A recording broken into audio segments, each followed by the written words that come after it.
Hypocrisy. Hey, what's up, guys? Welcome to Lost-Planning the Interwebs. I'm your host, Nick Ricada of Ricada Law, a small law firm in central Minnesota. What's happening? What is happening? Hold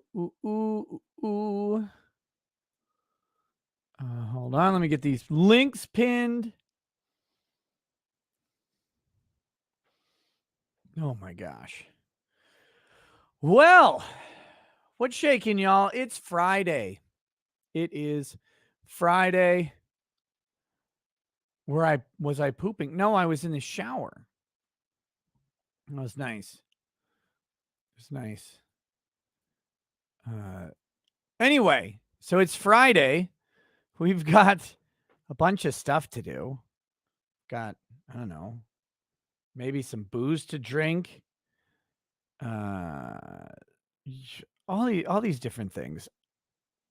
I don't know. What are you guys up to? How's life? Was I pooping in the shower? Yes, that is true. Pooping in the shower is fine. Peeing in the shower is easier. Pooping in the shower, you have to stamp it and smash it down the drain, which is gross. But hey, I mean, you do what you got to do, right? What are you going to do? Get out? That's crazy. I know a whole bunch of I know a whole bunch of you are very angry about this Daryl dude playing Star Citizen. I thought Star Citizen was a fiction that was created in the minds of people. Am I wrong on that? Daryl Davis. It's a massive racist.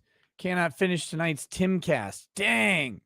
Daryl Davis. I had to have the chat remind me. I didn't remember. But he's the guy who used to talk KKK members out of being racist. Now people are claiming he is racist. I have no idea. It's apparently on Timcast. Like people are saying he's gone full critical race theory.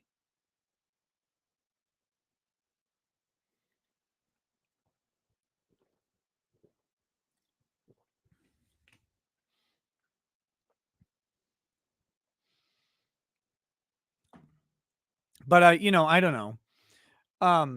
It's no slight to Tim, and I'm sure he's okay without me, but I don't watch Tim's show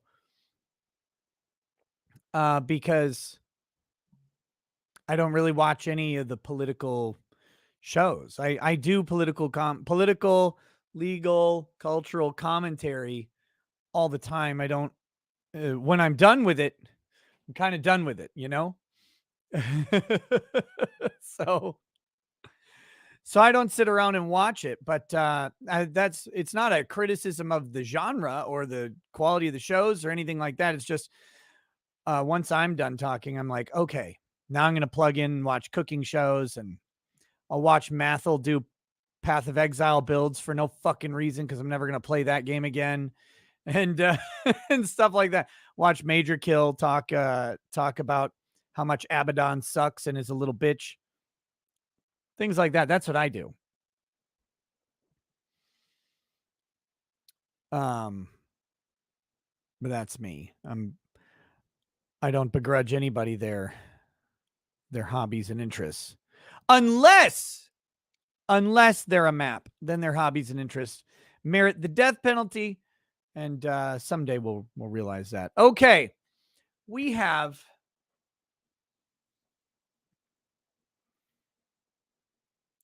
some stuff to talk about. There's a bunch of stuff going on today.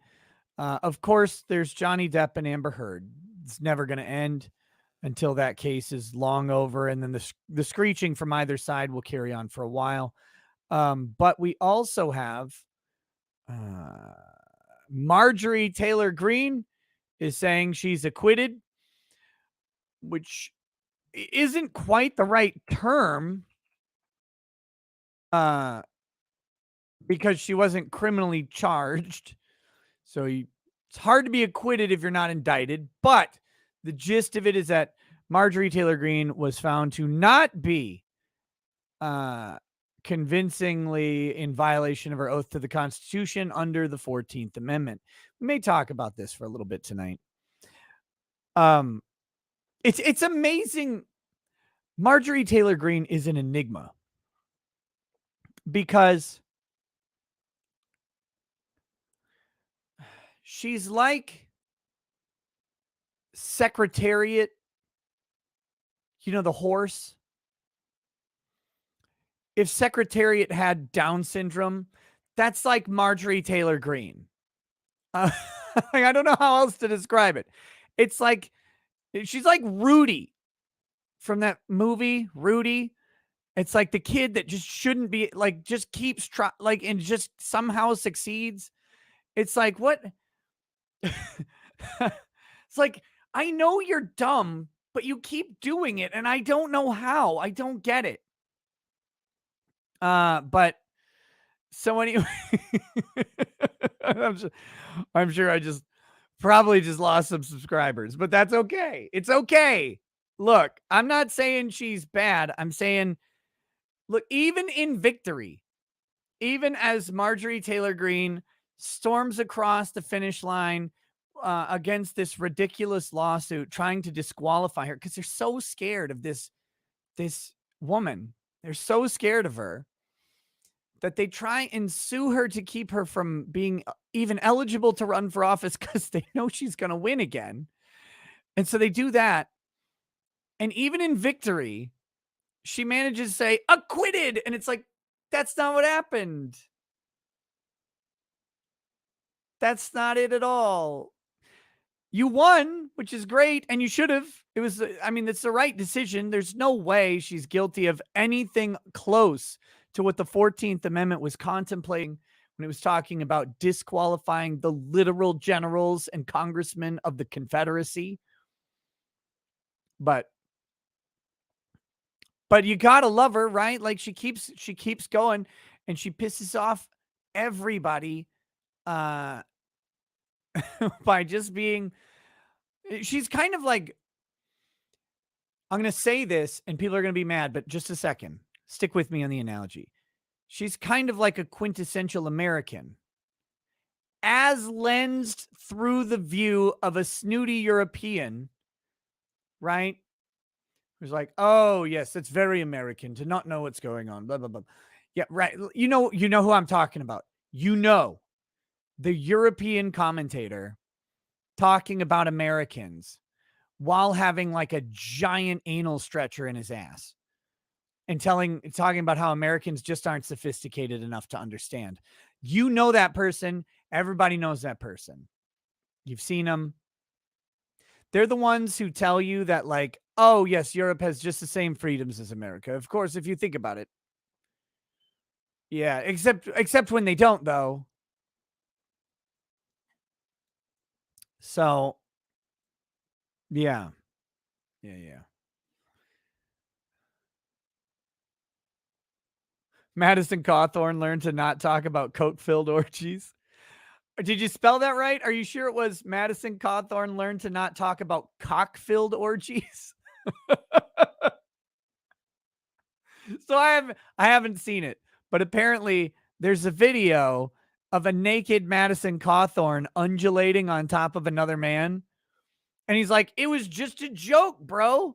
Like, they're after me. It's just a joke. Like, look, I don't know what you're doing. I don't care what you do in the bed. Like, I don't care, but that's a long way for a joke. That's a long and winding road to that joke. I'm not quite sure what the punchline is. Maybe it's that new young comedy that I'm not privy to because I'm an old man. I'm not sure. But there's that. Plus there's like the dick touching video where the like aide in his car is like grabbing his crotch or whatever. It's weird stuff going on with that guy.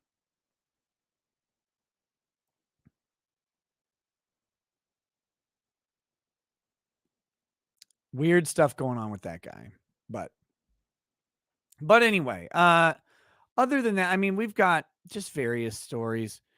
I've been reached out to by Destiny. You know who Destiny is, right? Do you love black people? Destiny wants me to go on some debate, I guess. So we'll not I don't think I'm debating him, but we'll see. We'll see. I have to see if I can do it my schedule. We'll check. It's about Roe versus Wade. But we'll see. No to Destiny. No to Destiny. No to Destiny. Yeah, a lot of people are talking, but I don't think Destiny is the debater. I think he's the moderator of the debate. To be clear. So we'll see. We'll see.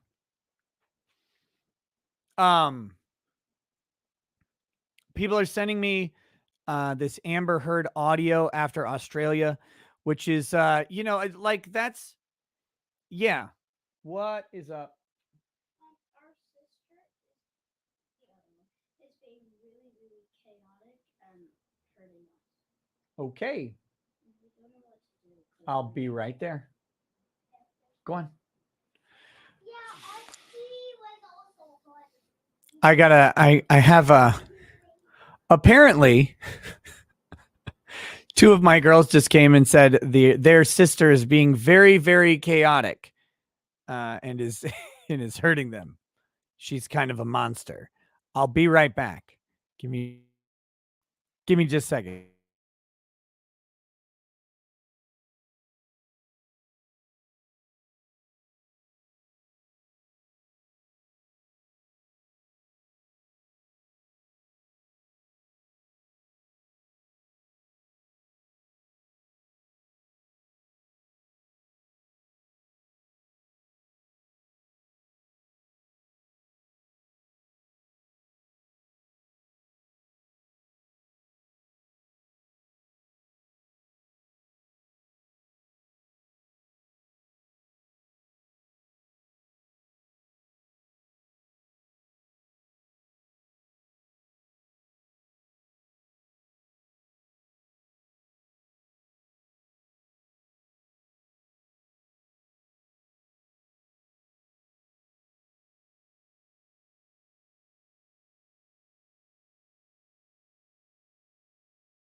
Okay, I'm back.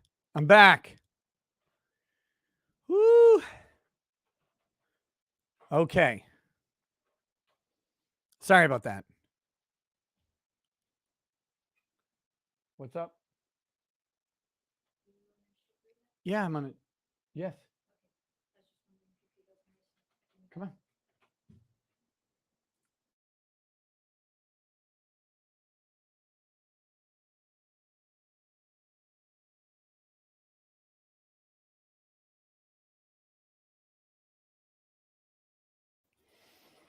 Okay, I'm back now. I think I'm done. I think I'm done now. Oh, get done wrangling the youngest kids, and then the oldest one gets home.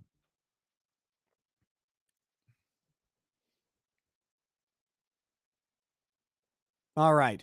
So anyway, I don't even remember where we were. It doesn't matter. It doesn't matter at all. We're going to talk about a bunch of stuff tonight. We're going to drink some liquor and we're going to have a good time. All right? You're going to have fun. That's an order. As the general, you're going to have fun.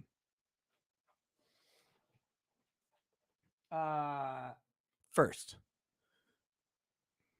I got something. Oh, the Destiny debate. Yeah. So Destiny is I think the moderator. It's going to be a debate amongst lawyers about the law. So that's what we have allegedly going on. With that being said, I got some stuff in the mail today, so I wanted to share it with you.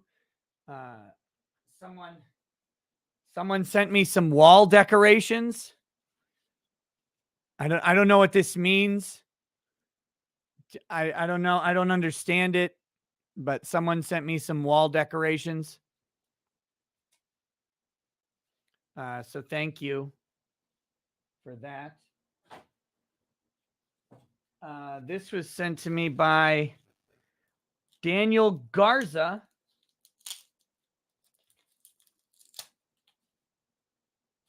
Daniel Garza sent me this.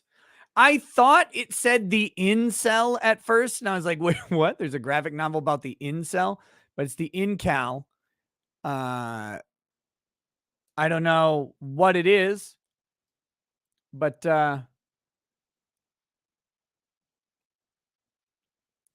thank you. It's a graphic novel of some sort, but I'm not familiar with it. So thank you for that. I'll have to read it.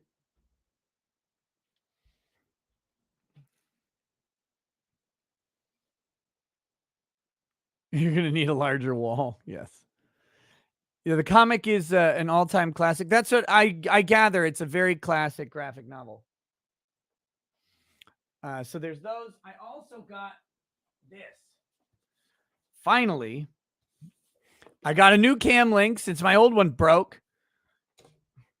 And then I got a Cam Link Pro also. So I need to install this tomorrow probably. And this will let me do multiple cameras eventually when I get around to it. So that'll be nice. Multiple nice cameras instead of webcams. So that's fun. Yeah. And I was going to use this tonight, but I didn't have time. I was already late. I didn't even have time to plug it in. Slow mode's not on. Did I not do this? Oh, come on.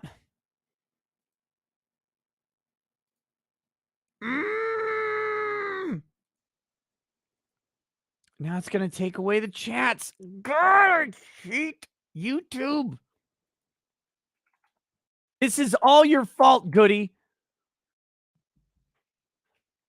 Okay. There we go. There we go. I fixed it. And by fixing it, I mean I've made it a fucking pain in the ass. So with that, we've got that going. I'm going to try a new liquor tonight, and we're just going to chill, have a good time. I hope you're up for that. Hope you're up for that. And by the way, I dare you to try and piss me off. I dare you.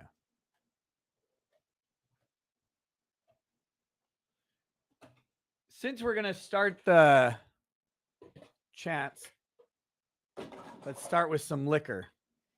Kilkeman Isla single malt Scotch whiskey. We're going to give that a shot.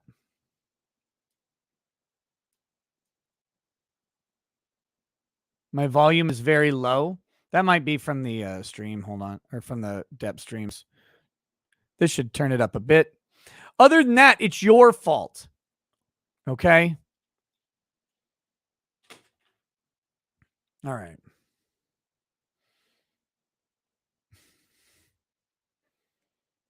OBS for the win.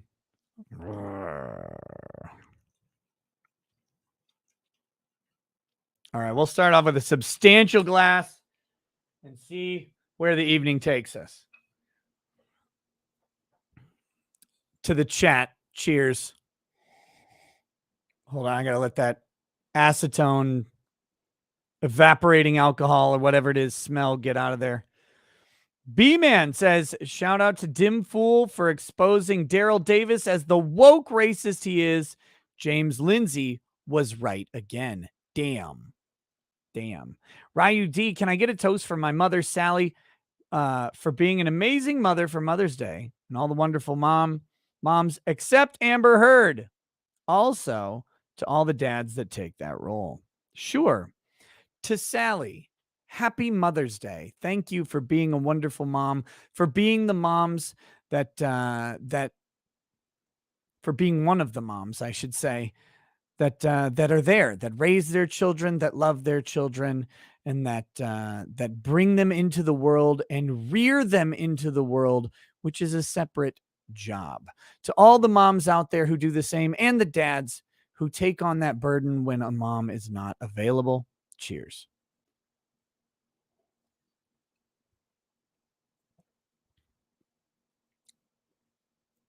That's a good whiskey. That's good. Ryu D read that one. Righty Rofty Pixels. Check Twitter DMs. Mad Cow post I saw to laugh at. We'll see. Mad Cow post Twitter DMs. I don't know. How do I find you? Oh, there you are. Oh my God.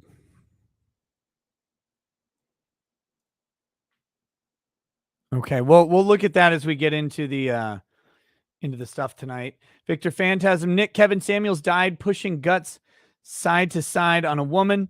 What a way to die. Please give Jim a super berry on Sunday. Remind him of your stream. Wait, Kevin Samuels died mid-coitus? Is that what I'm hearing? Talk to Elijah. I did. I talked to Elijah today.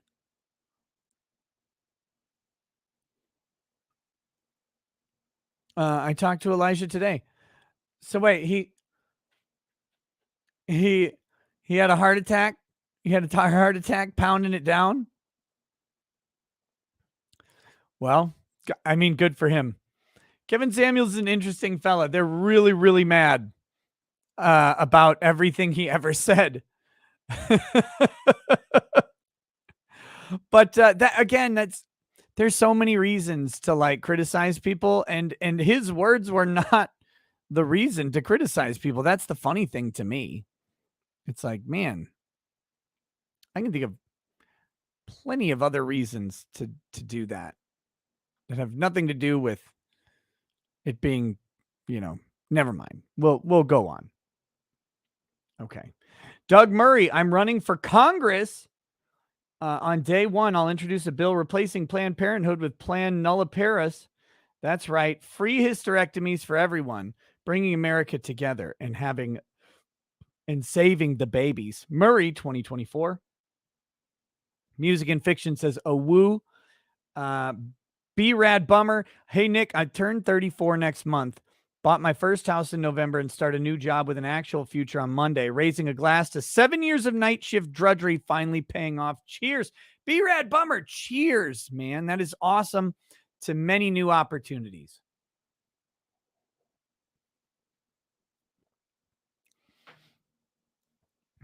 Crinkle Mouse says Elijah loves cocks. Well, I think he's agreed several times, but he's got a particular affinity for Ralph's tiny penis.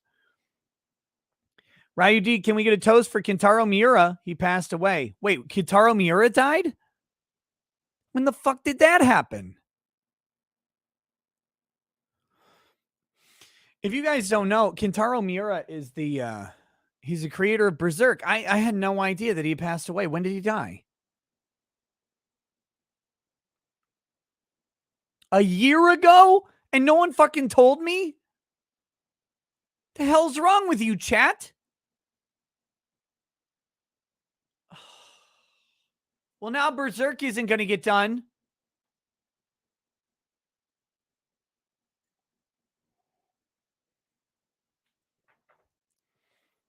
To Kentaro Miura,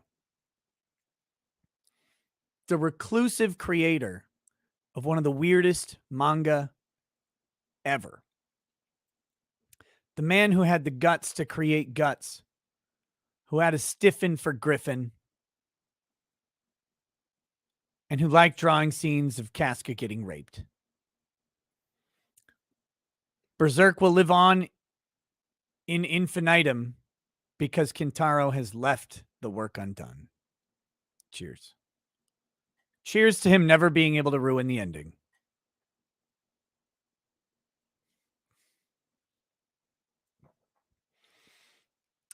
Eric Almas just got rid of several women from my friends list. Aaron Almas, sorry. As a female, I'm disgusted by all the women holding the view that protecting life means men wanting to control us. Protecting babies is not oppression. It's the weirdest thing, Aaron. I'm with you. It is the weirdest thing. Because there's no way for a man to control a woman in that decision, right? Like, because the man has never had any say in whether or not a woman will get an abortion. They just can't, right? Like the insemination will happen, and then the woman would choose to carry the baby to term or not. The man had no say in it. He couldn't control her decision, couldn't even have input on the decision unless she gave it to him. Also, in the overwhelming majority of cases, the woman has control over whether or not the man has access to make a deposit, so to speak, in the first place. So the idea that men are controlling women in this is it's such a weird idea to me. It takes away agency from women. They weren't allowed to make the first choice. They only get the second choice, which is nonsensical. Bad vibes. Amber Heard couldn't tell the truth, even if it made a better story. Have you ever played the guitar? Kind of on a movie with Christopher Walken playing my father. There you go. New cooler. Yeah. Well, I mean, if she had tried to pass off the blood on the guitar as hers, that is. But I was explaining this to someone today, just a personal friend who I was catching up with and talking about the case. That is such a critical moment of testimony in the Amber Heard Johnny Depp trial. All right. Amber is testifying to this series of pictures. Okay. One picture comes up. It's a guitar. It's got blood on it. They say, what is this? This is a guitar, blah, blah, blah, blah, blah. What's on it? Blood. Is that your blood? I don't, do you play guitar? No. So is it safe to say that's not your blood? That's not my blood. Next picture. What picture is this? This is a bed. What's on the bed? Appears to be blood. Notice what they don't ask next. Is it your bed? Do you sleep in that bed? Is it your blood? This is one, like, for me, I would be so heavily focused on that. So heavily focused on the fact that wasn't her blood. That was Johnny's blood in the bed. She's the one who allegedly has lacerations all over her body. And it would have been so much better for her to testify that's her bed that she slept in with her blood, right? No, she doesn't do it. She doesn't do it. And the only reason they didn't ask that question is because it's not hers, and they know it's not hers. The new cooler Will Smith chat probably wants you to react to Daryl Davis going woke on Timcast earlier tonight. I spot checked the show, and he was calling strangers racist at approximately 2 hours, 9 minutes in.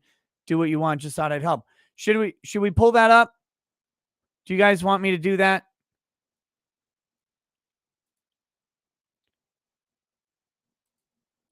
We've got a timestamp.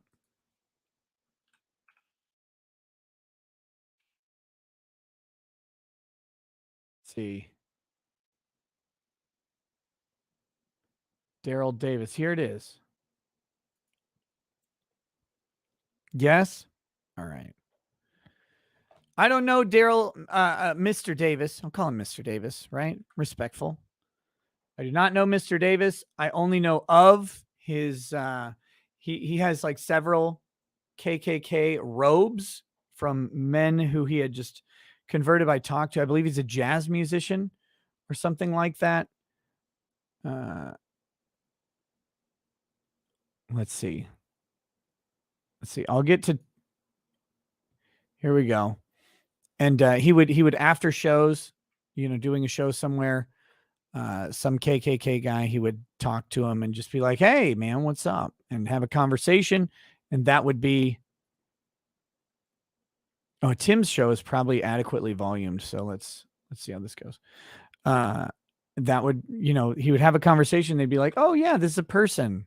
This is a person, not a Negro as I imagine them." And so then they would eventually convert to being not racist or something. But let's see what happens here. Whoops, I got the wrong output. Just a second.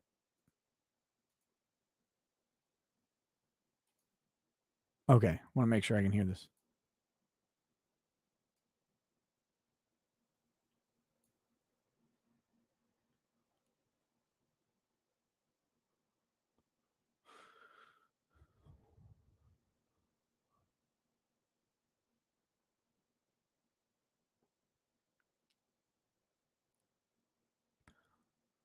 Wait, no sound? Shit, hold on. I got you. It's because I changed audio sources. I can fix it.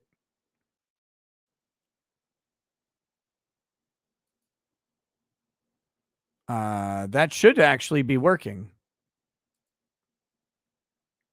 Oh, wait. Let's try it this way. Let me know. Here we go.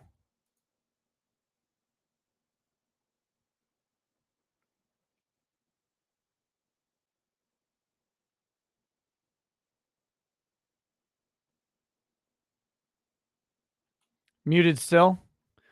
Okay, just a second. I think if I unshare this and bring it back, it might work. Hold on. Okay. Now you can all stop saying it. We're going to get there. Let's try this. Galileo was right. I want to read the super chat. Kid Funky Fry says, "I think my great-great-grandpa who was blown apart to free the slaves was payment enough, especially considering I or no one in my family has ever owned slaves." So there's a couple of questions I get out of this. This is interesting. So if this man is telling the truth and his an ancestor died to end slavery and his family never owned slaves, if we do reparations, should we also create an exception that anybody who is not descendant of slave owners is exempt from the tax that would fund the reparation? Look at look at how Tim attenuates that question. That's amazing. Like way too tough. But okay. Anybody who is not a descendant of slaves would have a tax credit exemption from any taxes that would go towards reparations. I'd have to think about that. But it doesn't matter. I'm not saying it doesn't matter that his ancestors died fighting in the Civil War. Okay, you go and you fight for your country. You go and you fight for your land. Like, listen, an American just died the other day over in Ukraine. Okay, that was his choice to go there and fight. Why is there a dude fighting in Ukraine? Why is an American? Okay. All right. So does his family get some kind of reparations? I don't think so. Okay. We fought against Japan. Yeah. Do these people still get reparations? Why is it cut off when black people don't get any reparations? Black people who are descendants of slaves. That is the racism, and I'm calling that guy. What? Wait. Who just wrote you a racist? Wait, what? Why is he racist? Why is he racist? Because he does not see the racism that was perpetrated by his country against people like me and my ancestors. Not you. Like you were not a slave. Thank you for your great grandfather's service for fighting in the Civil War against slavery. But if you can't see that black people in this country have not received the same apology for one and the same reparations for another that Japanese Americans have received and that Native Americans have received. Well, Wait, what reparations for Japanese Americans?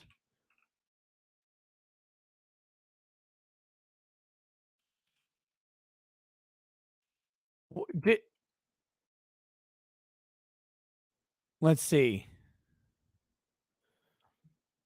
The Civil Liberties Act of 1988 gave surviving Japanese Americans reparations in a formal apology by President Reagan. They got, let's see.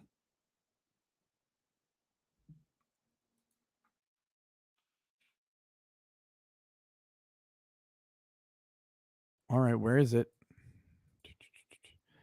So this law gave surviving Japanese Americans $20,000 in reparations and a formal apology by President Reagan for their incarceration during World War II. Okay. So wasn't there legislation for 40 acres and a mule for slaves, right? Like, didn't that happen also? Yeah, the key word was surviving. I got that. Yeah, but and that's part of my point, right? Like there was an immediate reparation for slaves, and people can argue that it was or wasn't sufficient, right? And there were 40 acres and a mule never happened. Are you sure? Black people never got 40 acres and a mule? Okay. Was just Sherman's promise. Oh, okay, gotcha. Okay. But there is a critical distinction that there was $20,000 paid to survivors of the incarceration in 1988. So, for example, George Takei would have theoretically gotten some sort of reparation, but their descendants don't. Their estates didn't get it. Just surviving people. You suffered this thing. Well, if the U.S. didn't compensate former slaves in slavehold states, like, that sucks, sure, but why would all surviving, all further African Americans now be entitled to reparations because of that? That doesn't make sense to me.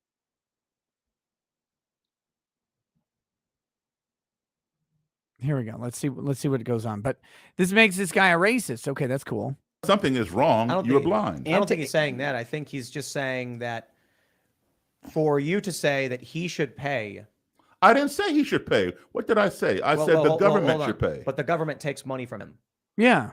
Listen, we all pay taxes. Right. So if we all pool our money together for, say, the common defense and services, and then you step up and say, I want to take from that pool because of reparations, he says, okay, well, hold on. My family member died for you. Is that enough? You say, no, you're a racist. I think that's... Well, the problem is not that the guy is a racist, because the guy, who knows, the guy might be a racist, might not. That doesn't really matter. There's nothing inherent in the question that is racist. The question's premise is flawed. Your grandfather, this is critical. The guy, and this is what Daryl Davis should have attacked. If the guy is citing to his ancestor as a reason out of reparations because of acts that he was not responsible for, then the person demanding reparations is justified in requesting it based on his ancestor's plight. So that's a non-starter. That's silly and idiotic to me. Your great-grandfather, great-great-great-great-grandfather, whatever it is, dying in the Civil War has nothing to do with you and shouldn't be any basis for reparations being paid or not. Because if you accept that as valid, then you accept the idea that there's a generational responsibility in some way. There's generational accountability, but there isn't generational accountability. You, me, whoever don't owe anything to Daryl Davis for his ancestors' slavery, period. Full stop. Now, Daryl Davis was obviously, he's an older gentleman. He was born before the Civil Rights Act. I'm sure he's experienced significant amounts of racism and hatred both before and after that. And that is very, very unfortunate. However, that is not slavery, and that would not rise to the level of reparations anyway. What are we talking about here? Let's see what else we got. That's I mean, you can't. You also kind of- just because you're anti-reparations does not mean that you're racist. There are many black people who are Well, hold on, not. he didn't say anything. No, I'm not. I'm not talking about him. I'm saying I'm saying as for you to call him a racist when he's simply saying, "Don't take from me." I'm not taking from him. But I don't think you can call. You can't call someone a racist over Listen, like that. We all. I'm calling him a racist. But you don't know him, Daryl. I'm calling him a racist, and I'm standing behind what I say. And listen, we all have to pay taxes. When you drive down the road, you are not allowed to use the HOV lane if you don't have 2 people in your car, or HOV 3 people in your car. This is going to get real retarded really fast. This is going to be real. HOV lanes tend to be funded directly by a specific consumption tax on gasoline. Daryl, where are you going with this? If you're riding by yourself and you drive down that lane, you will get a ticket if a cop sees you. Yeah. Right? I've done that, and I've gotten a ticket. Why? Right? Not because I'm black, but because I was driving down the HOV lane with one person, me, in the car. All right. Okay. Guess what? I pay taxes, and my taxes built that road. What if he said, Okay, why can't I?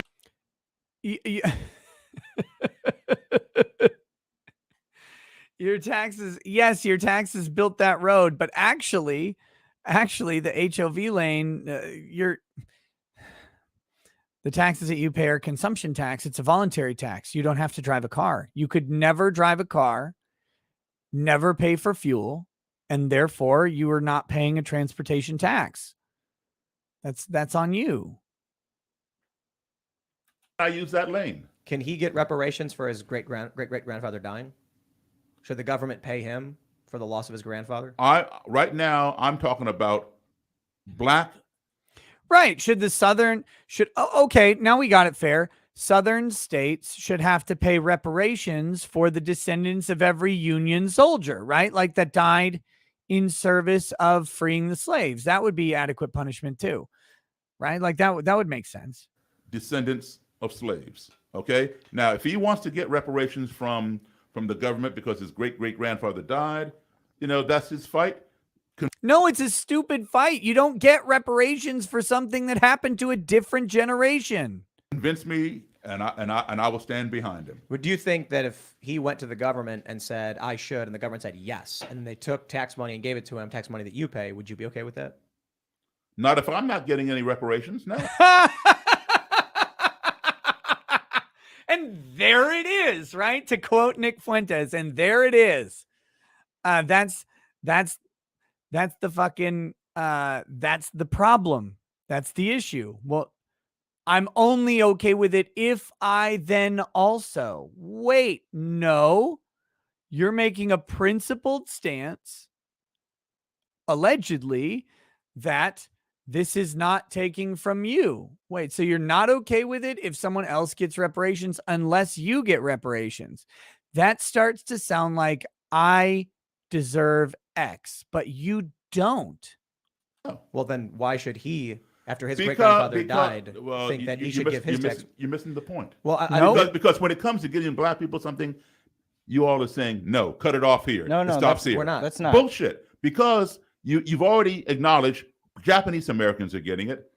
Native Americans are getting it. So what is the problem? I said it was wrong. Well, whether you say it's wrong or not. I said racial disbursement of money. Hold is on. wrong. Whether you First of all, one of the worst things the government has done to Native Americans is to give reparations. It is one of the most destructive things to the Native American community.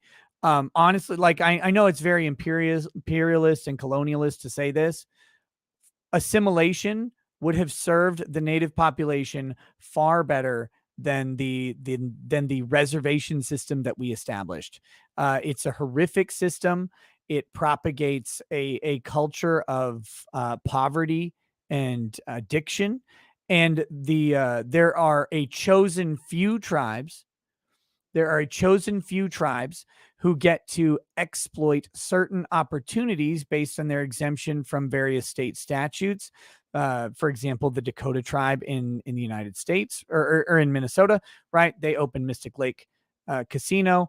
They make millions and millions of dollars, and that gets distributed down based on your percentage of Dakota purity or whatever the fuck it is. There's like there are various tribes throughout, Oklahoma, Kansas, etc., that take advantage, like the WinStar Casino. Like if you win the tribal genetic lottery, it's like, well, you're going to be native. Which one are you going to get? You got that one. Descendant of the whoever owns the fucking WinStar Casino. You are loaded forever. But you're also loaded into an expectation of slaggardness and non-productivity, which is fucking crazy, right? Like you see the effect of this on many people who are descendants of wealth, that they end up not producing, that they squander, that they do not earn for themselves. And we see that rife in Native communities. Just talk to someone who works at a prison, a state prison in which there are Native inmates, and you will find that there are many of them receiving tens of thousands of dollars per month, just sitting in prison with that money going to nothing.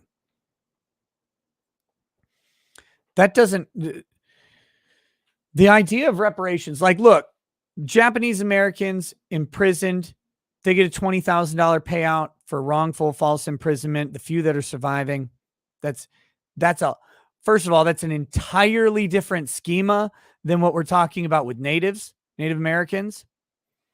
I would almost agree with Tim that it's wrong, but I think it being limited in scope to survivors of the specific incarceration, and we're talking 48 years later or whatever. Okay, you know what? That's a pretty minimal payout. In the same way that someone who's improperly imprisoned, a DNA test comes out and provides evidence that they couldn't have been the perpetrator of the crime several years later, they get a payout while they're still alive. I'm okay with this. I'm okay with it. Because this isn't a race-based payout, right? It's an experience-based payout. It's an apology to people who were directly affected. And that I think has some merit to it. The Native thing, I don't agree with at all. I think Native Americans should have been assimilated into society. I don't like these little pockets that are exempt from state law, and that are, dude, there is any number of literature out there explaining just how devastating reservation life is for the average Native American. And I want better for my hoo-hoo brothers. Tomahawks rise up. Right? Like I want way better than that for them. But that being said, none of this has anything to do with the propriety of reparations for slaves. And Tim's right. He's like, I said that was wrong. Again, I might say that the Japanese reparations they're more well-founded. Whether they're ultimately wrong or not, I think they're not race-based, but the Native ones, I definitely think is wrong. And I think it would be absolutely incorrect to offer some random reparation buyout, because that's what it is, right? That's what it always is. It's a fucking buyout. Here you go. Remember, the Democrats gave this to you. Say it's wrong or not, it's happening. What are you doing to stop it? I do a show where I say it's wrong. Oh, that's not stopping it, is it? I mean, I vote. It inspires other people. How disingenuous, right? Daryl here. What has Daryl done to stop the bane of racism? He's lauded for it, by the way. Daryl is lauded constantly for his approach of using words, speaking to people on a one-to-one basis, reaching out to people and building bridges where there were chasms. That's what, I mean, you could debate the effectiveness of it, but that's what Tim Pool does. He talks to people. He says, this is a thing. He uses his words to come up with, to give some sort of principled answer, whether you agree or disagree with it. And Tim's pretty fucking effective. He's 1 million subscribers, huge amount of followers to his website. He's got social and political influence. I mean, what's wrong with that? To vote, it has an influential impact on people sharing ideas. Well, we allow the people to point talk is, to us and share okay, I tell you ideas. what. Once everybody, okay, should the people who First of all, hold on. Should the descendants of the Tulsa race riot, the Black Wall Street descendants, should they get reparations? No. From the people who committed the atrocities, maybe people in that. The people who committed the atrocities are dead. Then no. What do? Do you punish the living, the sins of the father? See, the issue I have with this is that did I say punish? What did I say? Well, I said specifically the somewhere. sins of the father. Who is paying for it? Who takes? The U.S. government pays for it, whether it comes out of your taxes, or whether it comes out of their Fort Knox, or wherever it comes from. The U.S. government. It doesn't come from Fort Knox. There's no money in Fort Knox. Fort Knox is a fucking lie. Fort Knox is the greatest government fucking hand fake in history. Why have we never seen what's in Fort Knox? Because there isn't shit in Fort Knox. It's this thing that it's the mystery. It's the prize. It keeps the attention of the people. Fort Knox doesn't need to have shit. It never had shit. Fort Knox's value is in the illusion that it has value. Fort Knox is fiat fucking currency made manifest. Okay. Stop it. But second of all, whether it comes from Fort Knox or the government, it doesn't matter where it comes. It's coming from the government. That means it's coming from you and me. Our government is so fucking far over leveraged on liabilities versus assets and income that as to be embarrassing. We owe something like 90 trillion, probably more. We're probably in excess of 100 trillion in unfunded liabilities for this country. And we're talking about, oh, it's coming from the government. We don't have over $100 trillion in assets to match the $100 trillion in liabilities. The government doesn't. Private citizens of America probably have collectively more than that. Sure. I mean, I would imagine the real property of the United States is worth more than $100 trillion. However, it's owned privately. It's not owned publicly. And so anything that comes out is literally coming from the people, no matter how you pretend to allocate it. It would be the Federal Reserve. They'd print a bunch of money and then it would cause inflation. Right. That's, I think, why they haven't done it. Yeah. Well, you know what? Why didn't people think about that before when they were murdering Indians and murdering? But those things are all bad. Well, if you're murdering the Indians, then that's just lessening the amount of reparations you have to pay. Like, but the point is, you keep driving home. This is where I draw the line. You know, what you're saying, Tim, is racist, whether you are or whether you're not. I think it's racist. Well, that's fine. You can think whatever you want to think. I don't care. My point is, when it comes to uplifting Black people, the line is drawn. Nobody said that. Did I say anybody said it? You said we all did. Several times. I said what you're saying is wrong. But I said when it comes to uplifting Black people, the line is drawn. When it comes to uplifting this person, that person, it's already been done. I wasn't alive. Being done. I wasn't alive. It doesn't matter whether you were alive or not. It happened. So I wasn't alive when they interned Japanese people. My family actually suffered because I come from an Asian background and they were spit on and treated horribly. No doubt. And the only thing I can say is that I was born into a world with problems and we advocate for solving those problems. But I don't think that racial policies solve those problems. I think that's what we're fighting against. Yeah, we're fighting against the government creating racial segregation because we want people to come together and live together and work together. And so what we end up... The other problem that, of course, Daryl is having here is you then get a no true Scotsman test with slavery, right? This is one of the reparation problems. Should Barack Obama get reparations? Well, no. Why? Well, no slave blood in his family, right? His family is of Kenyan origin and descent. His mom, of course, being a white woman. He doesn't have it. And if you want evidence of that, just ask Jesse Jackson, Al Sharpton. in the run-up to the 2012 election, and they would have told you, no slave blood, not pure enough brother for me, or whatever.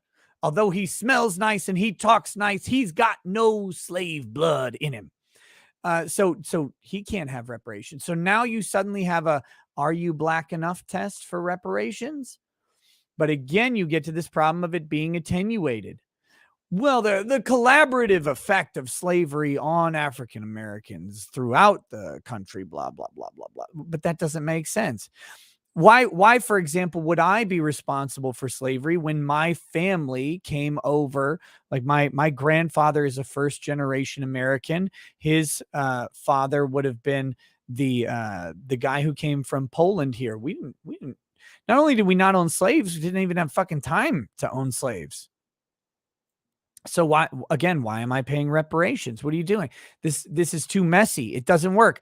Oh, and it doesn't make any sense to pay people who did not suffer under slavery for suffering under slavery. Seeing is okay. So how do people come together? This person has $10 and that one only has 50 cents. And this one keeps getting $10 and that one only gets 50 cents. This is why I said I think it's a problem that they disperse money based on race. I wasn't alive when they started. I didn't say disperse money based on race. I said disperse money based upon those people who suffered from crime due to racism. Okay, but that means white people. What? A lot of white people. A lot of white people committed those crimes. No, they'll get the money.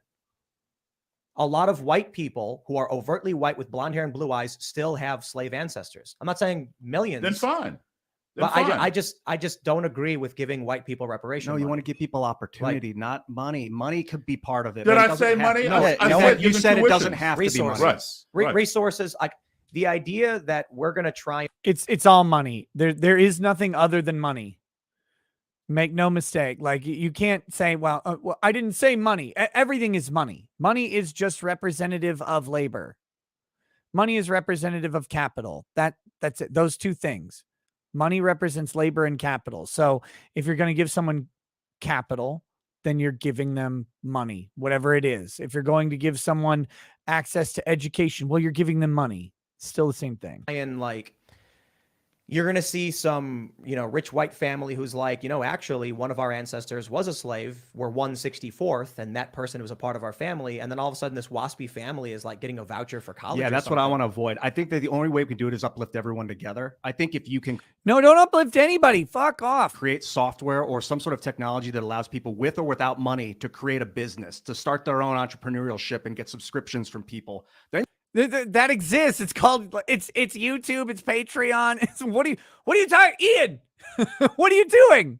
You're uplifting everyone because a lot of times it's the poor that are suffering right now. If someone's like you said, you wouldn't take money if there was a system like this where they're handing out checks, or you just said earlier you wouldn't. I don't know, right? Because you don't need it. But these people that need it, they need opportunity. Well, what about tax credits? What about like a tax?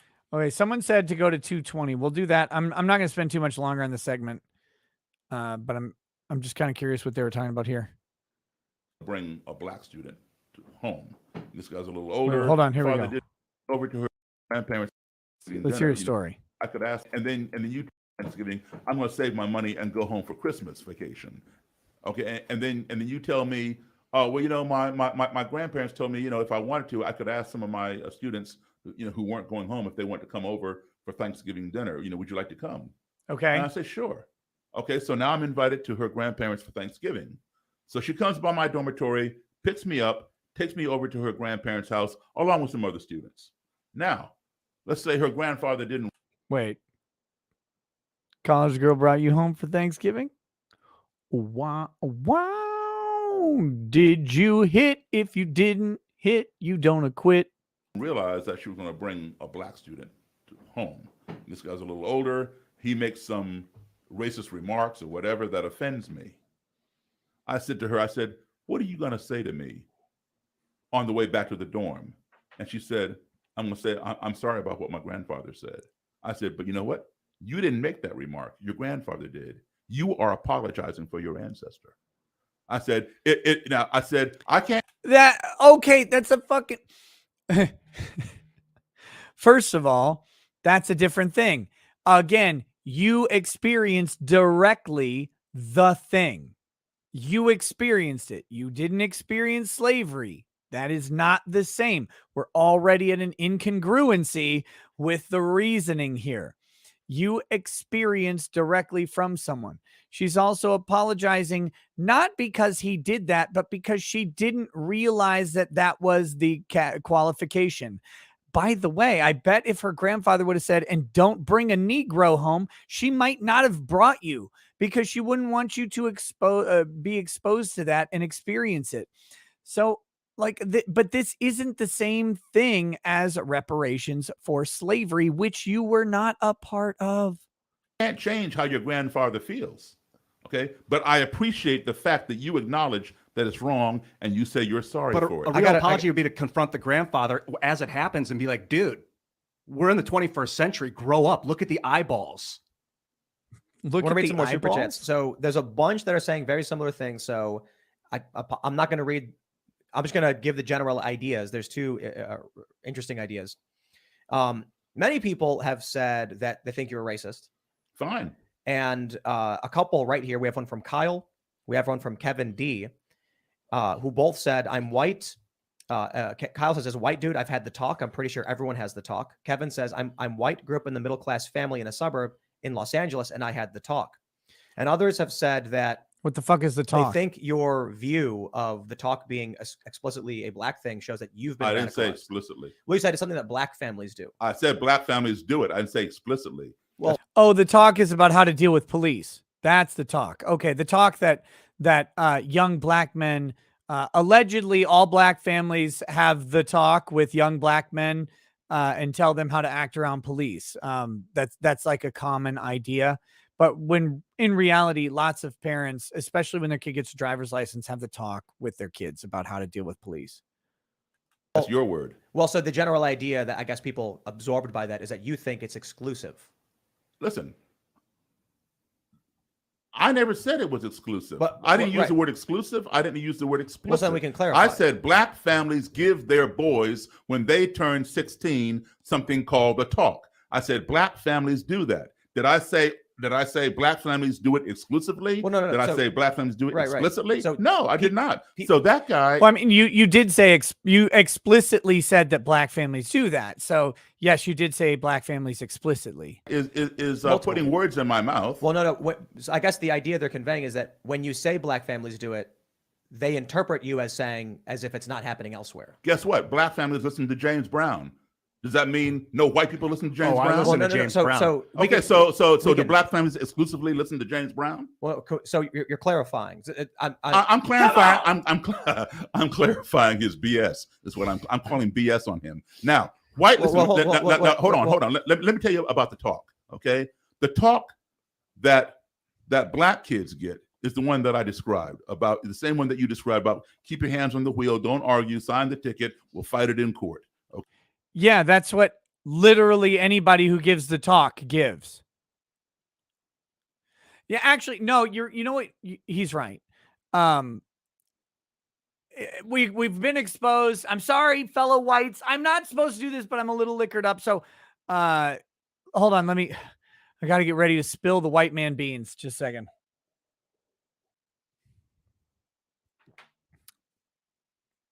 Guys, I'm gonna out us. White people all got together and we decided to call it the talk, but the talk for white people is different. All right. What we do is we say, look, when you get pulled over by a police officer, you have two options. Now, I know, not on stream. Look, no, it's time. It's time that white people came clean on this. And I am the guy. If it's the death of me, if they send Johnny Depp, if they send Johnny Depp to brutalize me with a maker's mark, then that's what it's going to take. Okay. If I have to be the one, because I'm strong, and if I have to be the one to make this known, then I'm going to do it. When white people have the talk, we have two options. I know when black people have the talk, it's only one. We call it the same thing. It's a matter of deception. When you have the talk with your child and you say, look, if you get pulled over, there's two scenarios. There's only two. One, you will get pulled over by a black police officer. And know that his internalized racism will make you the dominant figure in that encounter. And here's what you do. You say, listen here, Officer Negro. I, as your white master, demand that you leave me alone. That is the first lesson that all white children learn. 16 for black children, but for white children, it starts at 9. We impress that upon them. Those magic words will get you out of any ticket from a black officer. I promise you, that's what you tell your kid. I'm not telling you that. Your parents have to tell you that. I know they have because you're white. So you have had this talk already. The other option is that you get pulled over by a white officer. And then it is very, very simple. It is very, very simple. We know exactly this is how all white people get out of it. And you say, hello, officer. You keep your hands on the wheel, of course, because that is a safety thing to do. Hello, officer. And he says, I need your license and registration. You say, actually, officer, my hands are on this wheel, but I was not the driver. In fact, as you pulled me over, sir, you may not have noticed while you were looking down at your screen, but the black man who was driving this car has run off into the woods.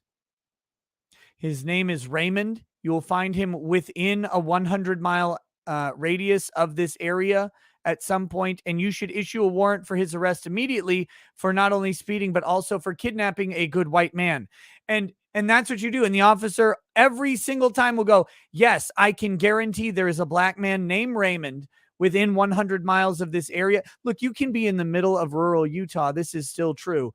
And this officer will immediately stop his unfair abuse of the white driver, and he will pursue the true perpetrator, which is always a black man. I mean, have you ever heard of a crime committed by someone who wasn't black? I haven't. They say 1350, but it's really 100. It's 100% of crime, because we whites know this. We know this. We agree to the 1350 or the 650, whatever you want to say. We agree to all these little concessions because we know that it helps along with the narrative and it keeps the politicians in power, et cetera, et cetera. But 100% of crime is actually committed by black people, especially minor statutory violations like speeding, parking. Have you ever parked without having a black person wave you into the illegal parking spot?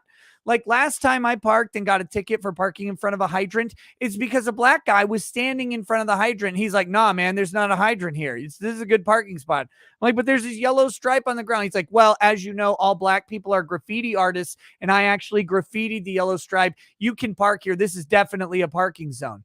100% of crime is actually perpetrated by black people. We know this. We get the talk when we're younger. We pass it on to our children. Of course, that's what we mean by the talk. And I'm so fucking tired of white people pretending that this isn't what happens.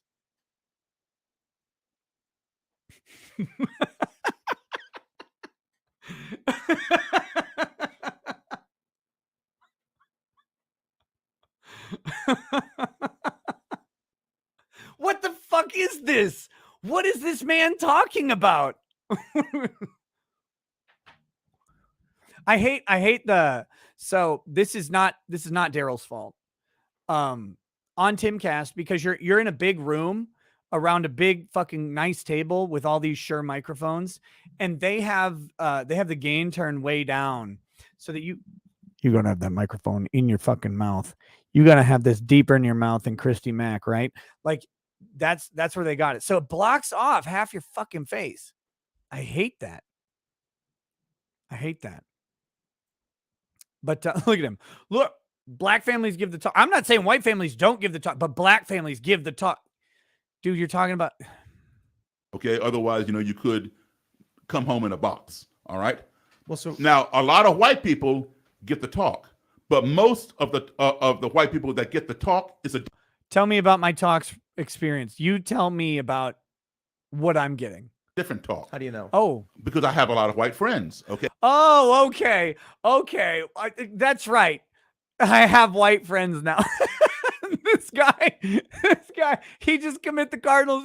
Well, I got black friends. Trust me, I know that 100% of black people commit crime because I have black friends. And they told me, oh yeah, I commit crime all the time. In fact, I'm not even doing anything other than committing crime. Okay, who tell me. So All right. I have a lot of black. Why could I not be on this show? Tim, you motherfucker. The next time you're gonna have some weird like black racists on there, please put me on. Friends who tell me Well, that's something. fine. I mean, Okay, that makes no but sense. hold on. That makes no sense. You haven't even heard what I said. You're You're cutting me off generalizing already. based on race. Huh? You're generalizing based on race. You just said you had a lot of black friends. I was making a sarcastic point to counter your racist point. You haven't. No, you haven't even let me finish my point. Finish Okay? your point. Well, hold on. I'm gonna finish my point. Okay, a lot of white kids get the talk, but it's not the same talk as the black kids get the talk because they don't have the same experiences. The talk that a lot of the white kids get is when they start driving. Don't get pregnant. Don't come home pregnant. What? Use condoms. Huh? I don't want to be a grandfather or grandmother before my time. I think That's the talk that a lot of white kids get. Look. I know. Look. All right, Timmy. All right, Timmy. I know you're 16 now and you've got a driver's license. I've got to give you the talk.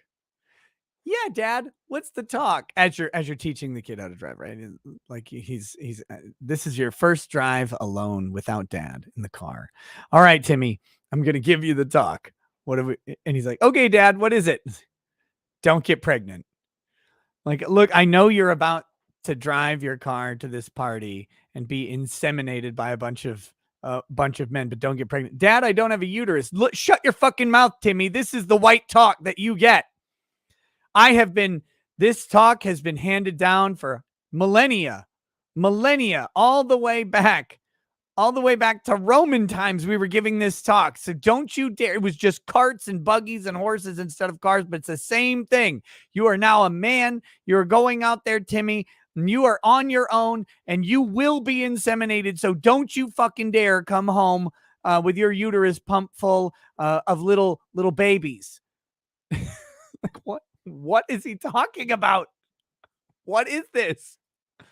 Now, I challenge you. Hold on. I challenge you to, you say you have a lot of black friends. Great. No. Hold on. I know you're being, well, maybe you don't have any. Did you hear Tim? No. I don't actually have black friends. but find some. Okay. Okay. Well, hold on. I'm going to clarify that.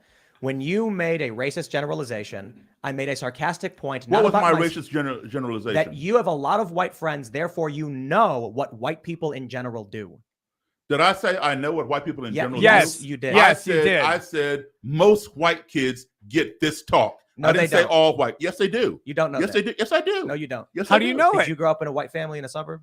I grew up in white neighborhoods. I went to white schools. When we have people saying to us right now, it's not their experience. You say, well, they're racist and wrong. I didn't say they're racist and wrong. You called the guy racist. You overtly said this man was racist. I said what he said was racist. How do you know it's a man? Bigot. I didn't say he was a racist. Well, Okay, but this is a key. No, this is a key. hold on. No, Daryl, I haven't spoken in a while. I need to say Go something. ahead. Seriously, we need Cutting off a black man. SMDH. to stop overtly calling people racists. I think I will call a person a racist if I see that they are a racist. Well, I'm just saying. Overt or invert. I'm just saying. At this table, I know and love you all, and I know for a fact Gay. that nobody at this table is a racist. 100%. Maybe certain racial comments can be made, but I know that for 100%, like 100%. So the fact that like these names are getting thrown around, I don't think it's really productive. Well, I'm not saying you can't call look. someone racist. I'm not saying racists don't exist. But I think we need to be very careful. All this dude said is, as a white dude, I've had the talk. I'm pretty sure everyone has the talk. Well, see, he's pretty sure everyone has the talk. So now you're going to defend him. He's pretty sure everyone has the talk. But yet, when you accuse me of saying all white people, and now I'm a racist and I don't know shit. You did say all white people though. Like you did. That you said white families talk like this. Well, you should pay your taxes. Don't learn how to dance. But he says everyone, and you're not defending him. Well, let me explain. When he says everyone, he means you too. Everyone has the talk. I know a lot of people haven't had the talk. Well, sure. A lot of white people haven't had the talk. Well, sure. But now you're just getting semantics. No. I'm reacting to what he said. So he said everyone, and you didn't get on him, but you got on me for saying a lot of white people. Because I don't like the racist generalizations. Like I don't like it when someone this says one country race is does based one thing. on race. Okay, there is only I believe there is only one race. It is the human race. Okay. Then why are you distinguishing between black people and white people? One race. You and I are the same race. Ian and I, Bill and I are the same race. We all are the same race, the human race. But this country has divided us by color. And if you don't believe that, you need to The country didn't.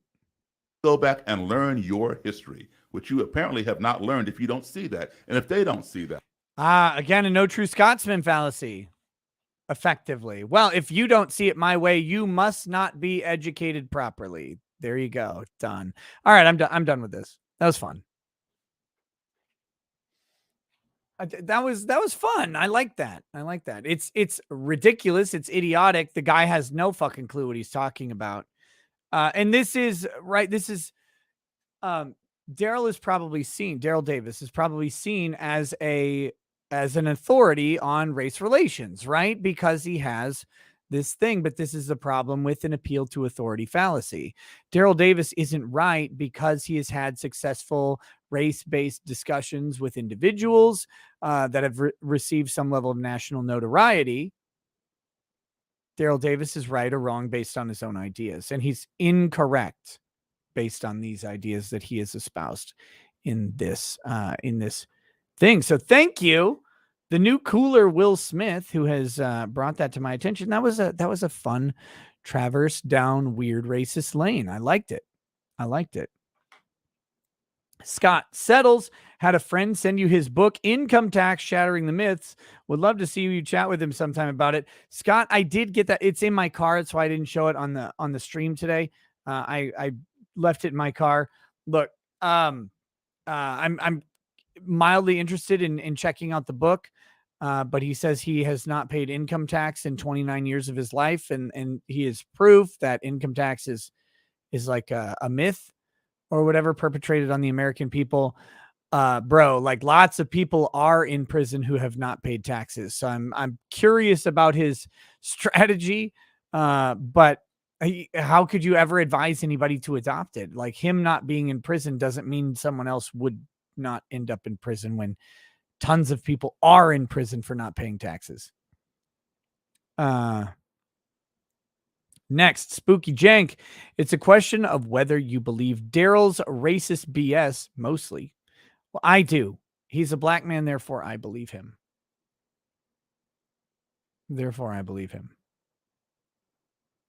You dare me to get Ian on the show one night? Why? What would we talk about? John Myers, did you see that Amber quoted in her opening line was from The Talented Mr. Ripley? I don't actually think that's true. I don't think that's actually ended up being true. I'm pretty sure that was not correct. Nathaniel Curry, evil cannot create anything new. They can only corrupt and ruin what good forces have invented or made. A statement that rings true. Plus, you nerds ought to know where it is from. The Squid, can I get a toast for my buddy Garrett? Served in the Marines with him and he took his life last October. We finally got to lay him to rest today. Why did it take till today from October?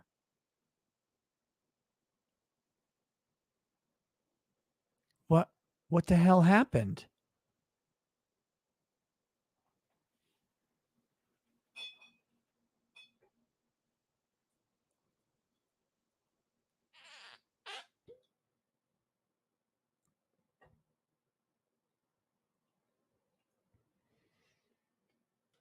Okay. All right, here we go. To Garrett, a Marine Corps veteran, a man of look. People join the armed services for all sorts of reasons, but they come out of the armed services in a similar way, as people of action, of people of purpose, and as people who have given a chunk of themselves in service to their fellow citizen. It is something to be commended and respected, and all too often ends in tragedy, either from foreign sources or self-imposed. For whatever reason, Garrett succumbed to whatever was ailing him. May his example lead us to reform, to proper information, and to better care for veterans and veterans' families who have passed on. Cheers. Extremely happy simmer. Can you toast to my sister, Crystal's sister? She's an accountant but unhappy at work. Might want to change careers, studying for her certification to teach in Korea. Her third language was German. She's smart and capable, but can doubt herself. Hey, to Crystal's sister. Look, we've all been there. Crystal's sister, we've all been in a job that is not fun, not fulfilling, but it is a stepping stone on the path to something better. And may you be sure-footed on the path, walking towards a brighter tomorrow. Cheers. All right, next, IFID in Richard's voice. Mr. Ricada, what, if any, sleep have you been getting during the Depp trial? Sleep is vital and restorative. I'm sure you understand it helps you grift better. Happy Friday. Hey, thank you, IFID. I got a lot of sleep today. I woke up.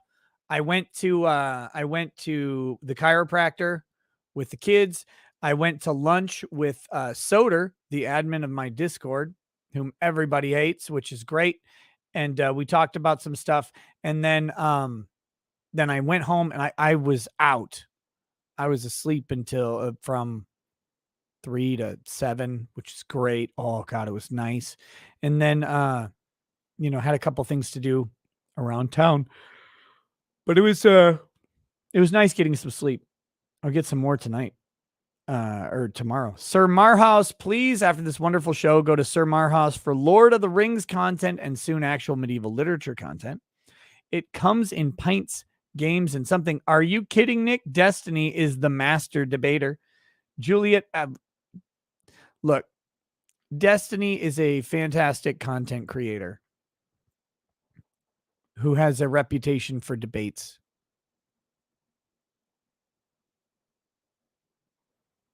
Have you ever seen who Destiny is usually debating?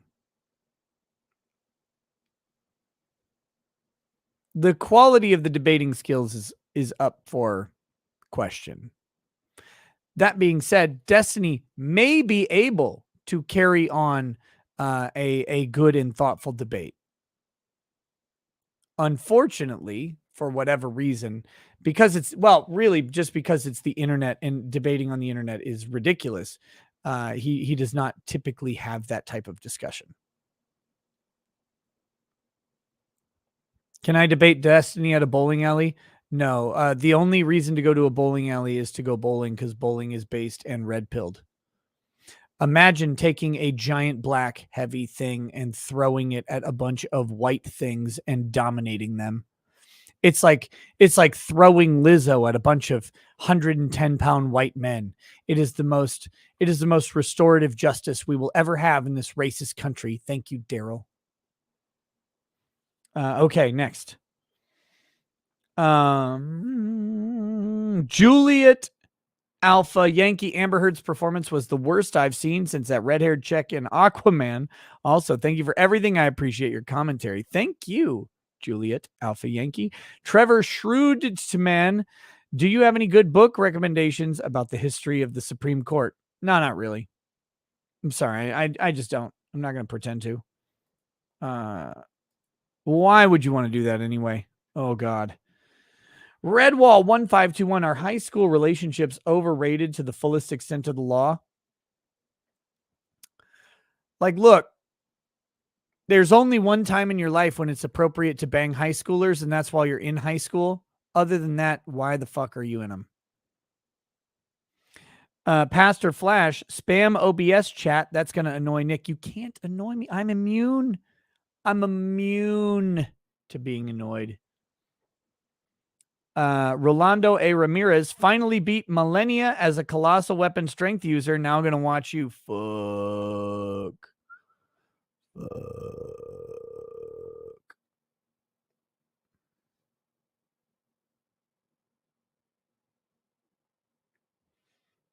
I'm having pre-traumatic stress disorder from going back and finding Millennia. Victor Phantasm, you dare us not to piss you off? Fine. In my culture, your eldest child is supposed to mitigate punishment and restore order to his younger siblings. You have failed to not teach responsibility to your children. Disgraceful. Hey, guess what? When that happened, my eldest child wasn't home.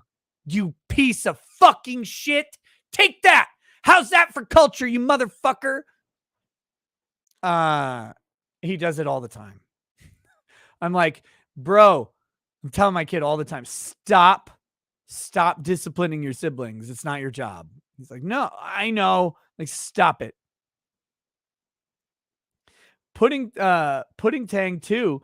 Nick, what happens if someone gets caught doing drugs during a trial? Depends on the types of drug. Like, okay, I know the popular fun thing is that Amber drops some cocaine on her on the witness stand. I think it's actually more likely, legitimately, that Amber sniffed out some like eucalyptus or something like onion oil or something like that would cause her to have a reaction that would produce a tear.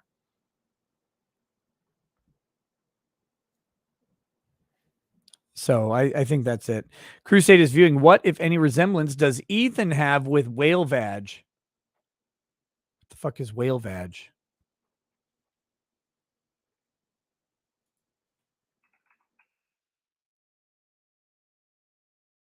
Getting to know whale vaginas in 7 steps from Scientific American. This is an actual article. It's not easy to study a whale vagina, but it is necessary. Okay, very similar to Ethan Ralph.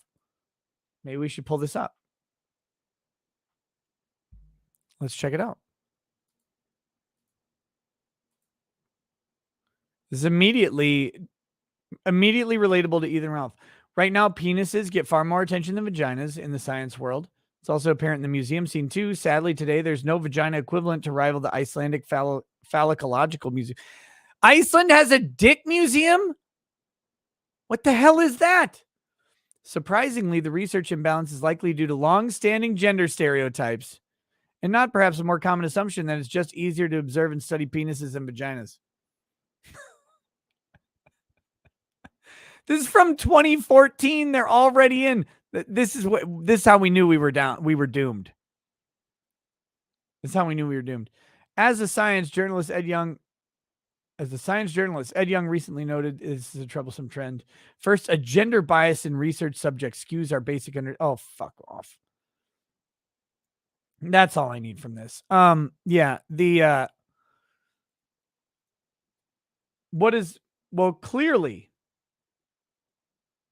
clearly, whale vaginas and Ethan Ralph are very, very similar. Flappy, giant, no one cares about them, all the same. Okay, here we go. Next, FGHDFGH 1000 says, Nick, my anarchist butt will help to conduct an election beginning at 6 a.m. without voting myself in Austin. Nuts to this Democratic wannabe nonsense, and $20 for the rackety horde. This is censored from my original super chat. Well, yes, everything is censored on YouTube. Matthew Perkins, rip to Elijah's show on Blaze. Also, Gunt Lives Don't Matter. Which Elijah's show on Blaze are we talking about?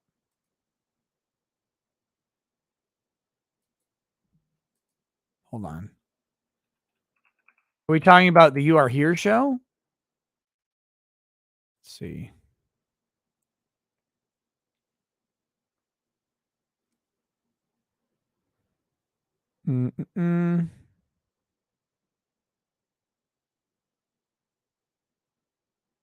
Do we?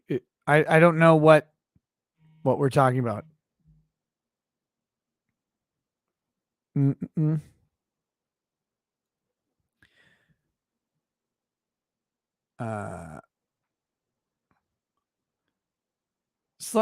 You are no longer here. Is it officially killed?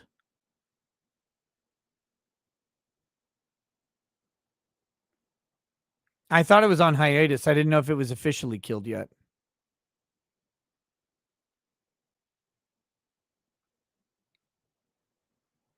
Um,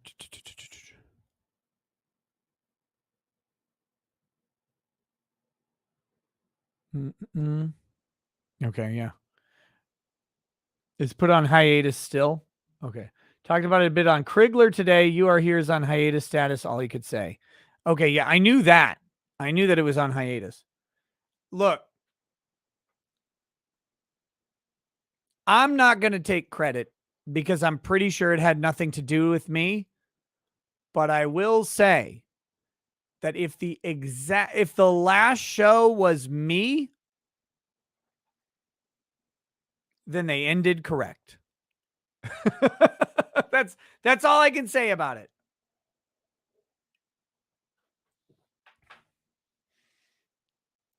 Slosher says Sean Connery and Betty White are also dead. Good. The new cooler Will Smith super chatting for the price of the boneless ribeye I'm eating tonight to celebrate quitting my job. Just want to prove that I could have afforded to if I wanted to. Thank you. That was for $23.03. Thank you. The new cooler Will Smith. Cartoon Nick Ricada says, rumor has it Amber Heard has been cast in the remake of Two Girls, One Cup featuring Ethan Ralph. Gross. Aurelianus. Aurelianus says, Nick, I need serious advice. The large swine that I know we all look up despite height to is telling me to support cat boys.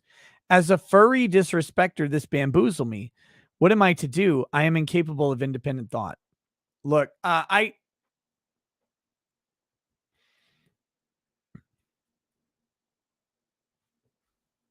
think I commented on this on Twitter. Let me see if that is true.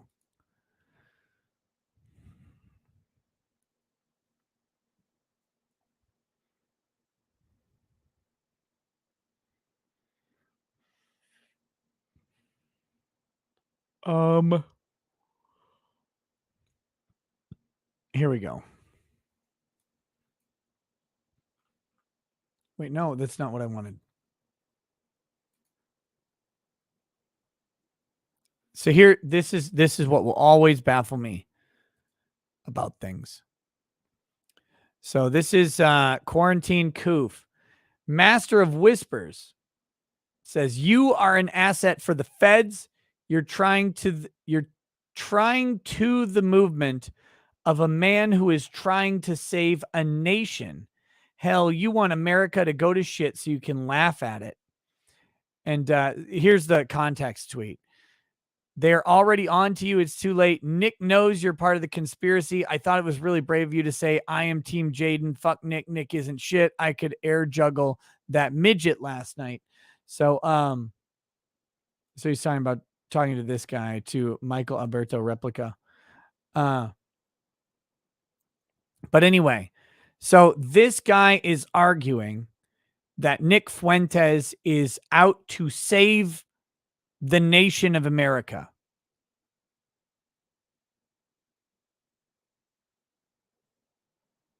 He will save America. Do people believe that Nick Fuentes is going to save America? Or that he even has the aim to save America? Do people believe that that's a thing? Like, are people so enamored with Nick Fuentes that they believe that he will be the savior of the United States? Or that he even cares at all about saving the U.S.?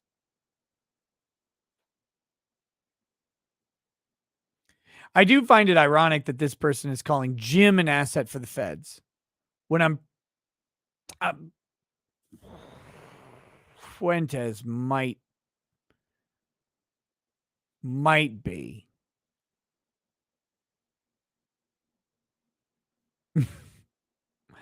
I don't know, man.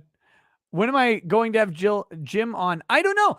Medicare, you cancer-riddled motherfucker, will you respond to me, you piece of shit, garbage, smoking monster? God, you have you're on a fucking biological countdown. I'm trying to get you on the show, and you're out there like, oh yeah, I just won't respond. You could die immediately from any number of ailments that you suffer from, and you're like, oh, you're blowing me off. God damn it, Jim. I donated to Make-A-Wish for you.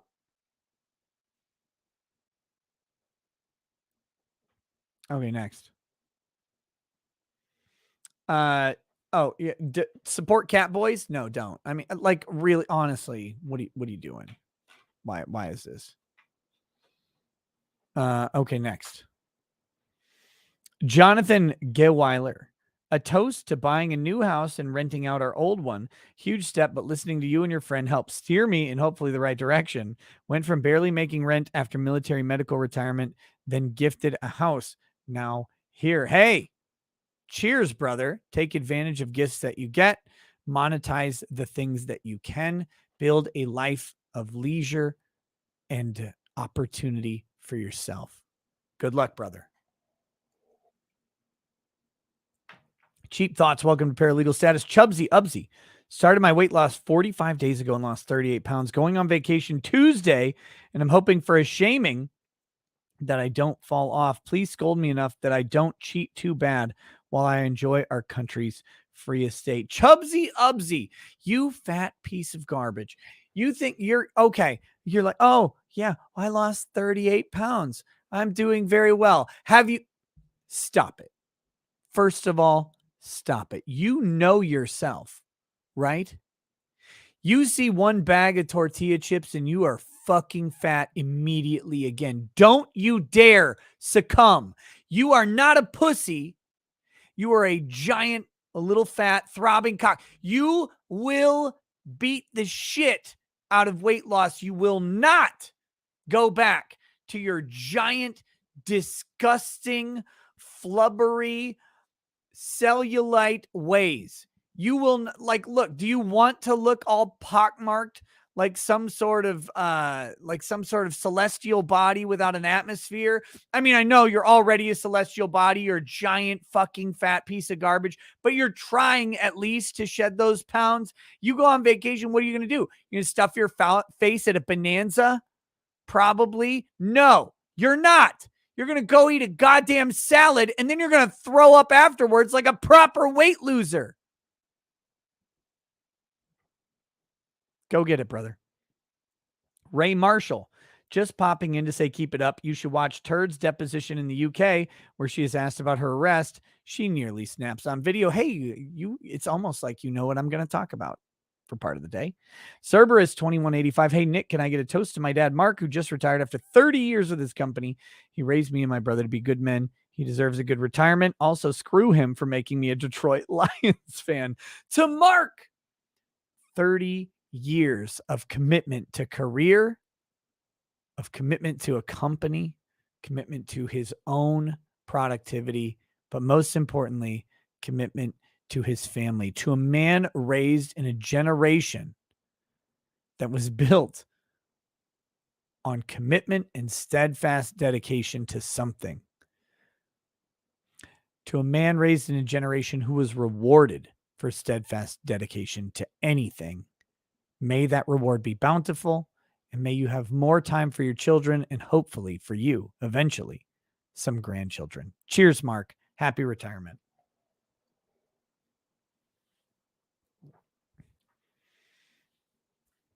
Rayona, 1868. Supposedly, Johnny Depp made a statement through a spokesperson about Amber's testimony. Is that against the court order, and can he get in trouble for it? I don't know what the court order actually says, so I'm not sure if it's against it or not. I would love to know the court order, but we might be exploring those in a minute. Court TV posted it. If you mentioned this yet, sorry, just got on. I have not mentioned it today. We talked briefly about it yesterday. Sejong the Great, blacks need to pay them gives me dats to the Japs. Laughing Dog, tons of black people owned slaves, by the way. Thank you, Anthony Johnson. Yeah. Yes, there were black slave owners as well, of course. And not to put too much of a damper on it, but the white people got the slaves from black people in Africa. They just went to a different village and grabbed people to sell to white people. Like, it's not like this was not entirely a race thing at all. The Rule of Rage. Love you, Nick. Laughing since Vic. Can I get a fuck you, Kennesaw State University? I earned magna cum in mechanical / nuclear engineering, but they won't honor it at ceremony. At least I have my loving family to cheer. Godspeed and bread. Listen. A bunch of fucking painted cucks in their robes and their little banners or whatever, those little ribbons or whatever. They're not going to recognize your achievement. Who cares? Who cares? I know it might seem like something today, but guess what? Even the memory of the degree will be gone tomorrow when you start building anything on your own. Do not be beholden to the praise of others. Do everything well and purposefully in spite of the praise or criticisms of everyone else. You are a man, and your internal satisfaction is what will drive you to success, not external laud. Go get it, brother. Von Bismarck, slavery was the law, then ended by the law and war. Japanese were held against them against the law, i.e. the 14th Amendment. Pretty simple. Sejong the Great, the U.S. ran out of land and mules to give away. They were now having to give away reservation lands and lands in the so-called Great Liberating North, which Northerners did not take kindly to. Democrats moved north for a reason. Cody Bradshaw. Oh no, my roads. What will we ever do? That is the libertarian counterpoint to everything. Hashtag Mo Roads. How would we ever build roads without a government? Oh, I don't know. Do you think a company that delivers things directly to your door might want to pave some fucking roads to keep the maintenance on their delivery trucks lower, to increase the speed of delivery? Do you think that companies that ship stuff across the fucking country, how do people like, they're like, oh, how will we do this without roads? Do they not realize that private companies built railroads to try and get shit from one place to another? Like this all fucking happened. Like it started with private companies. Like I know we have the interstate highway system because of Eisenhower trying to get a bunch of people who are coming back from war to work. I got that. That's cool. It's a good project and probably actually a decent use of government funds to do that. But the fact that roads are often built and maintained by government does not mean that roads would only be built and maintained by government. It means that some roads might not be sustained by private companies until they have a reason to do so. Sure. But this, like, the idea that only government can build roads, like you pay for the fucking roads. If you live in a neighborhood and they have to redo the curbs, that shit goes on your taxes amortized over like 10 years, whether you want it to or not. And you can't pay off your debt faster. What are we talking about? The government does not actually pay for the maintenance of roads most in neighborhoods. They actually are not paying for it. The neighborhoods are. They're getting a special assessment and everybody's paying their fucking share. Guess what? Absent the government, the neighbors would eventually go, hey, you know what? We all drive on this road all the time. Maybe it'd be good to pave it because dirt roads fucking suck. This is insane. It's insane. Barbara Van says, you obviously didn't hear Biden's fucked up speech today here in Cincinnati. He wants trains, not trucks. Is that why he's doing nothing about gas prices? Look, the trucking industry is a lie. I know many of you are truckers. I don't want anything to happen to you or your job or anything like that. The trucking industry is a lie. It's propagated by inflated floor prices on shipping by rail. It is much, much, much more efficient to ship long haul by rail than it is to ship by road. But we put these fucking price floors on rail shipping, and what we got was a way to circumvent that by putting them in trucks.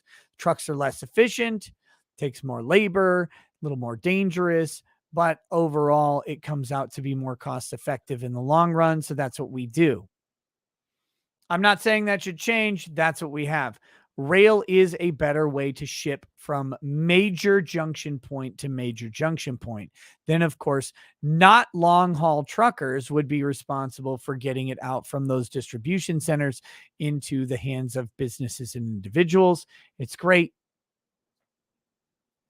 It's great and wonderful, but there's a lot of issues with it. Medieval says, just wanted to thank you for all you do. Been following since the beginning of the VIX stuff. Still waiting on the ruling. Me too. Just finished my last 1L final today, so only 2 more years to go. Go get it, brother. Don't let anybody stop you unless it's you. Don't let anybody stand in your way.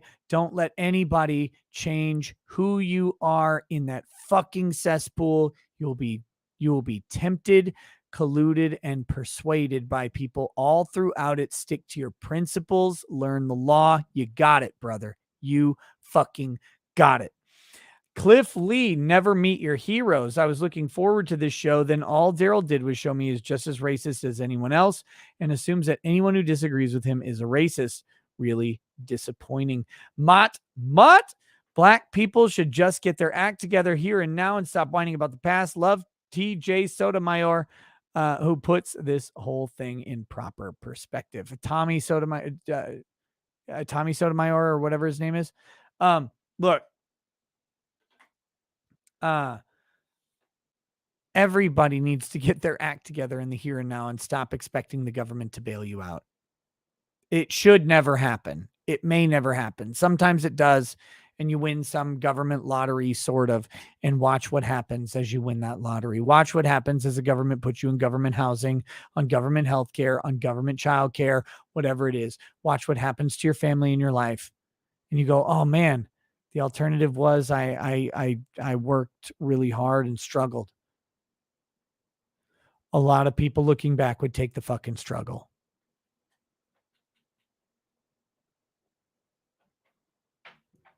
Rottweiler, the biggest problem I saw with Daryl Davis's approach was the anecdotal and anachronistic approach he took, especially on traffic stops, and how the talk about how to address police officers is exclusive to black people. Well, I mean, the first problem is the premise. Black people need reparations. No, they do not. Black people, just like white people, just like Asian people, just like every people, need. This is what they need. Opportunity to build, create, and that's it. That's what they need. Now, the Black Wall Street thing, that was a tragedy that happened. External forces came in and shut down something good. We can't do anything about it now. You can't rebuild Black Wall Street. But everybody just needs, all they need is the government to get out of their way. The government, by the way, imposed segregation. Those were laws. Jim Crow laws existed. The government needs to get out of people's way. Taxation, regulation need to get out of people's way.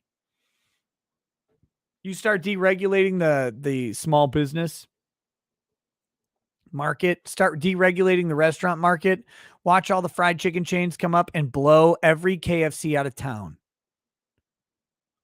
And please give me an 80-year-old black grandma cooking fucking fried chicken over a goddamn 15-year-old dumbass serving me some shitty KFC chicken every single day. Give me that.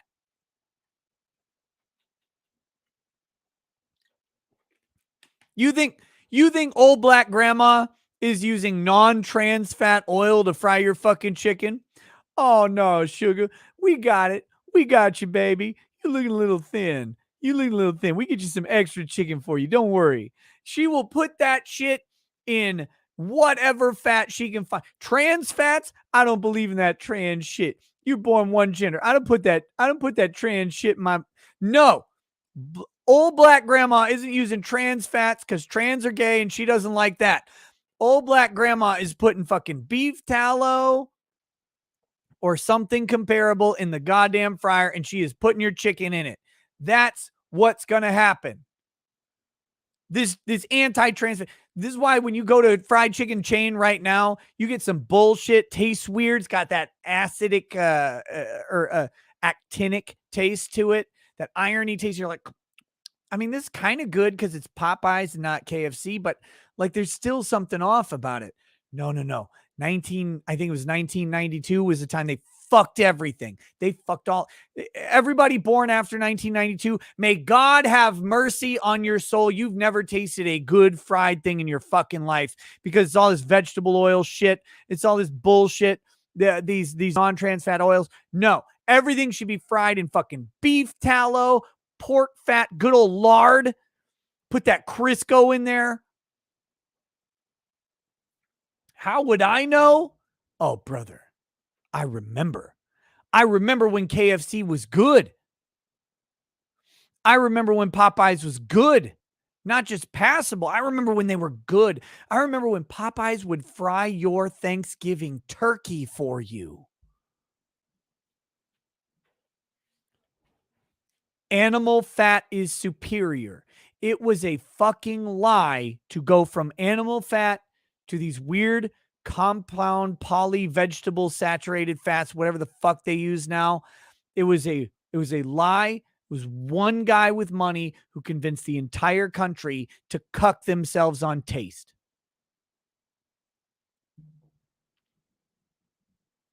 And trust me. You want some good ass food? You get a big fat ass fucking black woman to cook for you. You will be happy. You're like, how did you make green shit taste so good? And they're like, oh, darling, it's okay. And they cook that. They put a tub of lard into a fucking pan, and then they put leaves into it. And it comes out tasting delicious. Collard greens are amazing.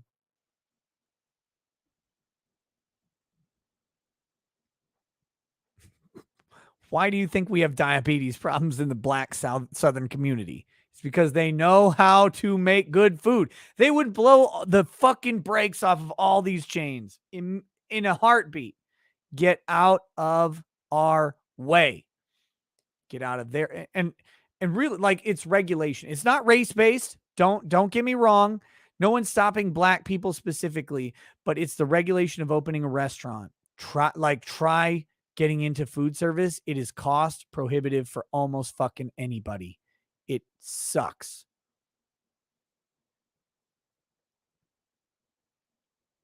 It sucks. Archaic Empress. Oh shit. Can I get a toast from my mom, Robin? Today marks 13 years since her passing at 58 from stupid cancer. She was an amazing woman who served in the Navy until I came along. That is, Mother's Day is always a little bittersweet. Oh, I switched to a Skeg whiskey because that's what I grabbed. A Skeg, another Islay whiskey.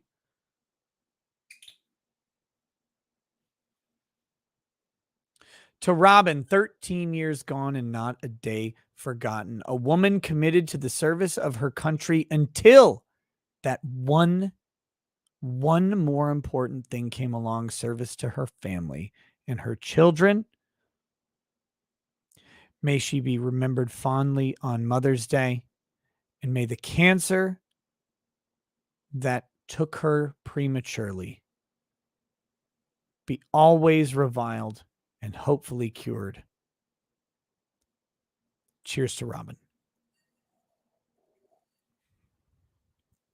Next, RT, white people have the talk. Our dads have to tell us not to use the N-word around black people. Oh, shit. Frozen Toy, can I have a toast for my wife, Carla? We got Mother's Day coming up, I think. Awesome mother and wife that puts up with me. Also, how dare you let our secret out privilege card revoked to Carla. To Carla.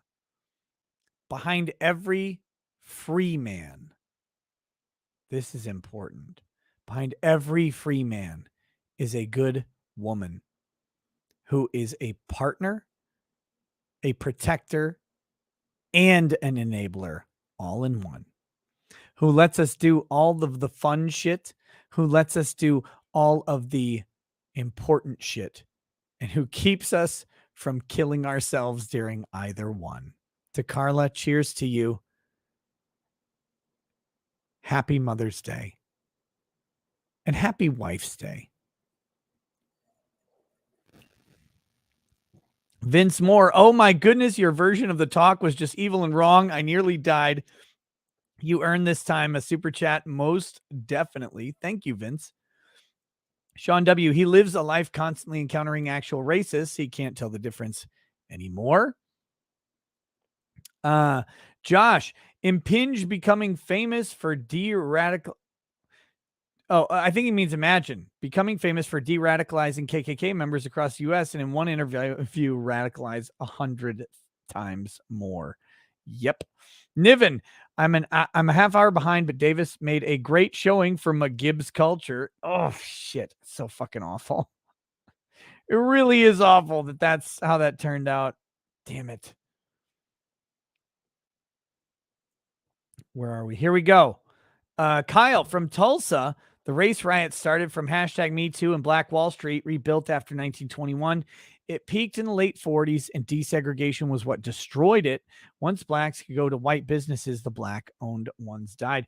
Many such cases, Brown versus Board, there's a segment of the black community who was not at the time specifically happy with Brown versus Board. What they wanted Brown versus Board to do was to allow black students to go to white schools. What they did not want was forced integration, because forced integration closed the black schools.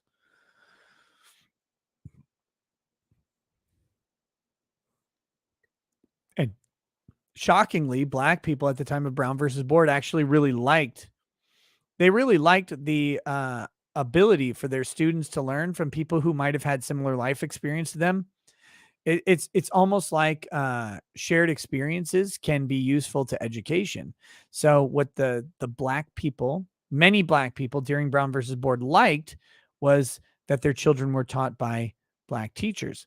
Some black families would like the option to send their students to schools that did not have exclusively black teachers, for example. Maybe because they lived closer, maybe because they wanted to be picked up on the bus, maybe any number of reasons. But that's the reality. Instead, what we got was an overcorrection. We got forced integration. And what happened was black community schools were destroyed. Black teachers were fired. And it perpetuated this thing. Similar, of course, to with Black Wall Street. Forced integration can be a problem for some people. I think, of course, everyone should have access to everything. I think forced segregation, the government shouldn't have anything to do with any of this. That's the main fucking problem. The government forcing segregation in Jim Crow. What do you care? Like like me, right? If I make a sandwich shop and it's going to be the only good sandwich shop in town, if I make one, everybody's welcome at my sandwich shop counter. Every race except Italians, because they'll be complaining about, oh, it's salami, pepperoni, Genoa, capriccioli. Fuck off. I don't want your spaghetti ass in my restaurant. You get the fuck out. Everybody else can come in. I don't care if you're black. I don't care if you're Jewish. I don't care if you're Asian, even though you don't believe in bread. I don't care if you're Native American. It doesn't matter to me. I will make you a sandwich. I'll make you a best sandwich. In fact, if you have a better sandwich in mind, I will incorporate those ideas into sandwiches. I would sell to everybody. I only care about green. I love selling things to people. It's perfect. It's wonderful. I'm a capitalist. But if that guy doesn't want to sell to somebody in his sandwich shop, I will outcompete him every single fucking day. But I don't need the government to come force him to sell a sandwich to someone he doesn't like. And I certainly don't want the government to prevent me from selling sandwiches to whomever I want. This is always the fucking problem. Government needs to get the fuck out of our way. Get out. Do you really think the racist sandwich shop is going to persist if someone else comes and is like, oh, by the way, I'll sell to everybody? Like, you're a Mexican. I know you like tortillas, but I've got bread. You could try it. Does anybody think that God damn it.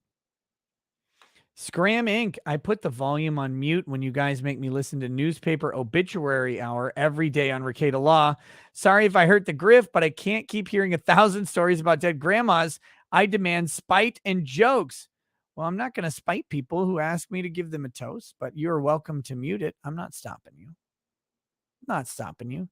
A cheers. Actually, you want spite and jokes? A cheers to Scram Inc. Scram Inc., for whom other people's tragedy has bruised their supple vagina. May their vagina undergo the same miraculous recovery that Amber Heard's vagina went after Johnny Depp raped her with a Maker's Mark bottle. May the labia always be unbreaded. Cheers to Scram Inc.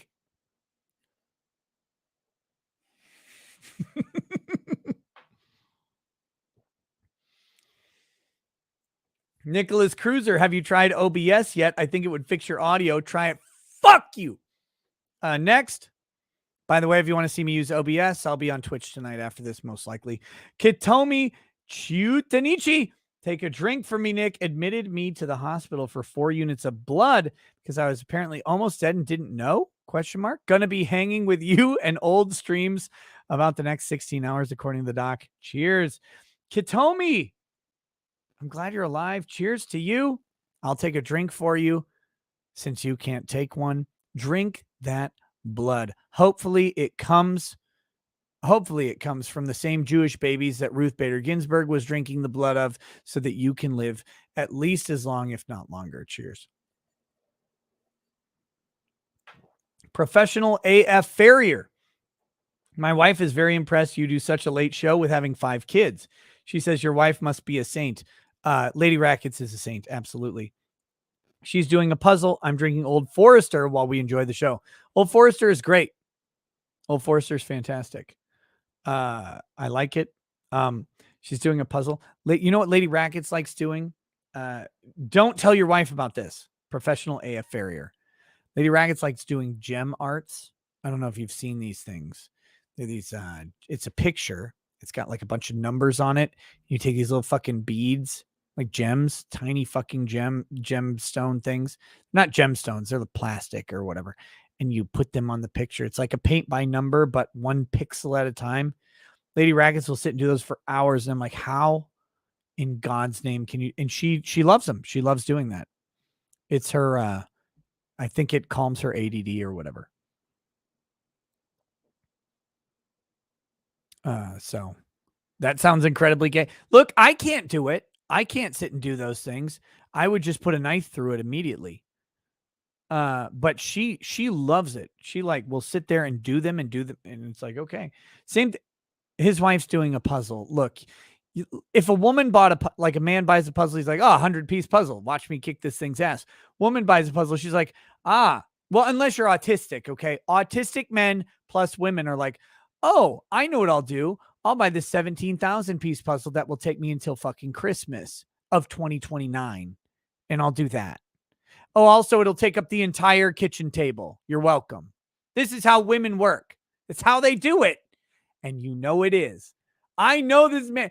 You cannot tell me that this man's wife is doing a puzzle with less than like 5,000 pieces. They will sit there for fucking effort. Katomi says husband just got a job with insurance that actually pays for things. First doctor's appointment in 6 years. And they're like, yeah, you're going to be in the hospital for a day or two starting tonight. Shit. Katomi, I hope you do really well. I hope you do really well. My husband is married to a fairly pure-blooded Dakota girl from the Mystic Lake crew. She gets $108,000 per month. $108,000 for. Imagine being one of the blessed fucking tribesmen. You're like, I tried to do drum circle, but white men oppress me. $108,000 comes in. And then you just take all of the weed and liquor that you can and fucking, and you get the big smoke pipe. And you're like, but my hookah be bigger than yours, bitch. Like, fuck me. 100. And they get it. They're not working. They're not working.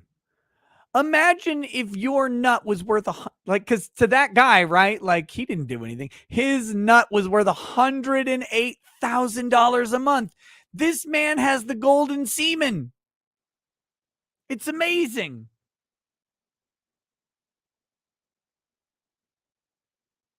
It's amazing. Dude, at their wedding, they hired a guy to chop ice cubes off of a giant ice cube for people's drinks. It's so fucking cool. Oh my gosh. Guys, look, if I can give advice to any young men, marry the purest blood Native American woman. I don't care if she's 700 pounds. Marry the purest blood Native American woman closest to a fucking casino that you can find. Your life will be a charmed life. You will be chump pumping a fat chick for your whole life, and you won't even care because you'll be like, I can buy a Mercedes every single month. Go get it.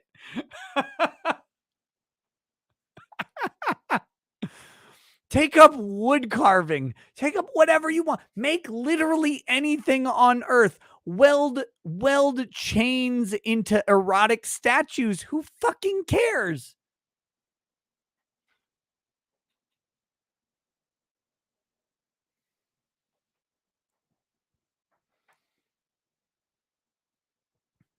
Get it. Get it, get it, get it. Twilight Dragon 3. In Team America, Gary is able to hone his acting ability by reliving his most tragic memory. Yet despite all the trauma Amber allegedly went through, you think she would be able to give better performance than Alec Baldwin? No, she's so fucking bad on the stand. It's embarrassing. Chris Montgomery, I'd love to come on your show to discuss some of this stuff as a training instructor for a lot of these trials. Chris, email me. So this next week, I should probably talk about this. This next week, I'm looking to have some different people on the daytime and the night shows.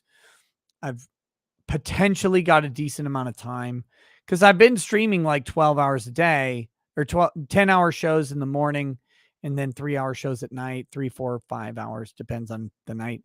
But so I've got a decent amount of time, both morning and night, to interview people. We're going to be talking about the Depp trial from different perspectives. I've already got a writer from PJ Media who's going to come on at some point next week. We're going to, by the way, what's up, Megan? How you doing? We're going to be doing a show. I want to talk to her about like the media perception, the media perspective on this trial and other trials and how it's getting covered, how this media attitude towards this thing is sculpting public perception. But I'm happy to have any number of different people on to talk about different subjects. Doesn't have to be a full 3-hour show with you. If you want to do an hour segment, we can do it. So email me, Chris. We'll talk about it. Hold on. Hello? Yeah, what's up? Yeah. This is Nick. Yeah, I'm pretty sure. What's up?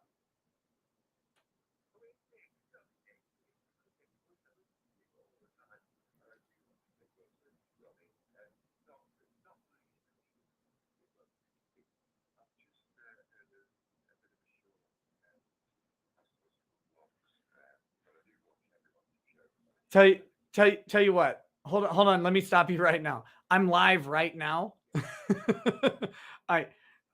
No, it's okay. I answered your phone because I saw a couple things. I was hoping you were a troll and I was going to make fun of you, but you're not. So send me an email.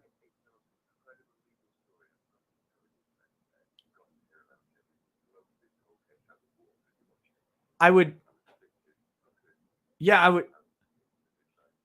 love to hear it, but I'm live right now. So I gotta go. Email me and I'll talk to you about it. I would love to. All right, brother. No, you're you're all good. You're all good, man. I'll talk to you soon. Yeah, you too, buddy. Thanks. Peace.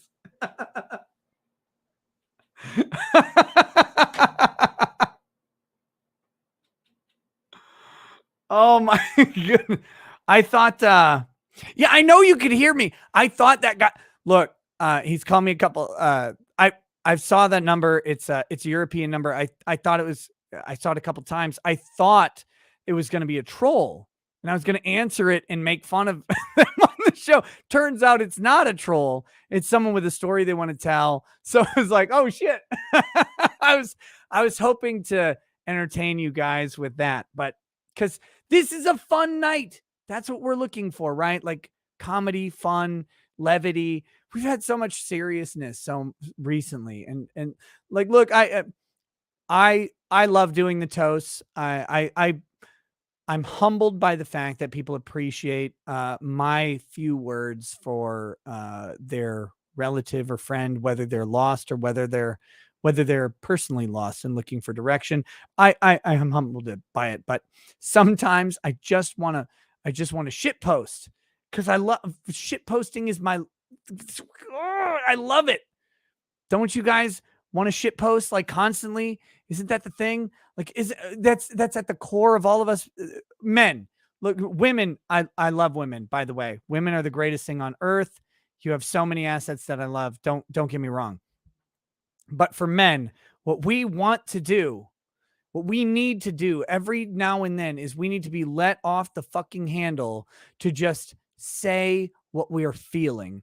And what we're feeling is always fucking funny because men are hilarious. Men are different. They're a different breed than women. We have this thing inside of us that needs to come out is where we fucking hate somebody or some concept or something. And if we get just 1 second of it, normally we have to suppress it because we don't want to get banned. We don't want to get fired. You don't want your wife to yell at you. You want your kids to like be disappointed. But if you could put us anonymously in a vacuum for just 1 fucking second, we can go, look at how fucking fat that is, or whatever it is. You can do it. And every guy out there knows what I'm talking about. Every guy, you're like, God, if I could just promise that nothing would ever trace this back to me, I would light this fucker up. That's every man in America. And I was hoping to do that because I love all the serious stuff. But at the same time, at my core, I will always be 15 years old with too much knowledge, too much comedy, and not enough common sense. And I will want to fucking wreck something. And that's what I was hoping to do today for you guys. So you can live like, look, you all have jobs. You can all be canceled. I know you got things to worry about. Me, I have built a rather insulated empire, and I'm happy to let you live vicariously through me in shitting on something. I thought I could do it, but no, turns out to be genuine. How many times do you even get that? Garrison Sand says, yes, that's what Twitter used to be for. That's what Facebook private groups used to be for. Used to be able to go on Facebook and be like, faggot, faggot, faggot, faggot, faggot. Used to be able to say whatever you wanted on Facebook in a private group. And then the AI got in. The AI broke into the private groups. It's like, hello, fellow kids. And suddenly it's like, let me burn the faggots of freedom. And you're talking about literal bundles of sticks or kindling. And you're like trying to be poetic. And they're like 30-day ban. You're like, wait, I wasn't talking about actual faggots. I was talking about actual faggots. And every fucking time this happens, and I hate it, there is no refuge anymore. There's nowhere on the internet that you can go. Men need this outlet. When men don't have this outlet, we pick up an axe and we chop up a church. Let us shit post. let it out. The world kicks our ass every single day. Every single day. And we sit there, we take it. We're like, look, we built all the things that are kicking our ass. I know. Like, the woman built an Etsy shop or a bakery or whatever, and it's cool. Men built all the things that lets Etsy shops and bakeries exist. We're like, we built the roads, we built this, we built that, and we built the things that kick our ass and kick us down and step on us and hold us down every single day. All we want is one time, maybe a month. Like, this is our fucking menstrual period. Menstrual, not menstrual. Menstrual. This is our period, is one time a month. We want to have the fucking freedom to shit on something. We want to say whatever we want, and then we want to go back. That's all we need. That's all we need. It's like, oh, fuck, I haven't had sex in a week. I'm going to go jerk off once and I'll be good. And then I can go back to woodworking or whatever I fucking do. Right? This is how men operate. And the society will kick us and kick us and kick us in the teeth. Tell us we're hateful. And we won't give a shit. We're like, yeah, okay, we'll still code the fucking thing. We'll still code Tumblr for you to shit all over us, you fucking weird bull dyke lesbians. Okay, fine. We will build this for you because I know you're too busy beating your other lesbian spouse in some sort of giant testosterone-fueled attempt to over-abuse the other one. Like, whatever it is, you fucking weird carpet munchers. Like, I don't just munch carpet, I fucking bite carpet. And by the way, I donkey punch that bitch if she gets out of line, because last time I tried to donkey punch her and missed, and she kicked me in the fucking ovaries, and they're not even useful because I'm a lesbian. I know, I get it. You want to have Tumblr all day? Fine. We will build it for you. Just let us once in a while say what we fucking feel without canceling our entire lives. That's all we ask. That's it. We will go to war. We'll build the fucking things. We will suicide at a higher rate. We'll do everything else. Just please let us shitpost once in a while. That's all we need. And on that masculine rant, RIP to Kevin Samuels.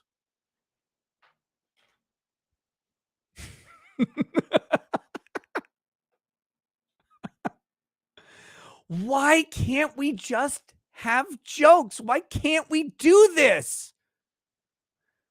You should be fucking demanding that you can say what I just said everywhere, because why can't we? Why can't we just let it go? Why will we get banned?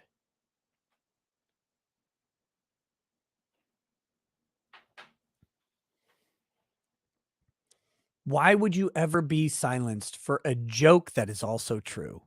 Right? Like, it's hyperbolic. It's fun. I use some colorful language. Sure. I love all dykes and lesbians. I love the ones that hold back water, and I love the ones that make other ones squirt. I love everybody, of course. But we can drop some funny words as jokes. We can do this. We used to be able to, anyway. Why can't we anymore? Why is this not allowed? Why does somebody want to stop you from saying it? I don't get it. We built the things that let the slaggards say you can't do this. It's like if you built, we're going back to Ayn Rand, right? It's like if you built a railroad just to transport the guy from New York to Utah who would tell you you shouldn't build a railroad. That's what men have done. It's not a discredit to women, by the way, to say that men have built all this stuff. There's a whole bunch of reasons that women weren't participating in it. And it's not fair. It's not a choice. It's just reality. It's okay. Look, we love you. Believe me. Most men, most of our days are spent trying to find ways to get into you, if you know what I'm saying. It's like, oh, I'm going to earn a bunch of money. Why? Well, because I heard money opens labia. Oh, perfect. Cool. I'm going to be a smooth talker. Why do you want to be a smooth talker? Well, I heard that these lips open those lips. Men love women. It's insane. Women are like, oh, they're trying to control us. Modern feminism has polluted you. No, we love you. We want to be in and with you at pretty much all times. we're not criticizing you. We're just talking about the fucking facts of history, and that's okay. That's okay. I don't get it. I don't get why all of this is so controversial anymore. It's crazy to me. It's crazy to me. Men used to literally go to a fucking neighboring country and murder everybody just to fuck some chick. They're like, look what I did. Wasn't that cool? She's like, yeah, I guess. But you didn't conquer 2 countries. It's like, Jesus Christ, what do I have to do? Like, think about it. Like, what men, Troy, one of the most classic stories in history was just about, like, one of the most classic stories in history was just about some guy trying to murder an entire kingdom of people to impress his brother's chick, to get his brother some ass. Agamemnon's like, hey, Menelaus, your chick left. She's fucking some little frilly Nancy boy named Paris. I got this. Don't worry. Old man Priam's going to get this fist in his ass. I'm going to rape his wife and murder his entire fucking country just so you can get that dick wet one more time. This is what we used to do. Like, and all we want to do now is like, well, I want to make a little bit more money, so maybe a chick will notice me. That's modern masculinity. And people are like, that's toxic. I'm like, that's toxic. That's toxic. That, holy shit.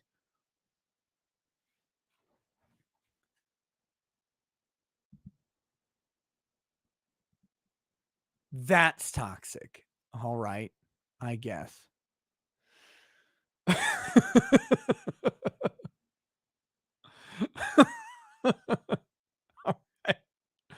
don't know where we got. I don't know how we got here, but we're here. Lisa Gordon says, please admonish my husband and myself for neglecting our wedding vows. Our 23rd wedding anniversary was April 18th. We realized today that we had both forgotten it. Oh my gosh. Thank God. I thought when you said you neglected your wedding vows, you're going to tell me about some poly relationship or some degenerate nonsense.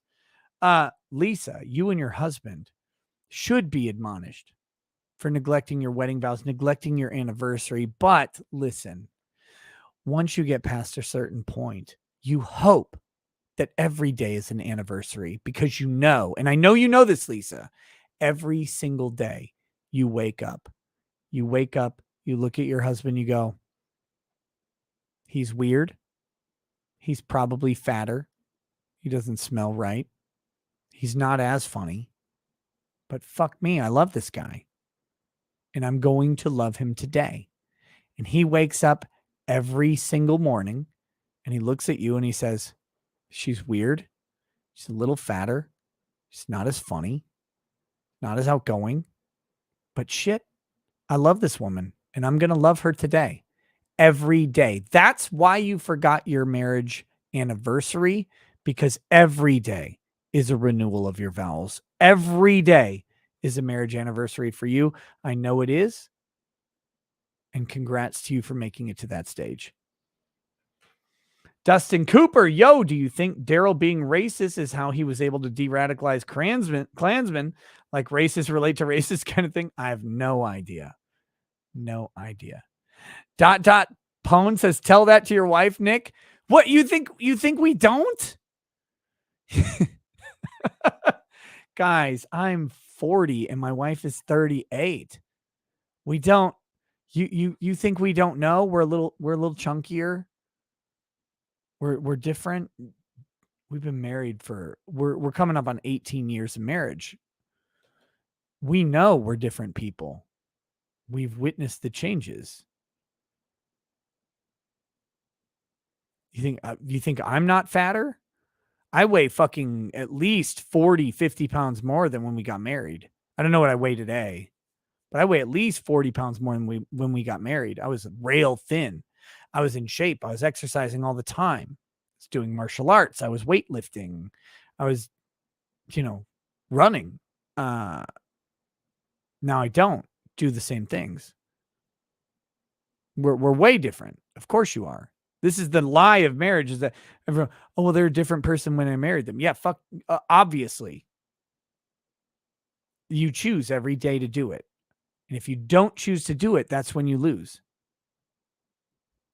You also looked like Snowden. I did.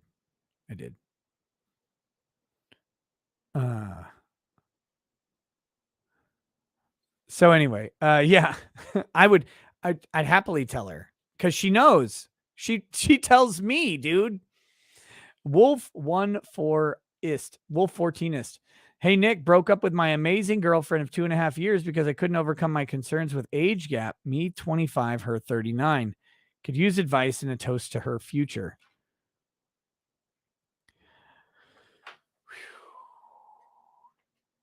Bruh.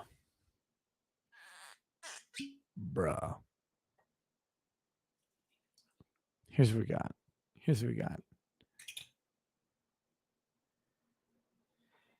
Real quick on that different person thing. I'm pretty sure that there's a study out there that says every cell in your body has been replaced every 10 years. You're literally a new person. Yeah. You're different. Get that out of biology and take that into metaphor. You're a different person every 10 years for sure. And if you're not, everyone else thinks it's weird. Okay, so you, Wolf 14ist. I don't know the reasons behind your breakup. I don't know the reasons behind your decision, but this. Cheers to her. May she find comfort and peace in the arms of someone who is right for her. Cheers to you. You are 25. She is 39. Brother, there are many, many more women in your future, and hopefully one who is correct for you, no matter how that comes about. May you find a relationship that is bountiful and produces a bountiful family, something that was getting increasingly less likely with your existing girlfriend. Cheers, brother. You can do it. Dasco draws.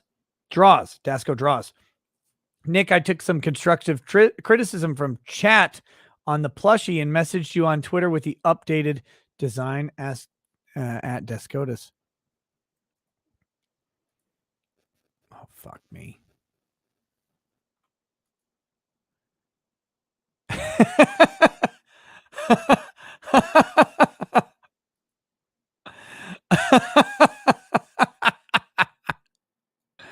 Here's the plushie, y'all. Apparently.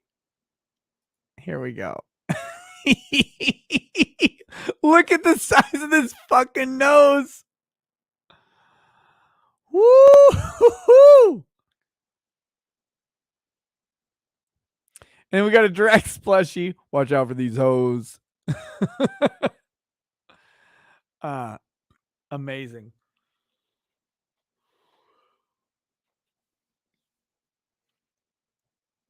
That's fantastic. It should have a whiskey bottle. Where's the whiskey bottle go?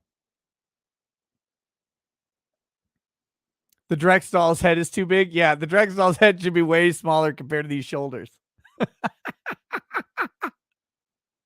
Oh, shit. That's fantastic.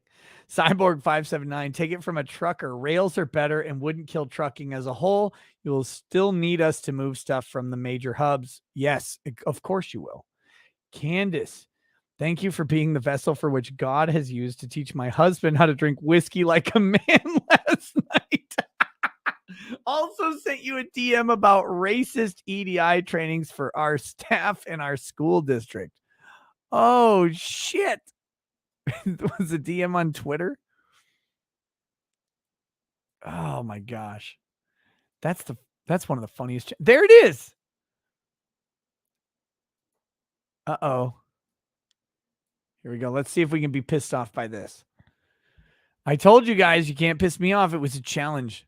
The gauntlet has been thrown. How teachers are taught to see our kids. No curricula should be hidden behind copyright, password, or FOIA. Every curriculum should be readily available and transparent for every taxpayer to see. As parents, it means that we should have unfettered access to the material they will be applying in the education of our kids. This includes EDI training. This includes pieces of training that formulate and encourage pedagogy and how any staff is told to view or treat a student. Deep Equity is the name of the training that was used within our school district to pursue EDI. That's equity and diversity and inclusiveness, I think. Unfortunately, like many other EDI trainings, it is nothing short of racist rhetoric based on a model of guilt and shame. Let me introduce you to Gary Howard. This is the guy. He's an old white dude who tells you that he has power and privilege. He's not lying. He makes a great living selling the idea that the United States is inherently racist. Which of you could not kick this motherfucker's ass? Right? Which one of you could not?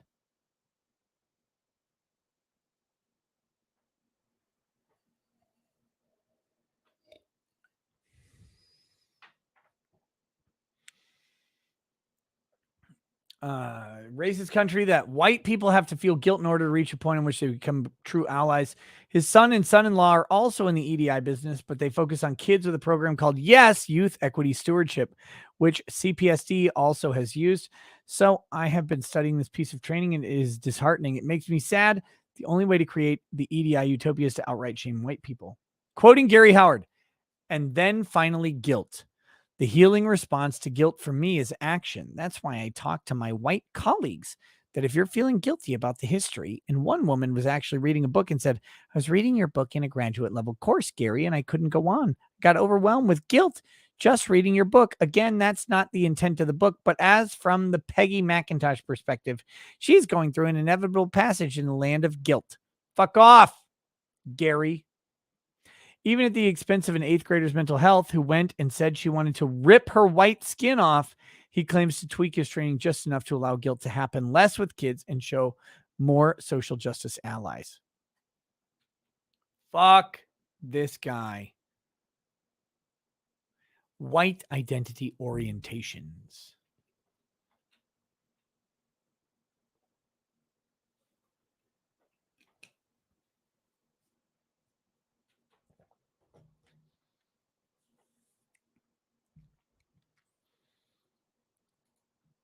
Activate night mode on browser. No, I'm a white supremacist on the browser. Stages of organizational growth.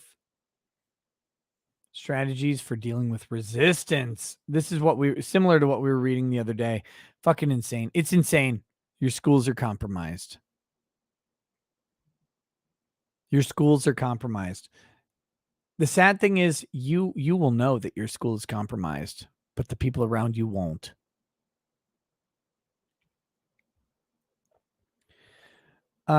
Thank you, Candace. Honda 420 looking to grift a little. Google the gay frog chart. 2 strikes on the tubes. Weekly shows. Love the show. Ricada. All right, guys. Google the gay frog chart. Or gay frog chat. Fuck. The gay frog chat. Check it out. Kara Pappas. Shouldn't say this, but 1 month ago, I clutched a Remington in my lap and came very close to ending things. I'm already much, much better on real medications and know that my life does matter. I got help. Why shouldn't you say that, Kara? Why shouldn't you say that? No, everyone needs to understand. All people need to understand that they are valuable. They are valuable if they choose to be. And ending it all is the least valuable thing you can do. It's unfortunate, it is awful, and it is typically a product of temporary loss. So to Kara, thank you for not ending it. Thank you for strength through a steadfast will to live rather than die.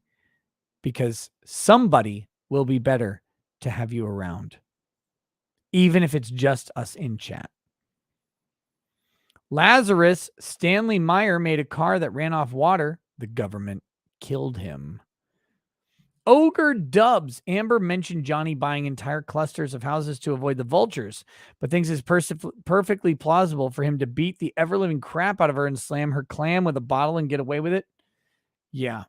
By the way, tons of rich people buy multiple houses in an area. Mark Zuckerberg did this famously.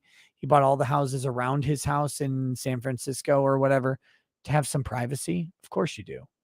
Everybody would if you could. Anna P. Nick, please look at your Instagram DMs for Aeneas. I sent you a video with the new leaked audio from the Australia incident in the Johnny Depp case. Amber contradicts her entire testimony. I'd love to see your reaction to the audio. I will do the audio this coming week. The night show might have some Depp and Amber stuff. I don't want to spend, because it's like 30 minutes of audio, if I remember right. Let's do that this coming week. We'll talk about the audio. We'll apply it to her thing. We'll see if they can figure out a way to get it in, all of that shit. We're going to do that, but let's do it this coming week. Thank you, Anna P. I will check my Instagram DMs. I've gotten so many Instagram DMs requests over the past couple days. It's insane. Mr. Obi-Wan 2020. I got my 10-year high school reunion coming up. Last time the people in my class saw me, I was leading the memorial for my father. 10 years later, I'm going to be leading the memorial for my mother. Cheers, man. Whew. Mr. Obi-Wan. I like the choice of leading. It is leading by example. You are experiencing a tragedy, a loss, and a frustration that your peers will not know or appreciate until it happens to them. May you continue to lead through your tragedy, and may your parents, of course, rest in peace and rest in good memory for you. Cheers, brother. Sarek, New York. If several generations of your ancestors met in involuntary bondage on the other side of an ocean, it's kind of hard to make the case you've been shorted by their suffering since you wouldn't have been born. Why? Hey, Nick, can I get a toast for Mother's Day for my wife, Erin, of brand new twins? She helps me lose 40 pounds by cooking keto for me while WFH and raising kids full time. We have watched since Kyle together. Please help me show praise together. Oh, yeah. I'm getting a little liquory tonight. Hedy Lamar, I do not have any amphetamines. I used to have Ritalin as an amphetamine. I used to have it. And with my history, both sides of my parents' history of heart disease, I could not take amphetamines anymore, especially when I reported to my doctor that I could literally hear my heart beating on them. So no, I thank you, Hedy, but I do not have amphetamines, and I'm not on Provigil currently. When are we doing the Wheel of Death, aka the Wheel of Military Special Alcohol? I'm thinking maybe this coming Friday. I don't know. I got to talk to Lady Rackets and tell her to get the hospital gurney ready.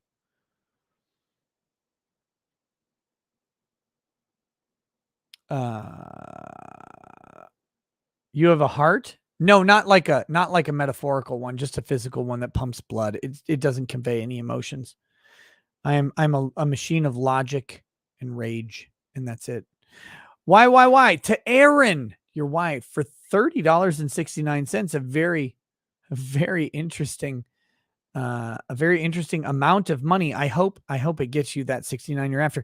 To your wife, Erin, who is a mother of brand new twins. She has supported her husband in the way that women do. In this case, of course, cooking, which I am not ascribing to all women. However, in this case, supporting her husband in his weight loss journey. Cooking keto is a big sacrifice. Let's be honest. Cooking for any dietary restriction is a huge sacrifice. It requires planning that is not present in normal meal preparation. And it requires a sacrifice for yourself, because if your other is doing keto and you're just pounding down raw tortillas, you're a fucking cunt. So to Erin, who is not only supporting her husband, but also raising kids full time while working from home. Cheers to you.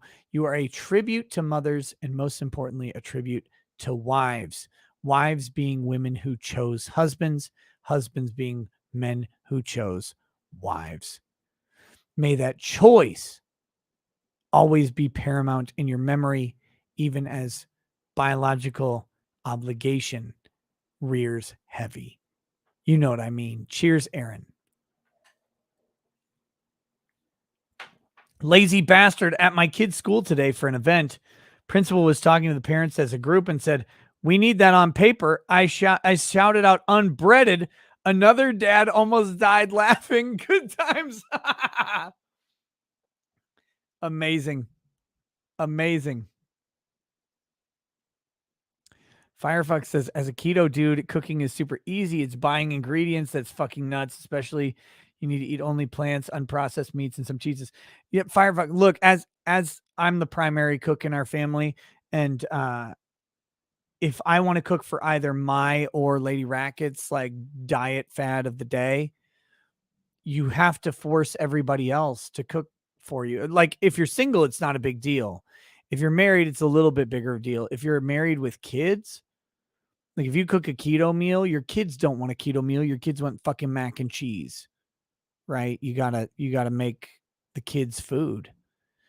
It's tough. It's not so easy. Anna P, speaking of Maker's Mark, cheers to you, Nick, for having the funniest and wittiest replies. This shot's for you. Looking at the bottle right now, how loose does she have to be? She have to have the bottom fit. It's so wide it'll split any woman apart. To be fair to Amber, I think what she was saying was the narrow part, the neck of the bottle was going inside her, and that the square part was butting against her pubic bone as it was jabbed in. I think that's what she was saying. But maybe this hoe was taking that full square perimeter. I don't know. But the whole story, someone says suction ? Jason J. Yeah, the problem is an uncorked empty bottle of liquor in a vagina will potentially cause suction problems. It'll create a vacuum. Pulling it out will cause significant amounts of blood loss. It'll pull blood through pores. It'll cause abrasions. It's horrific to think of what it is. Anna P, I won't take a full shot, but I'll take a sip with you. Enjoy your Maker's Mark both ways if that's what you want. Michelle Tisdall, hey Nick, can my husband and I get a toast, please? Oh shit. Getting fucking tossed online. We're celebrating my birthday and Mother's Day on Sunday, our wedding anniversary on Tuesday. We're big fans, and a toast from you would make our day. Thank you. Michelle, yes. Yes. I'm trying to get this bottle, but my hands aren't grabbing it right. It was not empty, believe it or not. I know it looked empty. It's a light liquor that I was using. This is a new one.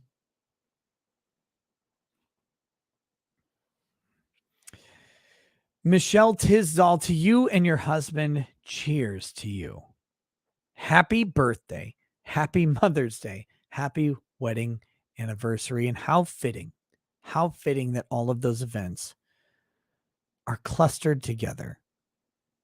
As you grow older, as you grow together, you know how busy the rest of the year is, and combining them all in one place is such a married thing to do, because you have to consolidate so that you can tackle the increasing obligations of life. May those obligations always be lighter than the amount of time that you have, and may you always find time for leisure and, most importantly, each other. Cheers to you guys, and to many, many more clustered celebration days. Have a good one. Adam, I had never really listened to Daryl Davis, but I really admired him for his story. Turns out he's just your standard racist looking for free crap from the government. That's really bummed me out. Thanks, Nick. You're welcome. Don't be bummed out. Don't be bummed out by someone's failure. Here's the trick. People will fail you. Give on the longest timeline 100% of the time. It doesn't matter if they fail you. Daryl Davis did something good. He did something inspirational. That he has gone fucking retarded doesn't matter to his initial achievements. He was an inspirational voice in race relations. fucking 3 decades later, he goes on Tim Pool and is retarded. Who cares? That doesn't change his previous accomplishments. It just means that you can safely disregard whatever he says that's involved in this topic from now on. Invite Johnny Depp, Nick. I'll happily invite Johnny Depp. Of course, he can't come on during the trial. I'll happily invite him. There's no way he'd come on, but he'd be welcome. Dan, thanks for the fun times, Nick. Yeah.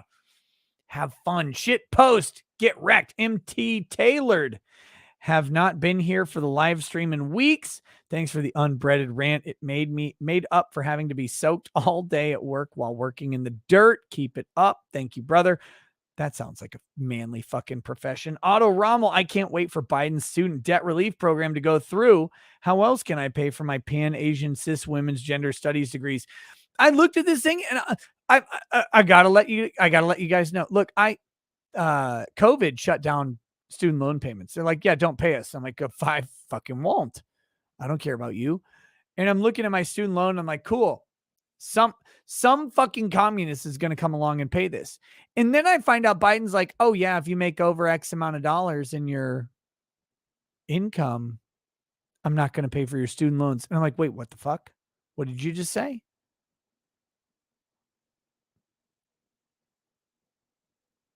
Why don't I get relief? Am I black? Is that what it is, Biden? You fucking racist? Is it because I'm black? You're like, oh, blacks don't even go to school. Look, I did, though. Why do I have to pay my loans back and someone else doesn't?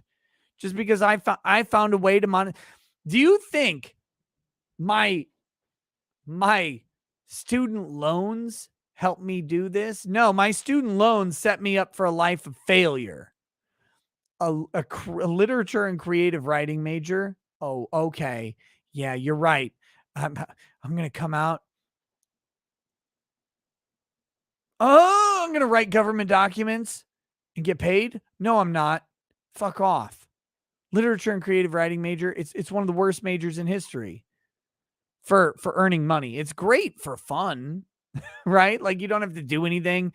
You stroll into a writer's workshop. You make fun of some weird guy's short story about raping a male cop. And you're like, you're fucking gay. That's weird. And then you walk away. That's it. That's the end of it. But it's not good for getting a job. It's a waste of time and money for getting a job. But what, like, that didn't make me a YouTube person. That's never impacted my ability to earn money. It probably was a detriment, honestly. So why isn't my loan getting paid for? Oh, that's right. It's because I'm black. I'll tell Daryl Davis. Kath Von Kennel. Please toast my dad. The first anniversary of his passing will be May 8th. He was 91. Retired COL. What is a COL? An MD. It would be 65 years of marriage. Mother's Day will be hard for my mom, Misty. Your toasts are amazing. Thank you. Shit.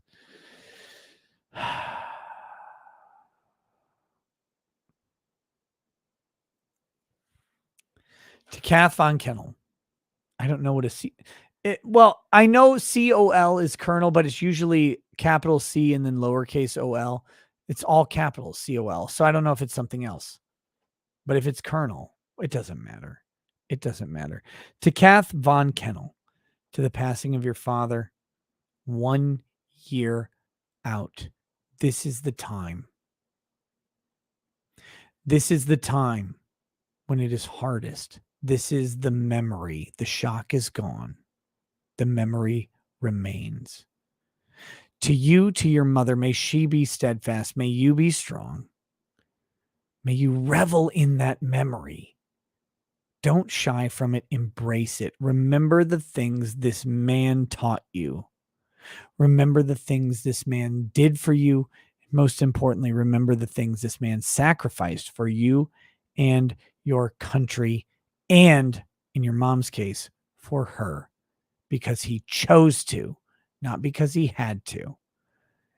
May that sacrifice, that willing, happy, masculine endurance persist on in your mother's life and in your life for as long as you both shall live and have memories of him. Cheers, brother.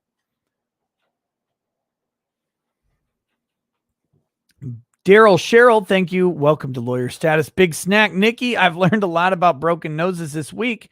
What, if any, headbutt have you received from Lady Rackets? No ice pack will help your coke slope. Tell us your abuse story. I actually have never broken my nose, which is very surprising. Very surprising. Cigar Texan won the West. Keep up the great work, Nick. My kids want foie gras and sushi. Get it. Look, I like sushi. I've never had foie gras, but it's an expensive thing. So buy it and make fun of third world countries while you do it. Is anybody here not on the making fun of third world countries grift? Because I am fully for making fun of third world countries. They're like, oh, it's not fair that Americans throw away food. I throw away food on purpose, hoping that some fucking Uruguayan can't eat. Fuck third world countries. I don't give a shit about you. I never have. What, you want me to mail you my moldy leftovers? Fuck you. I won't even do that because you might get nutrition off the mold. Try not being third world. I don't know. Maybe industrialize. Maybe do literally anything in your fucking pathetic shit country. Your little shithole of a country doesn't matter to me. I don't care if you're gone from the earth tomorrow. I'm tired of caring about third world countries. Your parents are like, oh, well, kids are starving in Japan. Fuck Japan, nuke them again. Don't send them my food. Send my food to the garbage so the rats in America eat better than the third world country. I am so fucking tired of this. Why do I care what some other country does? Hey, I got an idea. America set a model for you. Why don't you try making a constitution? Why don't you try freedom instead of fucking communism? Why don't you try that? How about that? We gave you the model. Try fucking freedom. But no, none of these third world countries want that. Instead, they want some weird dictator to jerk off into his own mouth, or they want some brand of self-fisting communism. Fuck them. I'm done with it. I'm tired of them. I can't apologize for them anymore. Stop fucking subsidizing your country with my fucking success. Fuck you. Fuck the country you rode in on. I know all the horses are already dead and raped in that order because you're weird and backwater. Fuck you, India. I don't care about shit.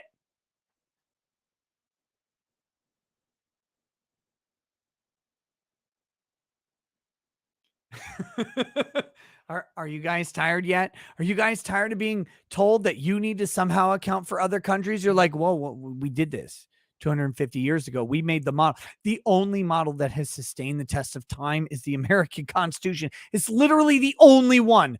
Every single other system has failed. All of them. Communism, fascism, parliamentarianism, all of them have failed. Half of them are getting raped by immigrants they didn't want. The other half are already dead. And we're supposed to like fucking fund all of these people? No. We gave you the model. We told you how to be free. The next step is literally sending our soldiers to die for you for a decade, for you to not appreciate it. And we're tired of that too. No, it's simple. Just take the fucking reins for yourselves. Kill your goddamn dictators. Venezuela, why do you still have this motherfucker? I will say this unironically on YouTube with 100% confidence. Venezuelans, rise up, learn to braid a fucking rope and find the fucking dictator who has ruined your resource-rich, massive country and go fucking hang him from the lampposts. Unironically, not in Minecraft.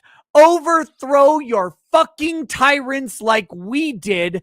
Go to war, go to whatever you did. Stop having your women and little girls have to whore themselves out. Stop struggling for food and toilet paper. Fucking murder the goddamn politicians who have put you into slavery. How on earth is this controversial? Go kill the tyrant.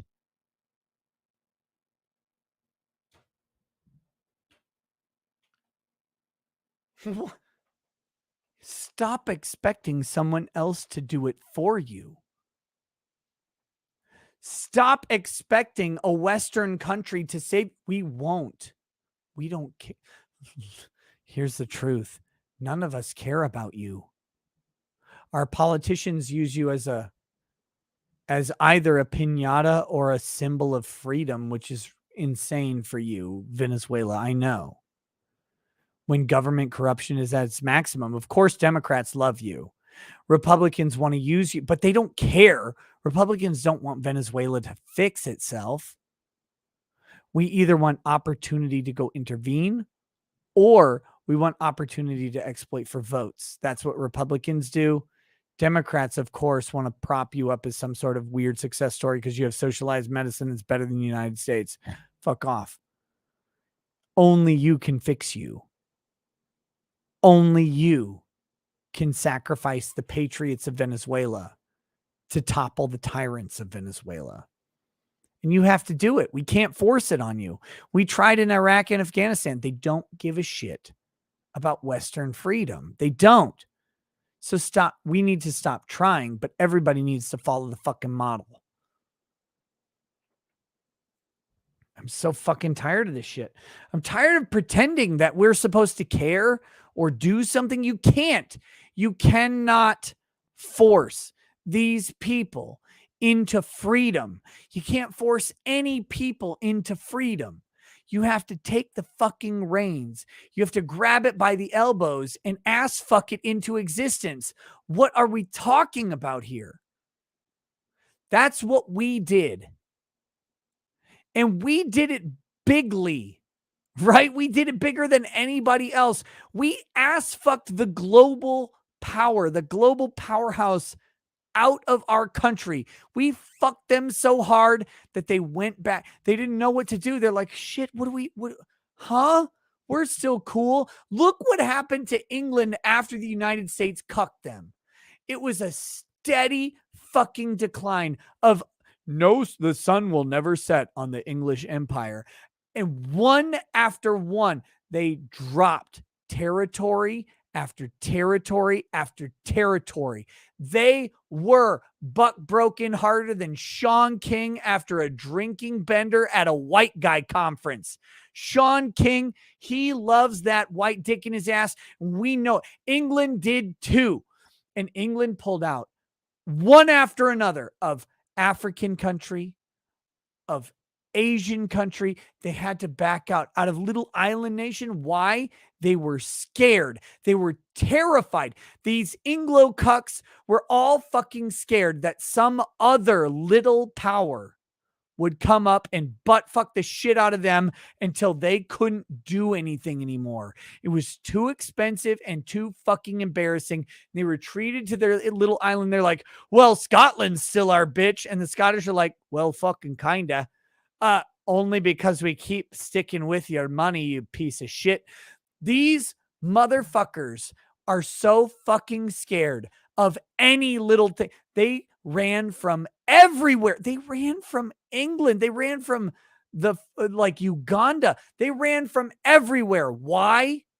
Because anyone sufficiently committed to freedom will overthrow tyranny. They will. Because it's a matter of fucking time, blood, and commitment. Stop asking us to rescue you. We fucking can't. We can't. We've tried to impose democratic freedom across the country for 5 fucking decades, for my entire life and then some, and we can't do it.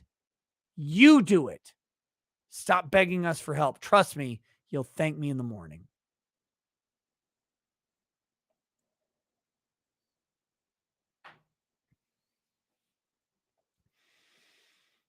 And I've never seen, by the way, tribute to you guys. I've never seen this happen with 6,000 people.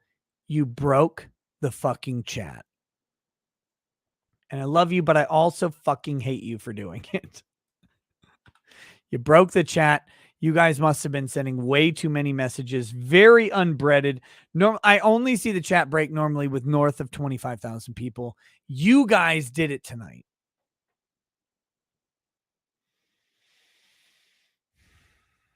Holy shit. Where are we?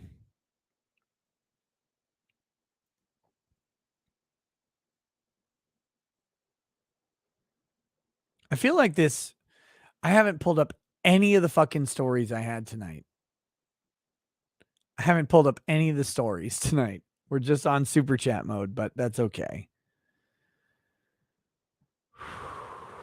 I am super fucking tossed.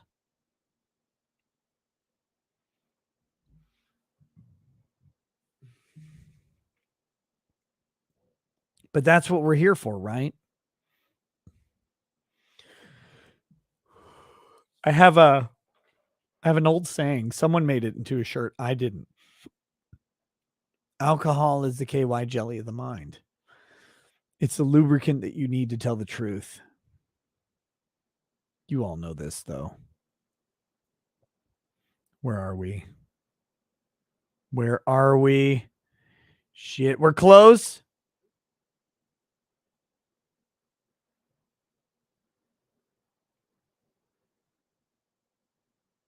Fuck. There was a speaking of Maker's Mark. Husband and I get a toast. Never really listened to Daryl Davis. Holy shit. Dan says, thanks for the fun times. No, I read this one too. I read this one. Fuck.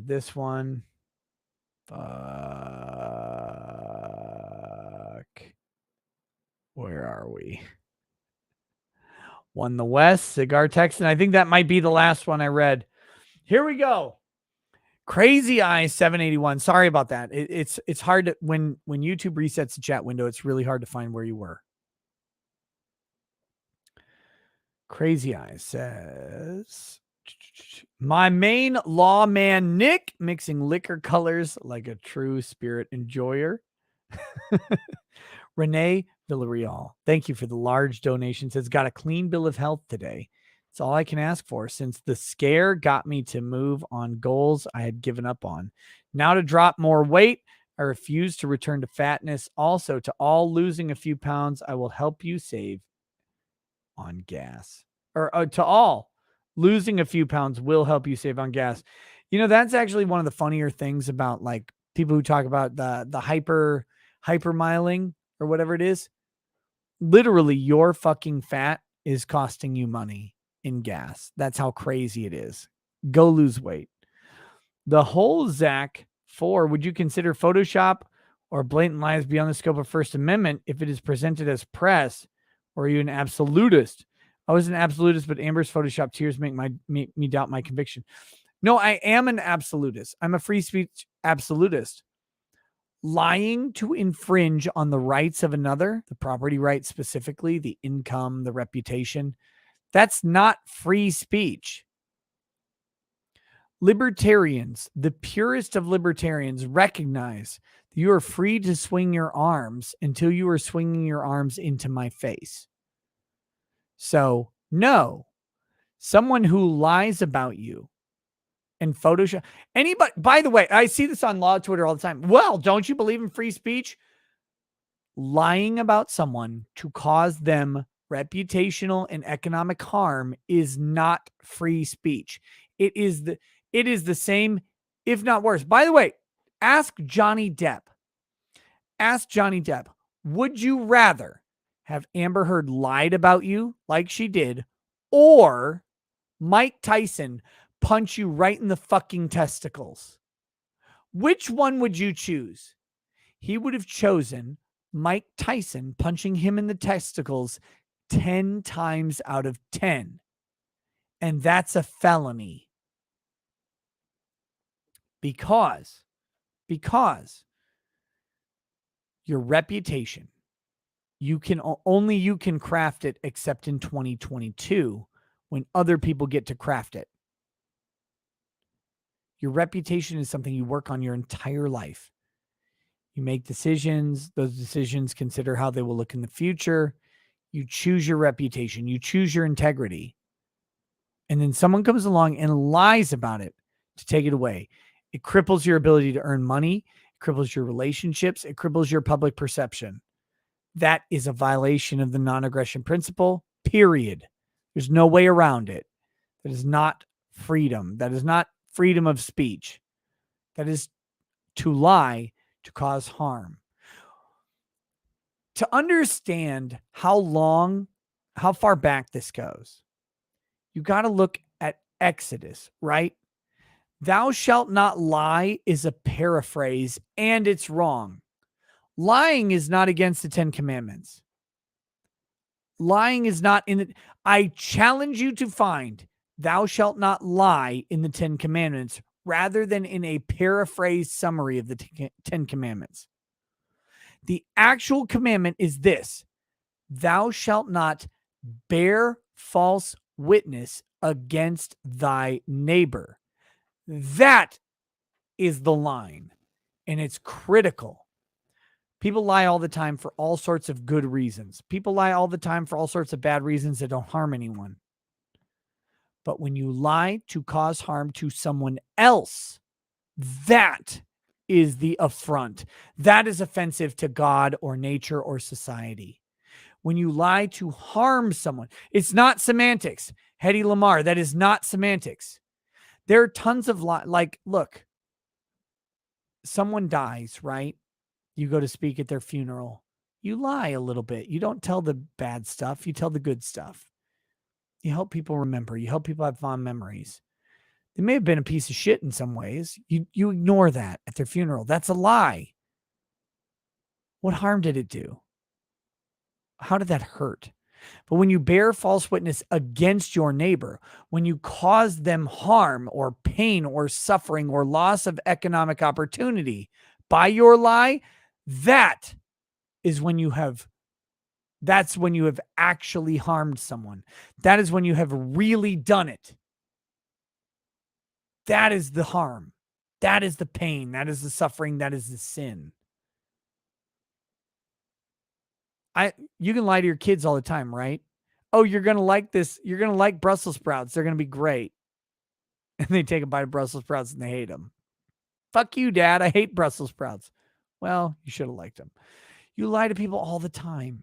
It doesn't matter. None of those matter. They're not intended to harm. It's that intent to lie, to misrepresent someone else, to cause them harm. That's the problem. Anyway, where was I? Yes, so Photoshops are blatant lies, of course. Yes, they're not protected by the First Amendment. They're not free speech. They never have been. People who don't believe, here's the trick.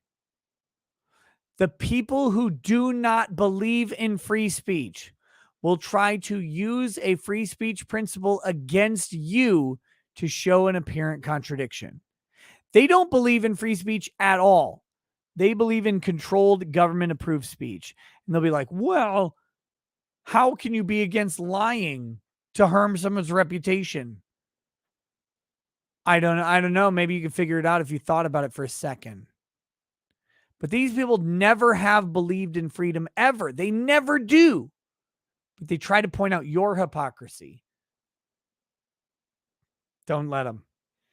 David Hamilton in Lady Racket's voice. I've got other uses for your nose, which does not include injury. P.S. Keep paying on them loans, lawyer boy. I will keep not paying on them loans until I have to. Then, of course, I will. I happily pay my debts. But it would just be great if the government would, if they're going to pay everybody else's off, pay mine off too. Cursed toast, communism/socialism will work this time for sure. I swear. Keku. Aneth Sai Reddy. India is a democracy, the largest democracy. It is now. But India is also fucking weird. Don't get me wrong. Nova. I lost my girlfriend, Erin, daughter Lauren, 4, and unborn son Adam a few years ago to a car accident. Holidays are always hard like mom days. Can I get some kind words? I never know what to do with myself during family times. Nova. You have lived the worst fear of every person. Losing those closest to you. You have lived the tragedy that we all dread. However, I must point out one thing. for you to remember, the light at the end of the tunnel, the beacon in the darkness, is that you did live the tragedy. And the only reason it's a tragedy is because the reality was good. And though it is a loss, though it is a stab, and though it is a constant reminder of the terrifying nature of humanity, I hope that you find solace and peace and comfort in the new potential for tragedy, but hopefully without the same outcome. Cheers, brother. Carry on.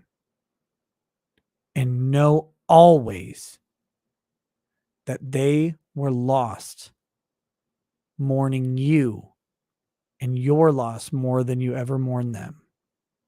Peace, brother.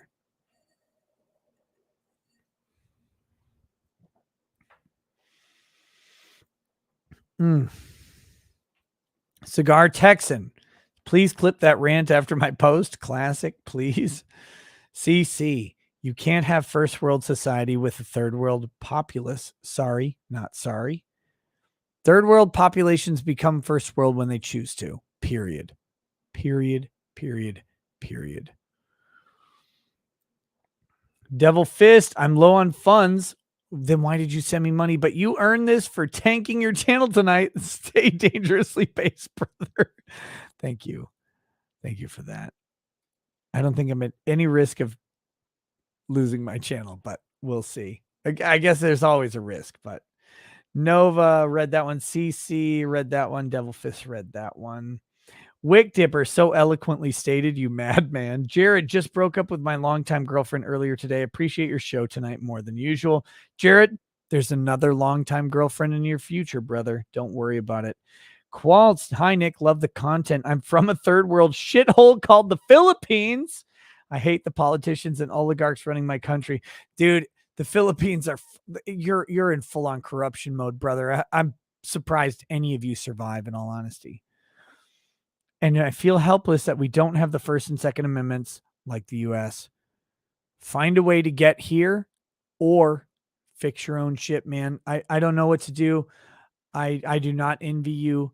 You are in a rough spot. I hope that the corruption subsides and that freedom prevails. Otto Rommel, here's a request for a toast that doesn't involve tugging at the heartstrings. Fuck all the elven losers. You suck. Have an elven loser life. Cheers to the fucking elves and their fucking pointy ears and their long lives. May your long lives be filled with misery, you fucking fucks. No one likes you. I hope you get genocided. Elves for the meat grinder for orc sustenance and food. Fuck elves. Fuck their gay little cloaks and bows and arrows. And oh, I use little daggers. Elves are the gayest fucking race in every single solitary setting. And I hope they die and rot in hell. And also, I hope Dolph Lundgren comes and cuts their ears off like he did in Universal Soldier. But he doesn't even deem to put them on a necklace because they're too fucking gay. Fuck elves.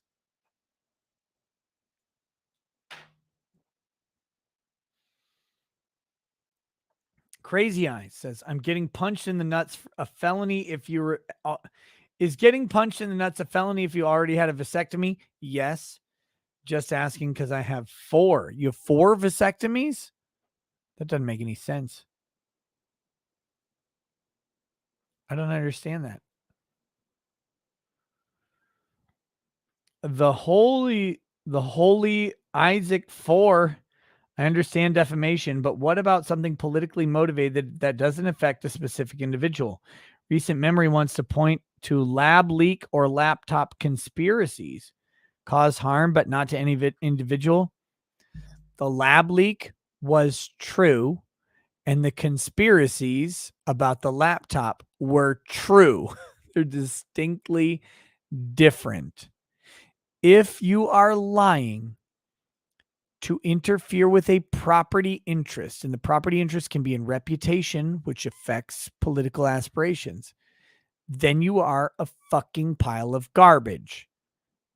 And you deserve whatever happens to you. I've been lied about. I know many of you have been lied about too. Everybody who lied about you deserves to be on a fucking cross, don't they? Like, in all honesty,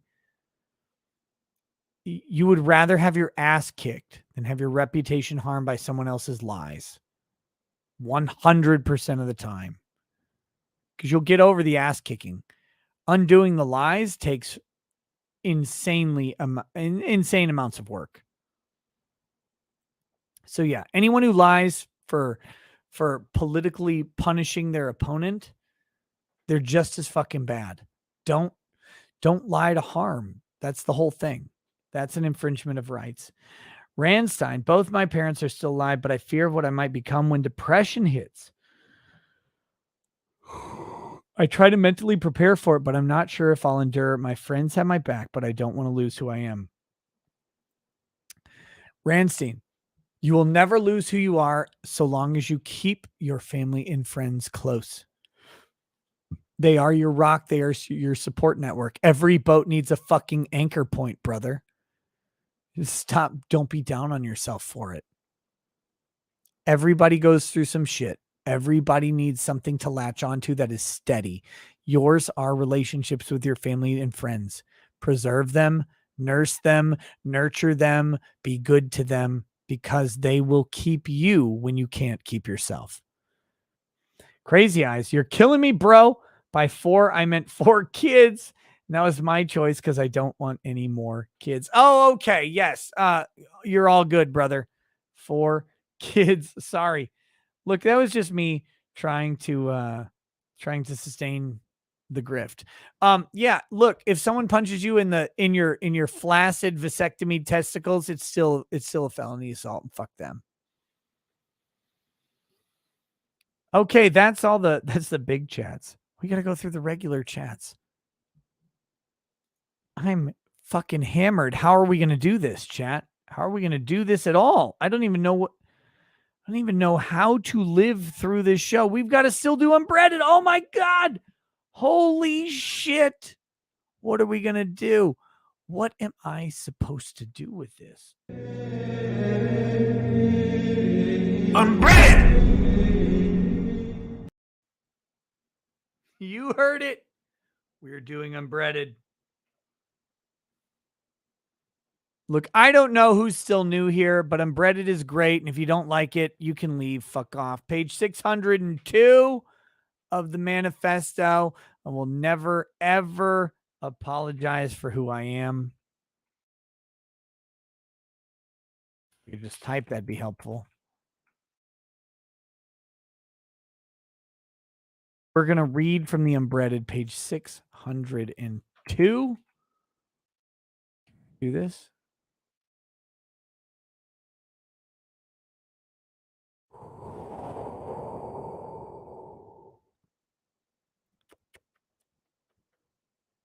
Oh, shit.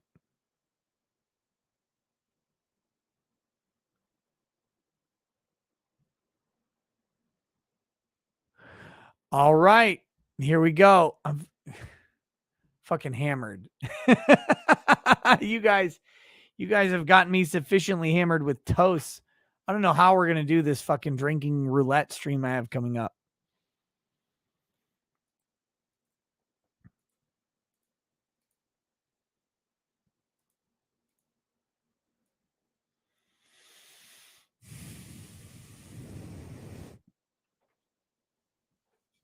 All right, this is the Ballad of Matthew Harris. That's not the point. If you tried tapping, the bikes would have just stole from your people from another direction and not promoted rap at the level they did. So basically, they only elevated rap to where it is because I want there, and I was busy in the academy trying to advance my tribe. But if I was in rap instead, they would have just did some Fresh Prince bullshit and claimed bingers should have gone into the academy. So I always somehow look miraculously inadequate in the face of the public. Yeah, it's almost literally like the bikes are a hive mind working against the advancement of bingers. The Irish have lizard blood. I dated a Cuban bitch once. What was her name? Let's just say I called her Almost. Whitney is Irish? Fuck. Forget the part where I called her pretty. That explains why she ain't shit. Figured. You ever seen a black woman's vagina? I thought the point was not to look at it because it's never mind. The bitch was pretty until I noticed her chin grow. That's why we call her the Blink. You ever wonder if you could have fallen in love with Katya? Bingers, stop acting gay. That bitch had Russian blood. Would you marry a woman with dark hair on her arms? I'd rather just die. Matt, keep in mind, ain't no real blonde. So basically, as long as she looks blonde when I meet her, it's different than if she dyes it later. No real blondes. Well, I might as well just dye them because this whole world is a disappointment. Who the fuck killed Tuck? Kill Ruck? Who the fuck was the bitch that said skedoodle skedaddle? Bitch has armpits smooth and bright like a polar glacier. I'm so lonely without my Catherine. It's a wonder I'm not a mass shooter yet. Fuck, I love you. Does she even know how much I love you, Catherine? It's just a little thing crush. Not like I faint every time we touch. That song was basically the pinnacle of Queen of Goldheads' career. You realize she didn't write that song? Yeah, the song wrote her. This book can also be summarized as you need to know I love you so, and I do it all again and again. Whoa, whoa, whoa. Yeah, yeah.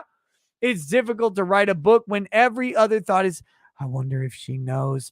If there's ever been such a thing as destiny, then stop acting like we aren't meant to be together. You know those outfits white girls wear that look like a cross between a sandbag and a dress? Those with the stretchy, kind of airy fabric, baggy but not saggy, tight but not stuck to the body. That's what I find sexy. Only on white bitches, though.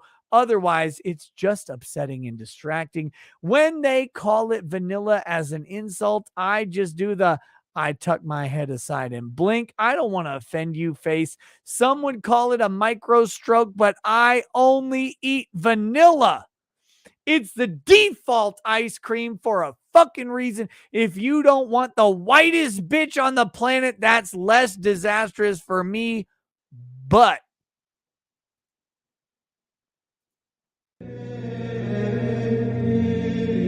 unbread. There you go, ladies and gentlemen. That is the unbreaded for this evening. I am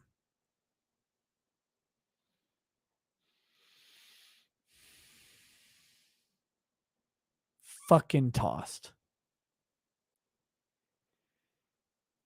I think it's about time that we do the super chats, the rest of them, and wrap up the show.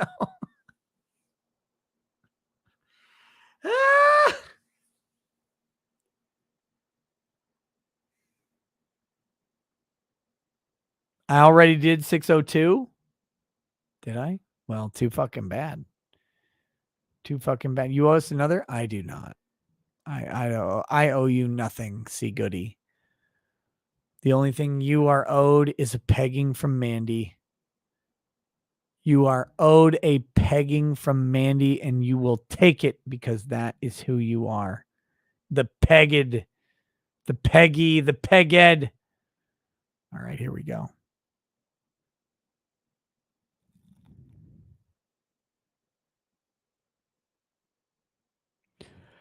The Real Hydro PX. Who would you say is your biggest power hungry ag mod? Well, I guess it's C Goody. I mean, I guess that's who has to be the one, right? Like that's the answer you want. And I'm here to give you what you want. TN, what, if any, muffins have you snorted with a tampon applicator? 0. That's disgusting. Killdozer. Uh-oh. Oh, shit. Oh, no. Oh, Mandy, you came and you pegged at C. Goody and went in all the way. Oh, Mandy. Now his asshole is so loosey and he needs you today. Oh, Mandy. There you go. That is for you, C. Goody. You got wrecked.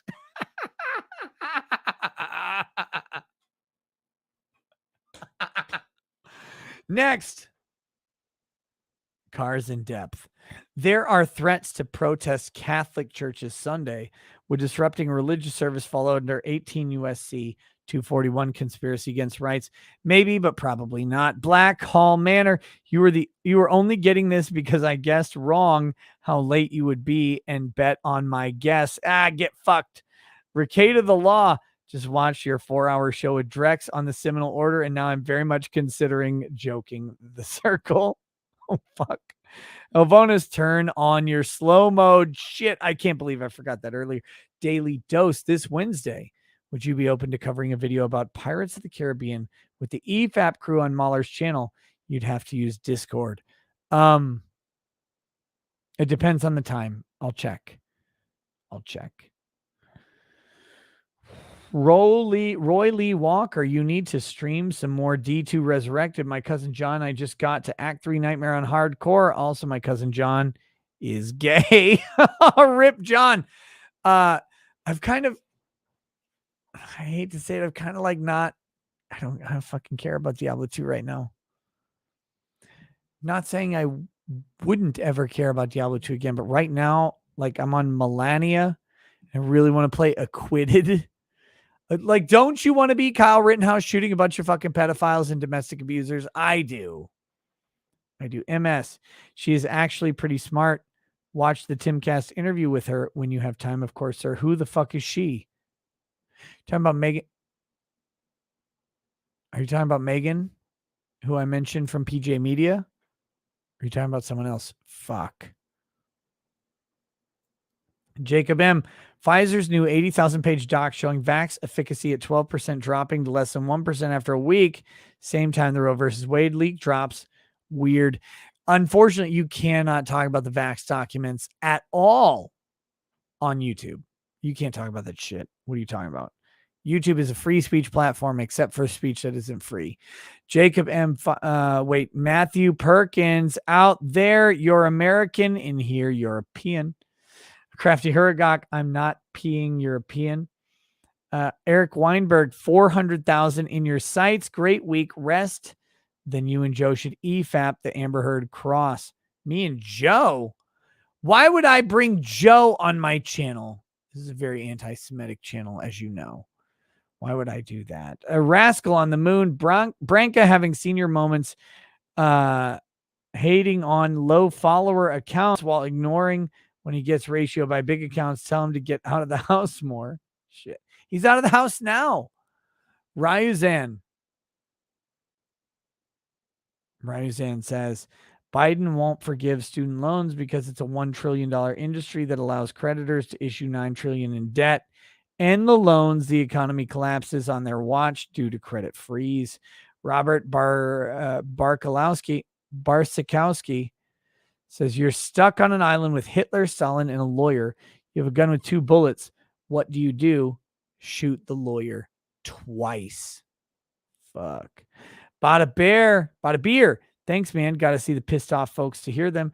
Bams John. Hey, Nick, what's the difference between communism and democratic socialism? The acceptance rate of death is all. And time, because democratic socialism becomes communism every fucking time. And I look, you guys are like, oh, the Destiny debate's a trap. Is it though? Who's the trap for? Who's the trap for? Well, you know, all Western countries give poor people food. But should they, you fucking communist? Should they, you fucking communist? Look, any communist who wants to come on my channel and get that ass tore up, just ask just some guy how it went. I will tear your communist ass to shreds every fucking day. You know why? Because at the end of the day, when anybody breaks it down, they believe in personal advancement, which means they believe in liberty. Even the most hardcore communist is only communist because they think they will be the ones setting policy and being able to reap off the suffering of millions. But guess what? They never, ever are that person. They are always one of the millions, and they always suffer, but it's always too late.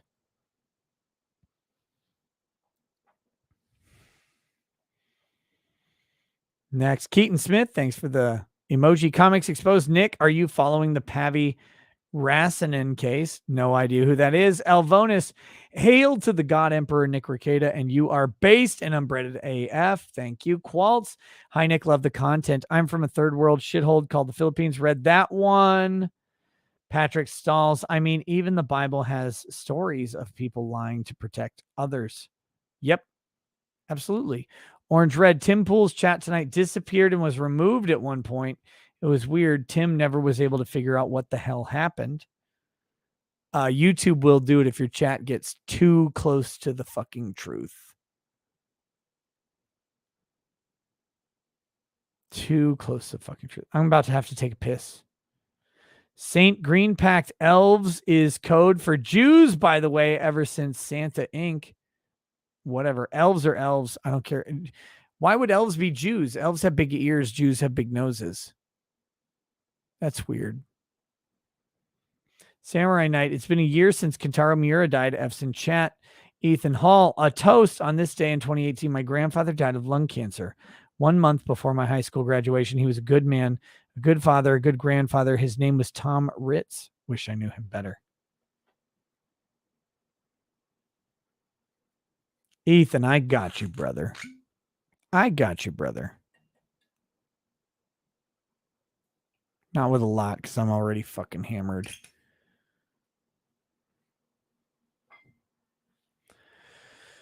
To Tom Ritz, the grandfather of Ethan Hall, taken as so many are by cancer.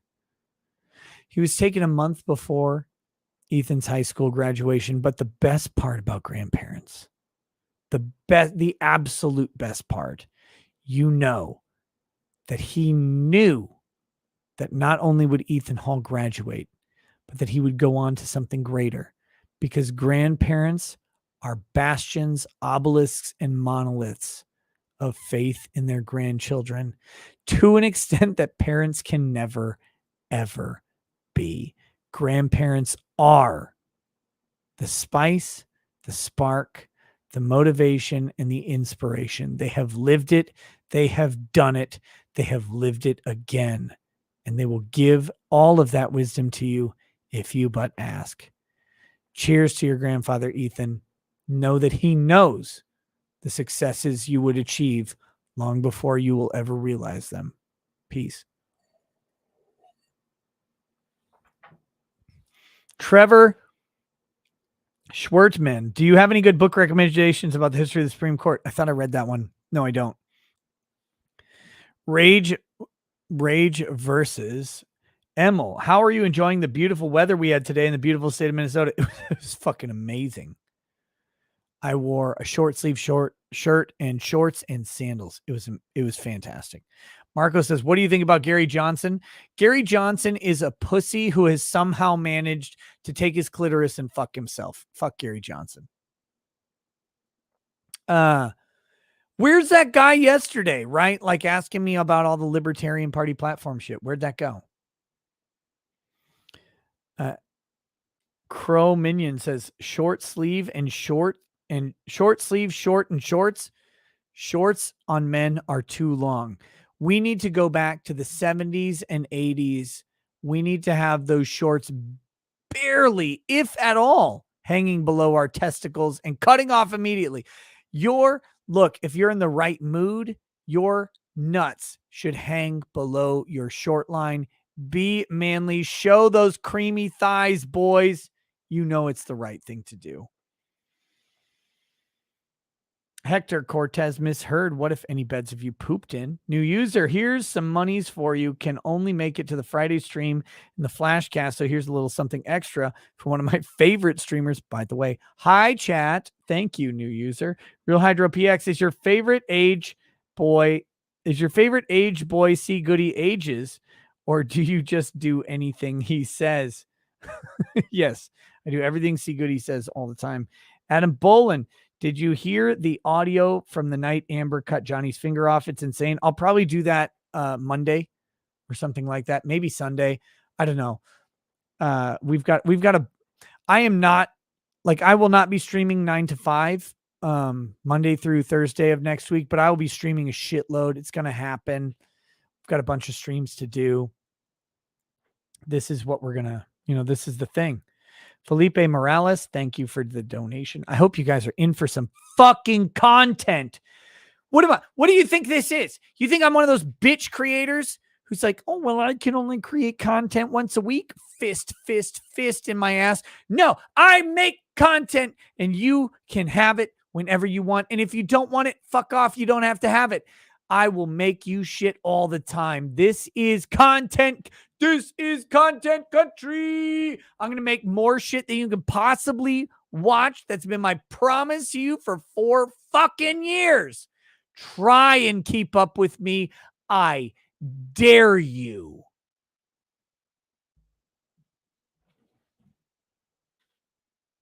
Cars in depth. Oh my God. Did you hear if JFK Jr. died? Good. Spectre 189. Bruh, I found out Miura died from listening to your show last year. Real boomer hours, Nikki. No, who's Kentaro Miura? Asia Frazier. They told you about Kentaro Miura in the chat last year. Your reaction was about the same. I don't even know. What are you talking about? I don't know what that is. Ashton de Rojas. Play Guts theme and contemplate how you missed 1 year of not finding out that Kentaro Miura passed away. Rip Master Miura.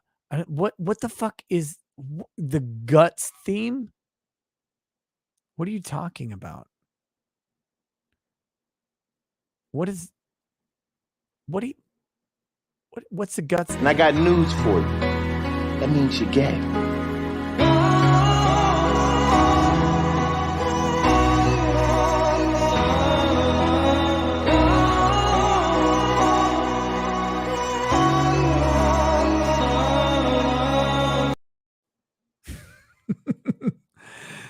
Oh shit, the holy Zach, the holy Isaac 4.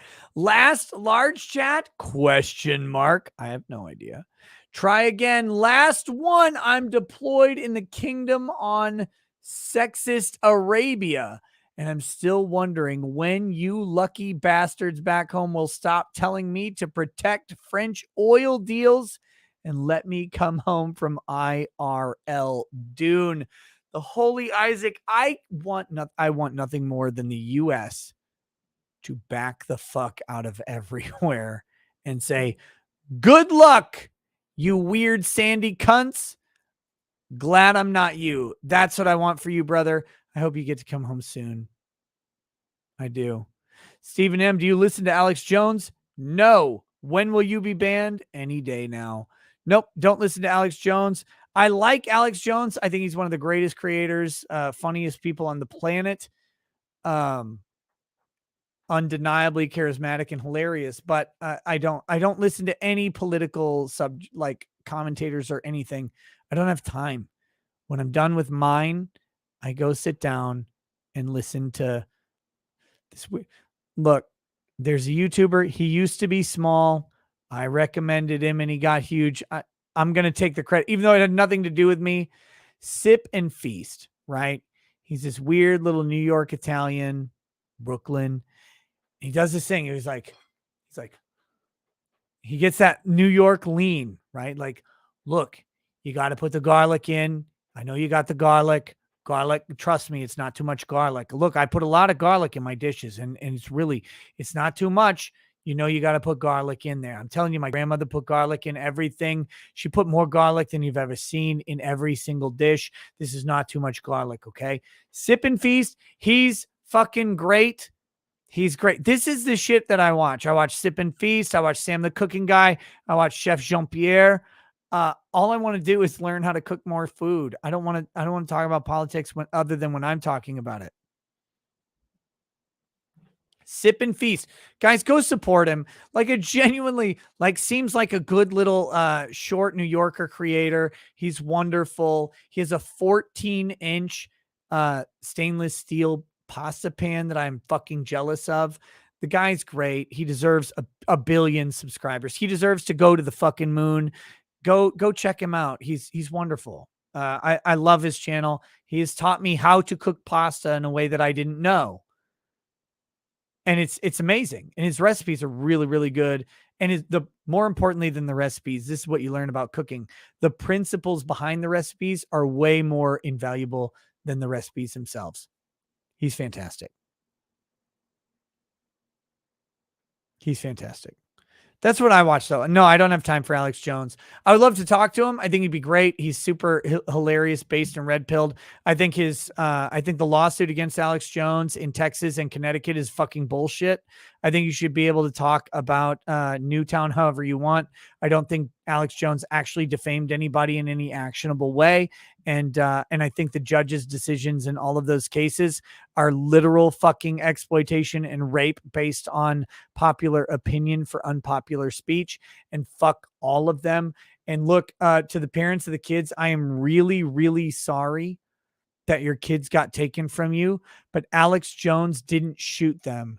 And you're only going after someone with money over your kid's death because they talked about it. That's bullshit.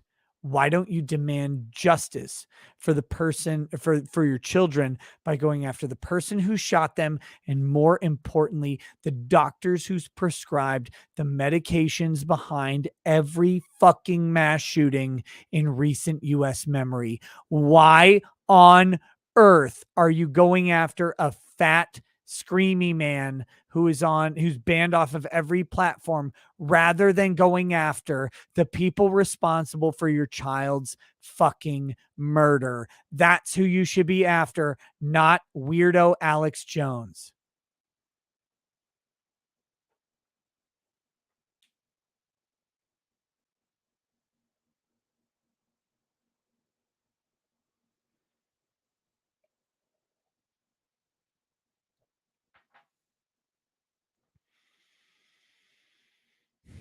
Rusty Shackleford says, "You keep me sane."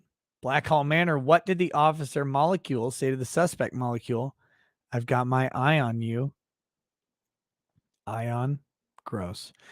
Carme Taika, details in a Twitter DM. How can I sue a court? You usually can't, brother.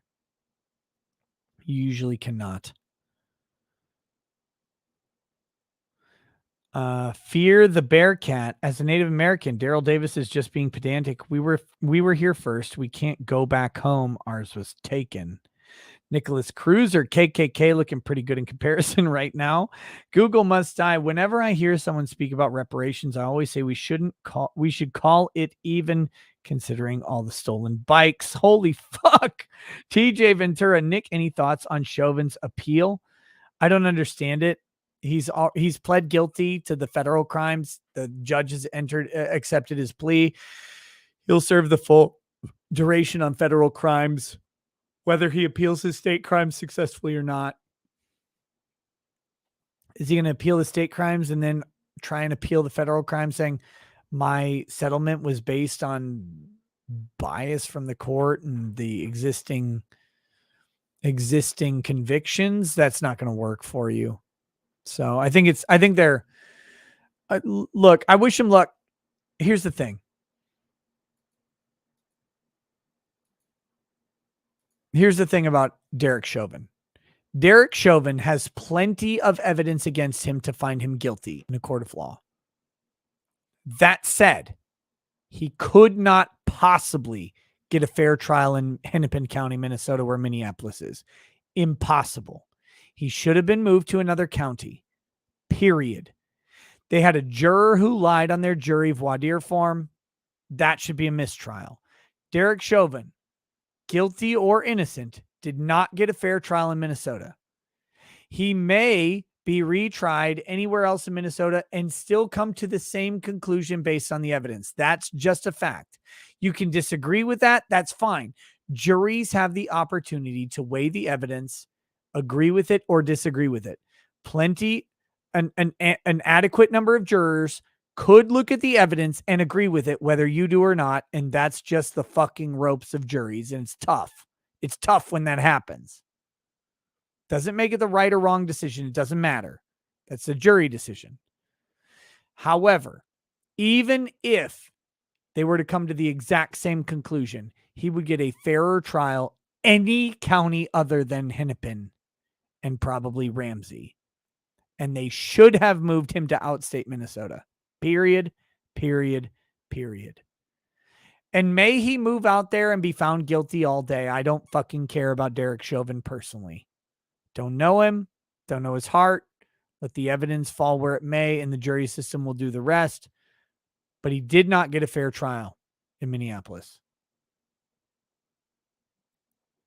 Night 36 says, so more content means 40K?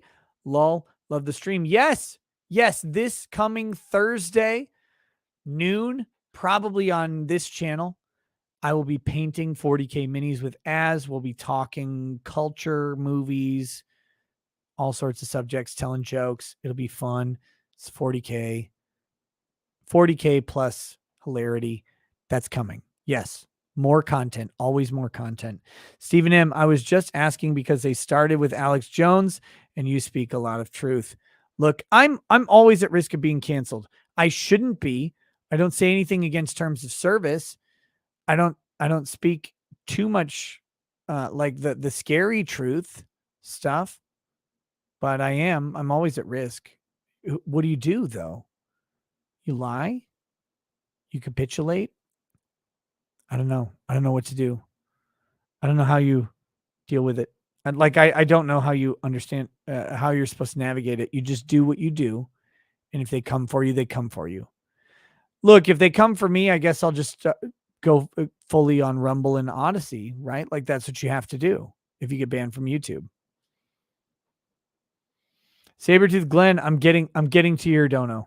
Getting to everyone's. Patty Leather, the Irish were treated much worse than any orc. Give the Irish reparations. They died in Lincoln's War, digging canals in New Orleans in thousands. For starters, Irish had it much harder. Be Catholic. William Barnes, and after whites pay reparations, will charge blacks for the cost of prisons, Section 8 food stamps and welfare, pay back billions in damages. Sabretooth Glenn, hey, speaking of you, brother, here we are. My girlfriend's employer marked her income as double what she actually made and won't fix it. Now we have to pay 5x the taxes we are supposed to pay. Should I get an accountant or an attorney? That is an attorney. That one's an attorney. Do that. Amateur Ant, this guy looks like he ate his fair share of reparations already. Tamara Holloway, my mom descends from a slave/master's son, but not forced. He freed his son and mom with land.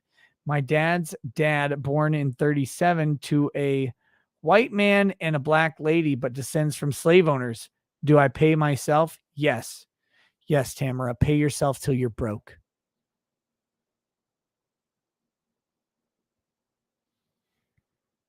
Victor Phantasm, also along the lines of you daring us not to piss you off, I heard you allowed for circumcision among your children. Extra disgraceful. I don't talk about circumcision or anything else in regards to my children. You want to talk about principles? Fine, but what I'm not going to describe my children's genitalia to you. Wig Tipper, how many black men is he willing to jail or kill to ensure funding for these reparations? I'm sure there is some who don't want to pay those taxes. Eric from Wisconsin, you mean Red Lake Res in Minnesota is a failure? I mean, every reservation, even the ones with all the money, is a failure. Absolutely. Every reservation is a failure of proper sovereign state action. Conquest involves assimilation. It's ugly, but it's fucking real. Do it.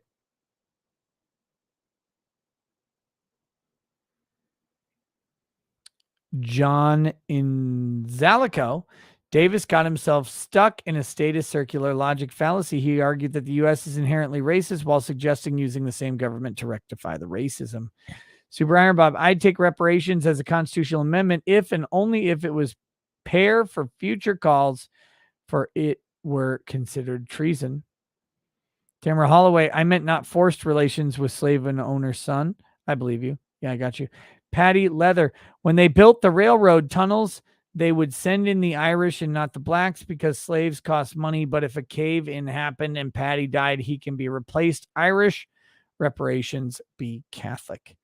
William Barnes, if you charge me reparations, I better get to keep fucking slaves in return. Let the crime fit the punishment. Howdley Doodley, champion the diddly doodler. Louis Laveau makes the best case for reparations, where if we do this, it makes any diversity hires and complaining about slavery / racism forever. I think it means forever, like gone, right? Keldrig, did I say is the new what if any? Faulkner, I'm pretty sure the Roman Empire probably enslaves my ancestors. When does Italy pay me reparations? What are they going to do? Send you a bunch of fucking spaghetti? You'll probably get bitch ass angel hair or something instead. Faulkner, Thomasine. Lol, Ian is being Ian. You should have heard him talk multiple times about how Roblox is using child labor or some nonsense. He's a weirdo, man. Jonathan Sweet, best part of reparations is if you look at racial makeup of crime, bingers owe us. Thomas Matusweski says, from Polska with love, just finished my night shift drinking cheap whiskey. Zdrowi.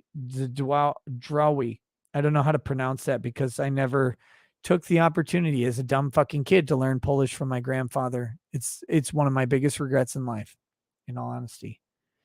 My grandfather offered to teach me two things, Polish and guitar. He went to he was in the Korean War as an entertainer, as a musician and guitarist and violinist. And I wish I would have fucking taken him up on learning guitar and Polish while he was alive, but I didn't. R.I.P.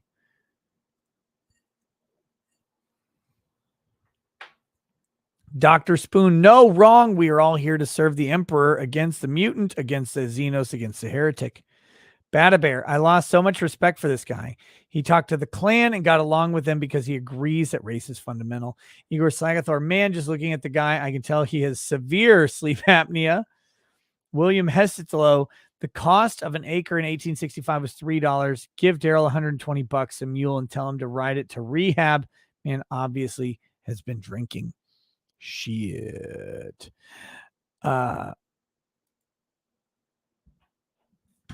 Nandhitha Garunthari. Oh my God, did you see Kevin Costner call out Amber Heard back in 2014? No, I didn't. People mentioned it. By the way, love your channel. Rewatched Sheriff Feecy's Brilliant Cross after that flaky one of the Psychologist by Depth's Lawyers. Fantastic. Yeah, it's great. Look, I hope you guys are enjoying the short, like, trial moments clips that I'm doing. Well, more appropriately, my editors are doing. They're grabbing these clips. Sometimes they see them, sometimes I see them, but I hope you guys enjoy those. I know not everybody can watch 8 to 12-hour trial streams, and we try to grab something of substance in those clips, but I hope you like them. They seem to be really popular, and I hope to do them a lot more as trials go on, different trials and stuff like that. Janet Morgan says, no, they suck. Good. Too many trial clips, honestly. They're like a minute. I don't know how you can have too many. I really like the edited recaps with the, like, someone's testimony point, like where all the good moments of the doctor's testimony or whatever. I like those a lot. I hope people like those. A few of them had 1 million views, like 6 of them. It's stupid. One of them's almost at 2 million. It's so dumb. I don't understand it, right? Like I'm always weirded out by it because personally, I like to create more substance in my own brain. I'm like, okay, I need to have like an 8-minute video explaining things, or 10 or 15 minutes or whatever, really breaking down stuff. But a lot of people really just want that 1-minute hit. I don't get it. I don't get it at all, but that's what they want. So, why not give it to them? Josh Chandler says, for fuck's sake, I'm watching it with you live. What more do you want? Don't look, if you're watching live, don't watch the clips. You'll never begrudge me. I don't. There are so many different types of people who have so many different schedules. Some people can watch the full thing live. Great. Awesome. Some people cannot. And if you can't, you might want little moments. And people seem to, they're really fucking popular. I don't get it. I don't watch YouTube that way, so it's hard for me to visualize. That's why I was talking about it. Sorry. I'll stop talking, okay? Let me go back to super chats. William Barnes, if black men get the talk about police from their families, why are they still chimping out at the cops and getting shot? Just don't. Just don't. Woot, do for you. Based AF. Luna Star patches. For Hispanics, we just get keys and get reminded of the chancla. We know what to do from there. Yeah, like if you get a Mexican kid, he's like, oh, I'm driving. I say I'm going to go buy some tacos or whatever and join the cartel, or maybe not. MS-13 is my boss.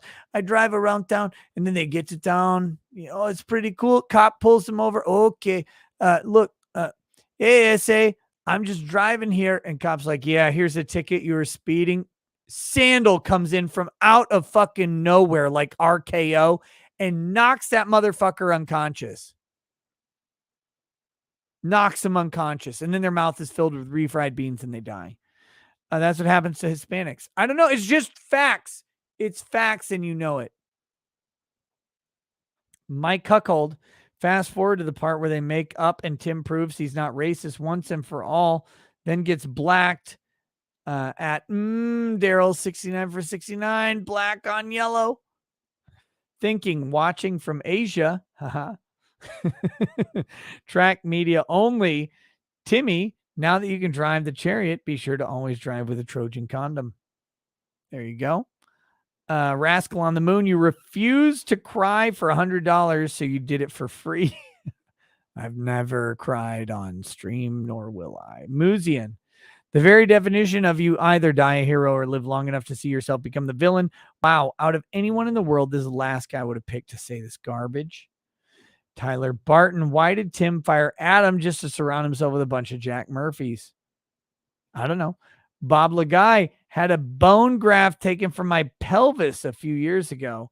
The bone bruising caused Lil Bob to turn completely black for a few days. When reparation for lived experience, sir? Bob Lagai, stop it. You know when that happened, you had your bone graft or whatever, and it caused your dick to turn black, that it was twice as big. Stop it. You enjoyed it and you know it. Jerk It says Daryl Davis, who supposedly de-radicalized 200 plus KKK members, just showed how radicalized his $5 million net worth grift operates. Fuck. Colton Lynch says people like Daryl who claim racism are usually the racists. Chris Montgomery, enjoying either black velvet toasted caramel or old smoky salty watermelon. Cheap, yum, disgusting. I don't like flavored whiskeys. Hetty Lamar says, oh, come on now. Hetty, enjoy the joke. Enjoy the joke. It's fine. It's swollen from the blood. That's what I mean. Mr. Telegunner. Amber Heard refers to domestic violence victims as them. Wouldn't us be the correct association? Ooh, that's interesting. Jax, thank you for the thumbs up. Sejong the Great. The difference between paying taxes and refusing to pay taxes are very severe difference. Willingness does play a huge factor. Dan Duffy, thank you for the sticker there. Drewby Rants, why couldn't have Tim got Thomas Sowell instead of Daryl. Thomas Sowell's dead. On his show to talk about the subject, man sounded like a crackhead making those arguments. Big snack. I see a little red mark on your nose, Nikki. Did Lady Rackets headbutt you? I learned about broken noses yesterday. Yes, she did. Yes, she did. She headbutted me and I can't take it. Sir Marhas, on my channel, I use OBS, makes my audio great. It means you're gay. Sean W., what if Daryl isn't de-radicalizing people, but rather he is switching their flavor of radicalism? Robert Rogers, you should react to Tom McDonald's new song. He is being shadow banned. It's called The System. Aaron Porter, put a pew pew to my head, but I didn't pull the trigger. Not sure why I'm saying this here. I guess it's because I have nobody IRL to tell. Aaron, yeah, you do, buddy. We're here. And I'm glad you didn't pull the trigger. Don't pull the trigger. Sowell isn't dead? Thomas Sowell isn't dead? You lying to me. Thomas Sowell outlived Kevin Samuels? I can't believe that is not true. How did the Clintons not kill him yet?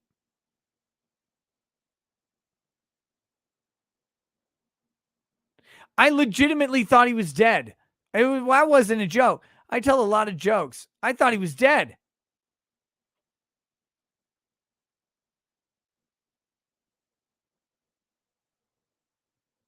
Because they have that Thomas Sowell quotes account that has nothing to do with him at all. I thought Twitter made me think he was dead. It's Elon Musk's fault.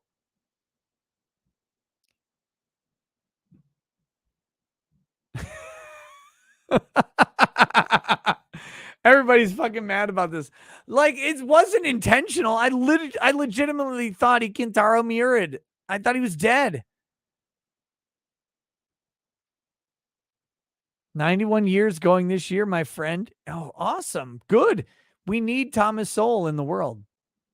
I don't know what we're going to do without him, Clarence Thomas.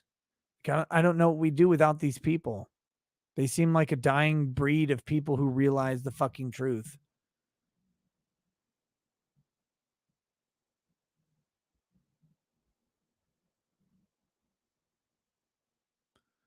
Sowell is just retired, you fucking cuck. Well, look. I'm glad he's alive. I thought he was dead. I'm sorry. It wasn't important. Wait, no, it is important. I mean, I hadn't looked into it. I assumed he was dead. I'm sorry. Because how can a man so based be still alive, right?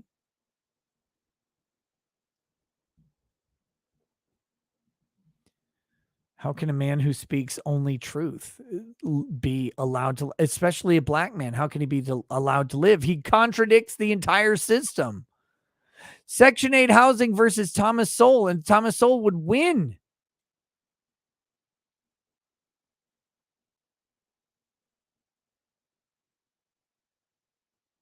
Nick just insinuated that intelligent blacks are a dying breed. Is fucking racist.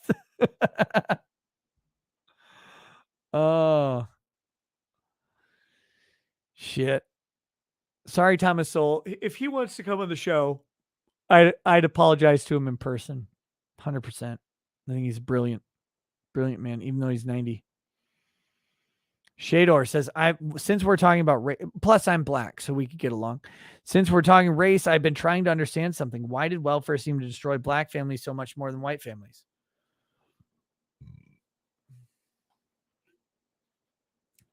It didn't.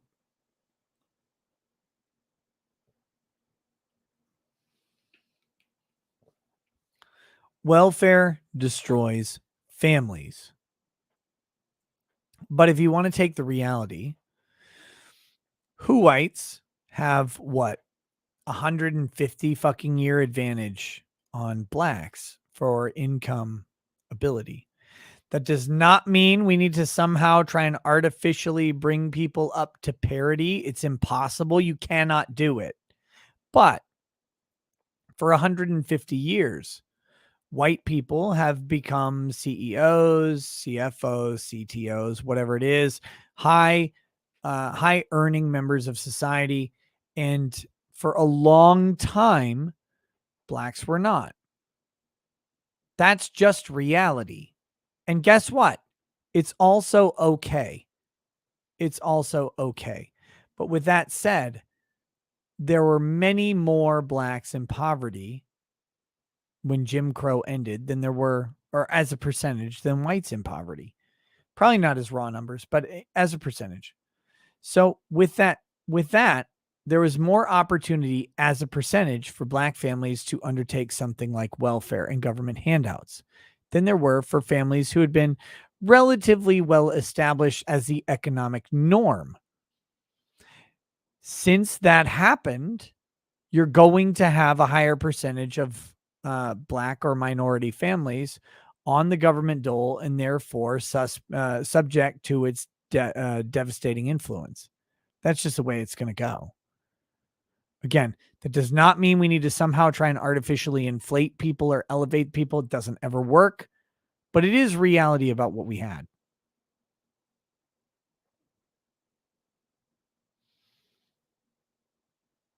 But yeah, welfare destroys white families, not any Asian families because they're all fucking doctors and lawyers.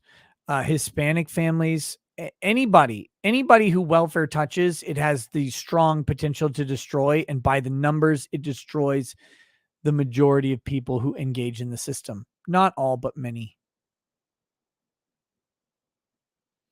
Robert Rogers, you should read that one. Fuck. Here we go. Swine Dog 712. Hey, Nick, were you familiar with Kevin Samuels at all? I think Drexel was a fan of his. I'm really going to miss this guy. Rest in peace. I'm mildly familiar, mainly through Drex, but I watched some of his stuff. He's funny. But look, how many of you have met a life coach or an image consultant in your life? Double points if it was a black guy. Triple points if it was a black guy who has no business being a style or image consultant, right? Like, let's be honest. Let's dispel everything. How many of you have met the black life coach and you're like, how are you life coaching anybody? You didn't do anything. I've met several black life coaches. I love them. They're all funny. They're all personable, and I wish them the best, but none of them had any reason to coach anybody on fucking life at all that I could see. Right? Like, and Kevin Samuels seems to be in that same place. Like, that doesn't make what he says untrue, right? When he's telling 39-year-old women that they're with 8 kids or whatever, that they're low priority in the dating market, he's right. When he's telling men who make $22,000 a year, they're probably not going to fuck a supermodel in their life, he's right. But it's just interesting that he's an image consultant with no reason to be one. So I said it's complicated. It's a complicated thing. Brittany Venti did an interesting dive into Kevin Samuels and some of the image that he was putting out that may not have matched up with reality. Do you see the left's conspiracy theory that Clarence Thomas's wife is the SCOTUS decision leaker, Ginny Thomas? What would Clarence Thomas or Ginny Thomas have to gain from leaking the SCOTUS decision? That's insane. Oh shit, guys, it's time. I have to take a piss. I'll be right back. I will be right back. Don't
Yo, I'm back.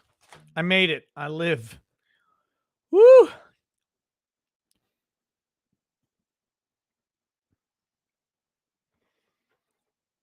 Very, very suspect levels of sobriety right now. I'm intoxicated enough to eat on stream. Nuking some leftover pizza. I wish. I'm so fucking hungry. I had lunch today, but I haven't had anything since. I'm gonna eat Mexican bread. Oh. Mm.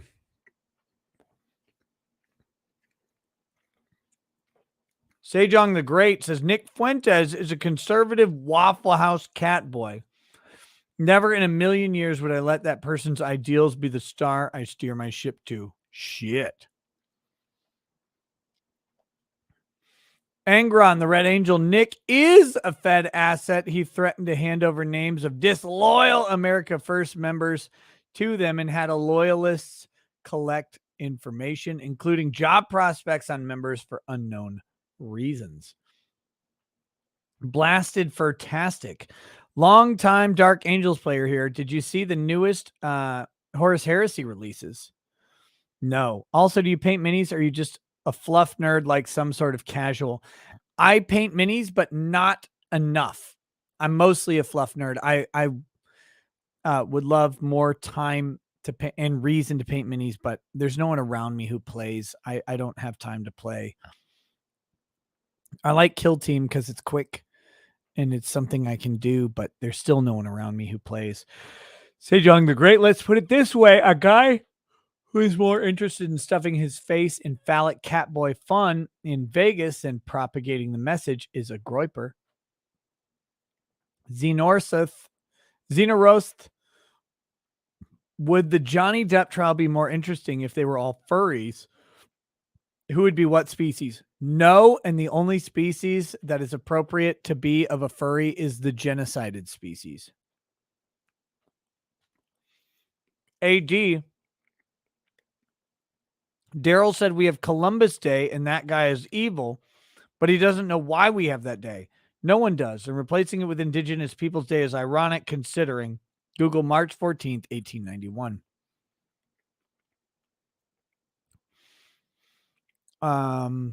Yeah, I don't care about Columbus Day at all. Like, we should have Columbus Day. I when I say I don't care about Columbus Day, I mean I don't see why anybody's focused on trying to remove Columbus Day. Fuck them. Columbus Day twice. More Columbus Days. Actually, every day is Columbus Day. ZZZ Sparky, I was late to the stream, but I wanted to comment on reparations. Can I get them for that law in Missouri that allowed people to steal my ancestors' land for their faith, Mormon ancestors? No, you can't, because Mormons are the blacks of religion, and fuck you. Eric Burns Marsh, Beanie Boy owes his subscribers reparations for that horrible show. Malkaran, Herds Shrink reminded me of a sexual assault therapist that gave a lesson during my Marine duty. She had male clients but refused to call them victims. Where's the rest of it? That's 1 out of 2. YouTube won't let me finish the story, but she sounded just like that therapist. Men can only be victims to other men, not women, of course. Of course.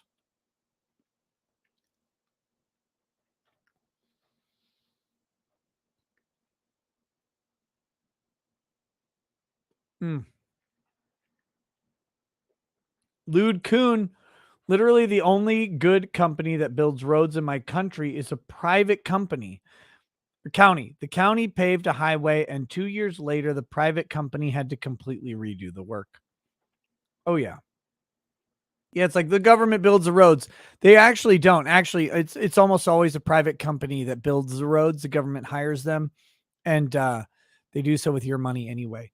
Bo Stoker. Okay, MDMA versus ecstasy. X is a hybrid, a base plus MDMA.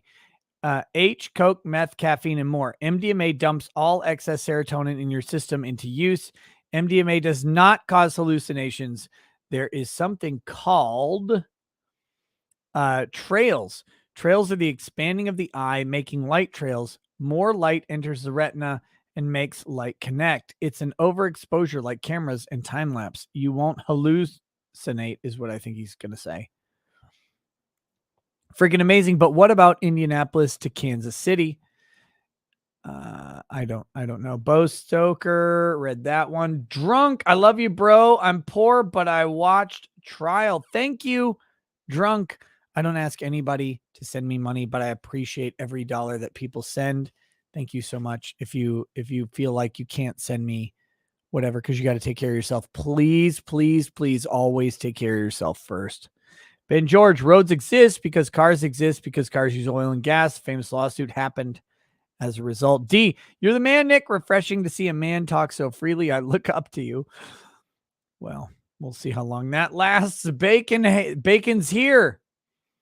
Came to see what you're up to because I haven't caught a stream in a while. Missed the stream, but not surprised to see you ranting about fried chicken. God, I fucking love fried chicken. Officer Jazz Cabbage. Nick, you should send a clip of that fake crying to a manager in Hollywood. If someone could make Amber Heard a star, then I think you have pretty good chances. Well, the difference is I don't want a dick in my ass.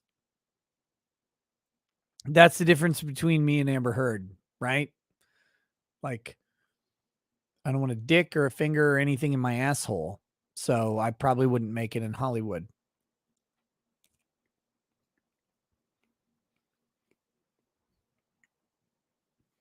Freaking amazing. Sent a pear sticker. Thank you.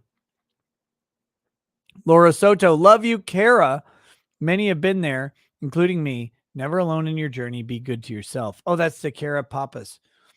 Absolutely. Garrett P, imagine shutting down lemonade stands because you can't tax it. Oh, fucking amazing. Amazing. Uncle Bear, you missed the part on Timcast where Daryl asserted that Rome was founded by African Moors.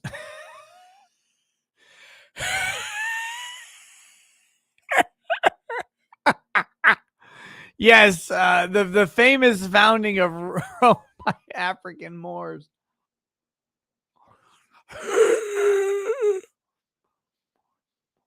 He did not. He did not. Zach Weber says, hi, Nick, I have an issue with C. Goody. What, are you too attracted to him? Does he not give you the booty? You trying to put your pee-pee in his beehole?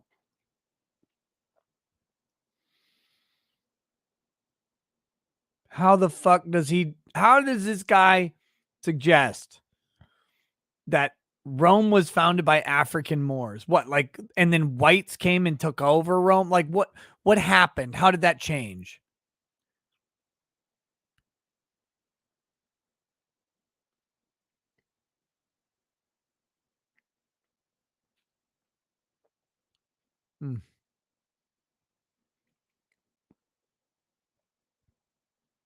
Why am I eating Mexican toilet paper? Because I'm fucking starving and it's easy.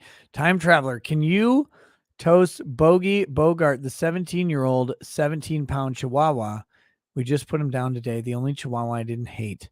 I loved him. I still love him. He's gone. I hope he still loves us. Time Traveler. Shit. More liquor? This is a bad idea. This is a very, very bad idea.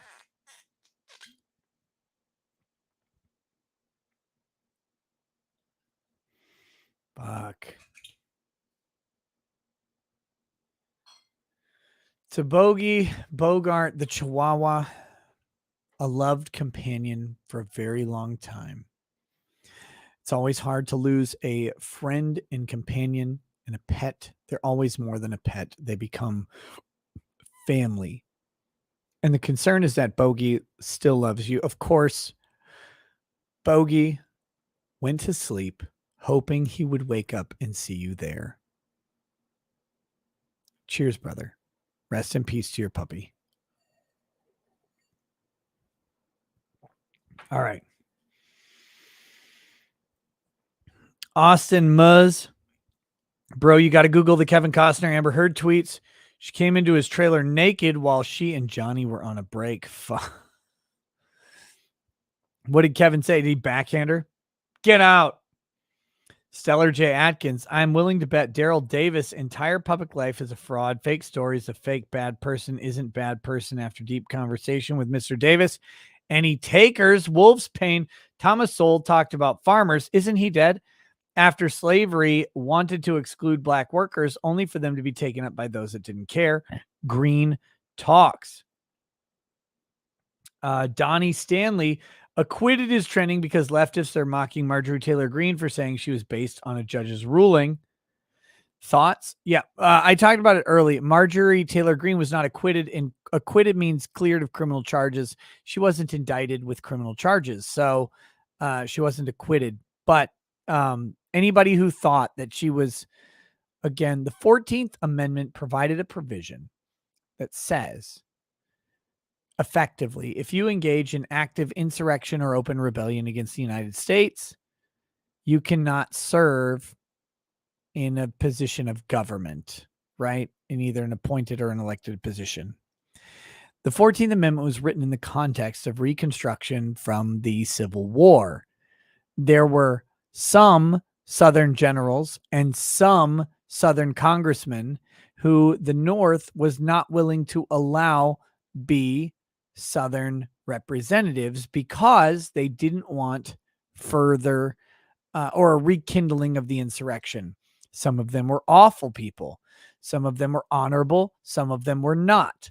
Lincoln pardoned, I think, just about fucking everybody, but the Congress wanted the ability to say no if there were a particularly bloodthirsty or asshole general or congressman who like raped a bunch of people that wanted to continue in Congress.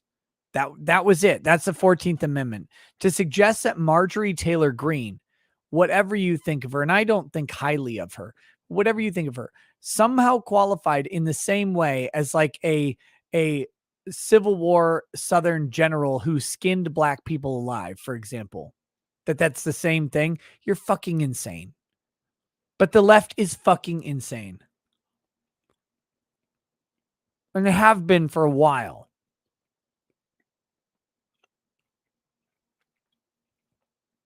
Okay, there you go. That's what's going on there. Donnie Stanley. Wait, I read that one.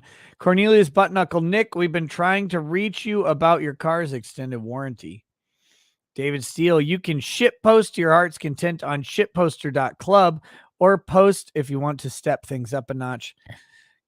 But like shit posting to only edgelords isn't really shit posting. That's like grabbing someone else's anal juices and rubbing it on them. Like, it's not the same thing.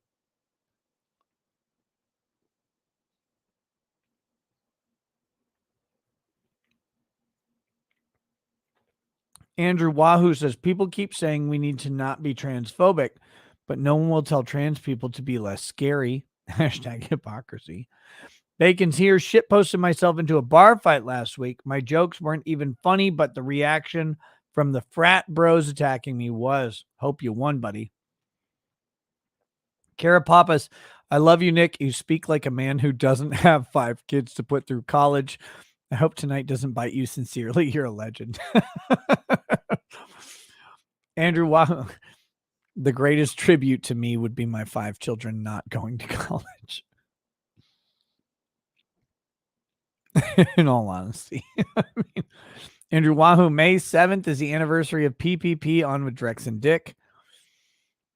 Christopher Chapman just jumped on to see what was up and got punched in the face by the most glorious of rants. Slow clap initiated. Kick Jack. Live trial guest Rick Gore of Good Luck America, a funny retired cop who might just be an older version of you the way he roasts cops in the government. Jay Conant, I'd live to shit post too, but I don't think I'm as witty or articulate. I like learning from your stream though. Cheers whenever you're ready to take another shot. Oh, brother, I'm gonna take a sip. It's gonna be a bad choice. Fuck me. Shit, Stephen M. sent some big chats that I missed. He says, you forgot about Antonin Scalia. And then he says, last super chat, what do you think about Antonin Scalia and Clarence Thomas? Do you agree with Alito? Might send another. Here we go. Scalia was murdered, probably by a Clinton Obama person, to try and get another liberal on the court. It was stymied by the only thing Mitch McConnell has ever done. But let me fucking be clear.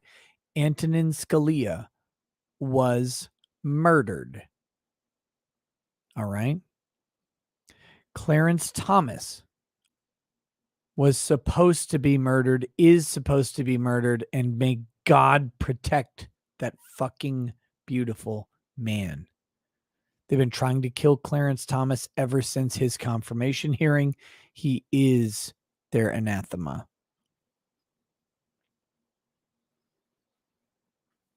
And what's the rest of that question? Okay. Do I agree with Alito on Roe versus Wade? Yeah, 100%. Roe versus Wade was legally untenable and unconscionable. It does not make sense. It is not founded in the historical reality of this country. There is no right to murder a baby inside of you.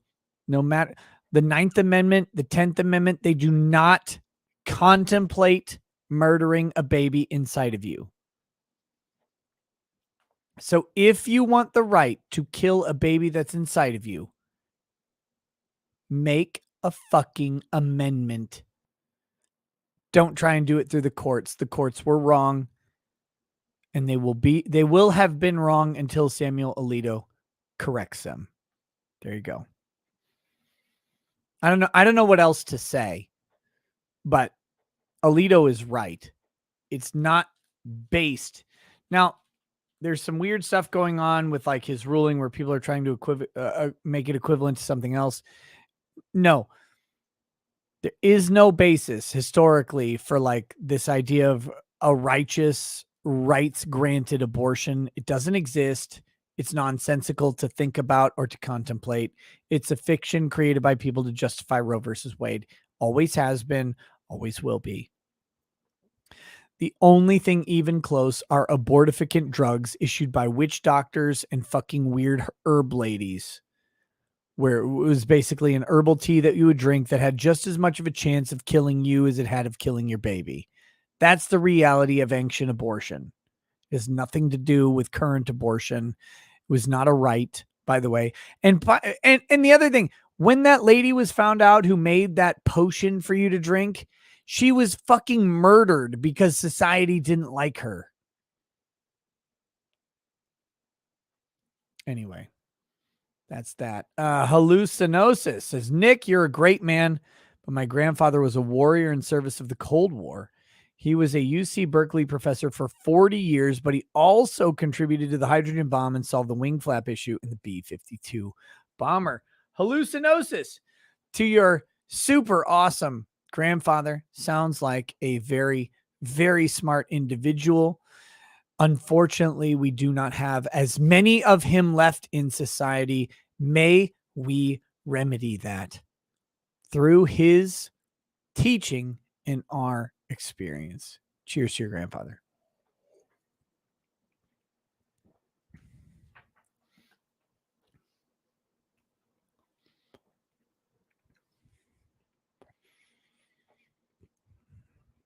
Kick Jack. Read that one. Jedi Mike, Mark Garagos was on Megyn Kelly's show today, breaking down Amber Heard's testimony. They both found her very credible. Interesting contrast to your live coverage. They found her credible? Are they retarded?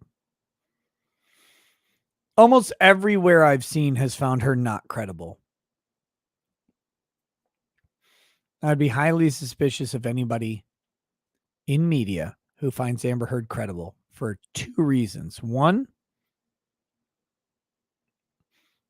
it's an interesting headline that's different from all the other headlines. And 2, Amber Heard's PR team. That's it. Maybe we'll look at it on Monday. I don't know. Insane. Kick Jack. Why'd Robert Grueller change name? He coming back? Robert Grueller is welcome on my show anytime. He changed names to his mother's name something to do with his relationship with his father. I believe he has talked about it. I would say ask him. It's not my story to tell. I'll tell it wrong. But I thought I asked him, I'm like, Robert, what's up with the name change? I thought he was gay and like got married to a man or something. No. It's like he's not gay, he's just handsome. Oh, okay. No, but it has a lot to do with his parental relationships. And I believe he's talked about it, but it's not my story to tell. Chris Campbell, as a guitarist, I value my fingers highly. Any risky situation like using power tools makes me nervous. Even a small injury really ruins playing. The idea that Johnny Depp would damage himself to that extent is ludicrous. Absolutely.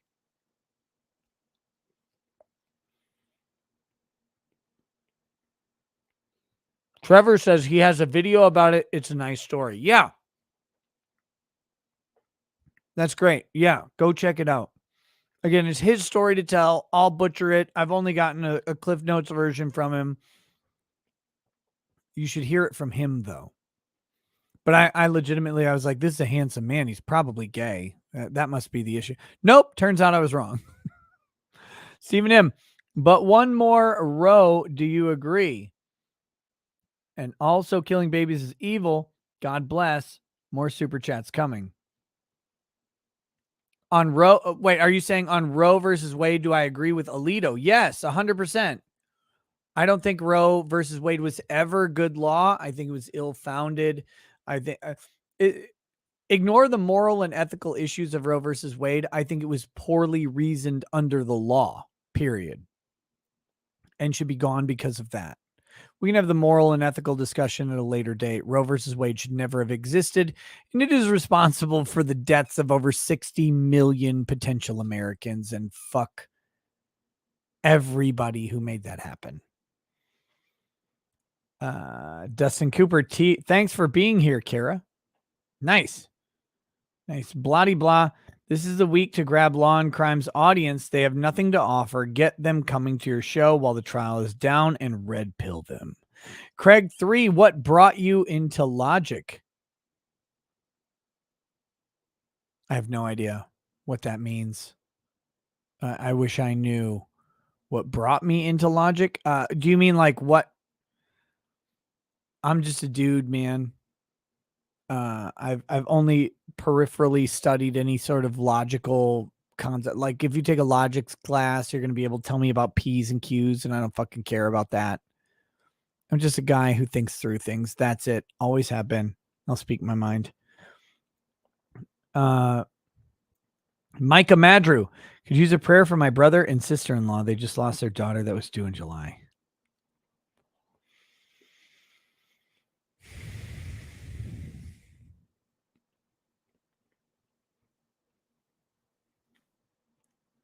Yeah.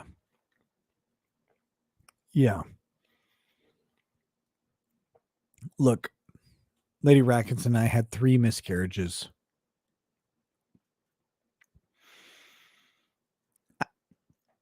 I will absolutely pray for your brother and sister-in-law. Their pain is real. Be with them, because a lot of people won't. And with that, they will yearn and move forward. That sucks, man. I know what it's like. The Bob God made mad. It would be cool to see you on Critical Drinkers Open Bar again, along with Carl Benjamin. Tell him. Happy to go on Critical Drinker Show. Love that guy. He's fantastic. Love talking movies with him. JT Goldfish, Harry Potter is just a ripoff of Star Wars, and PJ Masks is teaching kids to be furries. Brent Stewart, hey, Nick, same problem as Wolf, but opposite. I'm 37. She's 25. She left today, and I'm still coming to grips with it. Recommend a good whiskey. I have a bottle of Yamazaki 12, but it's going fast. Look, if you're looking for a good bottle, buy a Yamazaki 17 for this occasion. Sorry that your 25-year-old waifu has left you. Brother, keep succeeding, keep being you, and they will always be available. You will find another men's market value increases with age, experience, and success. Women's market value decreases with age, experience, and lost opportunity is what we will call it. You're good, brother. You'll be fine. Find someone else. Jordan met up with my dad after 4 years. Had some McKellen and caught up. Here's to you, Nick. And the bodies in chat. Good words just then, buddy. Here's to the future, brother. Thank you, Jordan. Go get it. Stephen M. Mercado Law, thoughts on dueling when government tries to take away rights? Have to duel based on position arguing for. Let's start with the Second Amendment. Dueling who? The government? Yeah, let me fist fight any congressman over rights. I bet on me 100 times out of 100 over any congressman in existence. Especially congresswomen. Let me fight Ilhan Omar. Let me do that. I'll put hands all over that bitch. Wear your burqa. Brent Stewart. Shit, read that one. Mary Rose Lally. I still don't understand how the UK judge ruled for Heard. Any thoughts? Yeah, it wasn't for Heard. It was for the UK Sun. There's a different sort of set of rules there. Also, that judge was cucked, and there's a whole lot of legal reasons behind their cuckening, but that's the answer. Chronic Tim, Nick, I will never get. Will I ever get chat privileges back or exile? You sent a super chat. You can't be banned. I don't know what's up. Chronic Tim, I will look for your name. I have no idea what the fuck is wrong. Some people have accidentally been banned, like when there's a bunch of spam and someone tries to grab a porn bot. I try to release those from time to time. So I'll look for you, Chronic Tim. Sorry. C-Man 3. Nick, can you toast my wife Melody for dealing with my BS and still loving me somehow? Also, I've laid pipe to your night show since Rittenhouse. Then I'd like to admit, but hey, multitasking, right? Cheers to Melody. Dealing with this insane fucking monster.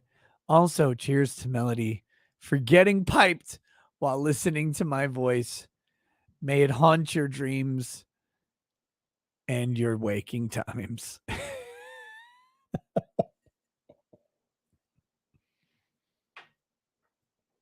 God damn it. Lieutenant Hughes, check out Rich Ayala's Roach Balls on Indiegogo. Carmela Giovanni. Anyone see Amber Heard freak out at Johnny Depp today? Today, like a bed grumpy? Today? No, I saw her yesterday. Varick, Phoenix, Irish wristwatch, Irish wristwatch, Irish wristwatch. Stephen M., I copied and pasted that. God bless. I think you're an okay person. However, I think your views on free speech are not good, i.e. Alec Jones. Wait, what do you mean my thoughts on free speech aren't good? What are you talking about?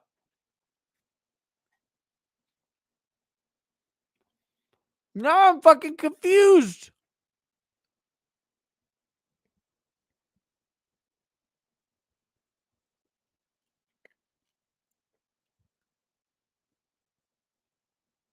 I missed Mandy's $20 super chat. Fuck. I'll find it in a second.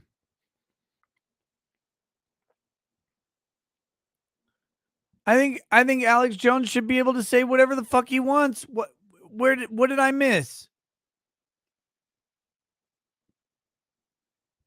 What did I miss?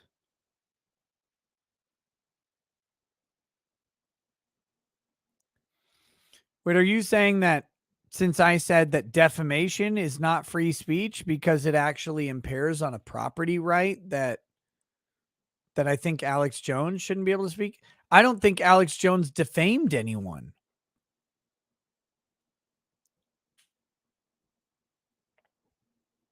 I think that Alex Jones, here's what happened to Alex Jones. Alex Jones had a federal civil trial and they tried to move it to Connecticut, which would be inherently and ridiculously prejudicial, right? in Connecticut, they're going to go after Alex Jones because they can't go after Adam Lanza or anybody else, right? That's their justice. Oh, Alex Jones, we'll get him because we can't bring the kids back from the dead. Alex Jones should never have been pulled into court into Connecticut, ever, at all. His only connection to Connecticut was that he had a guy on his show. That guy was driven by a guy from Connecticut. It's the most fucking batshit attenuated nonsense you've ever read. Alex Jones didn't reach into Connecticut. Alex Jones interviewed a guy, and the guy's driver for that particular weekend was from Connecticut. That's literally how insane the federal court was in removing Alex Jones to Connecticut, okay? He was never going to get a fair shake in Connecticut because that's where all the hurt was. He's not from Connecticut. And so he got fucked. Of course he did. What Alex Jones said was free speech. How did he harm those families? How did he cause monetary harm? How did he impair their property rights? What did he do?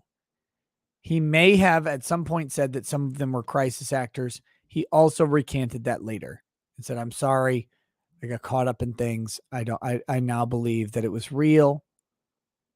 I'm sorry. What did he do? What did he harm? How did he impair them from earning money? Tell me that. How did his words, which no one bought, by the way, no one, like the overwhelming majority of people did not believe that those kids or their parents were crisis actors. I know some people do, and that's fine, whatever you want to believe. The majority of people did not. Alex Jones did not cause those people to somehow lose money or anything else. So what's he being sued for?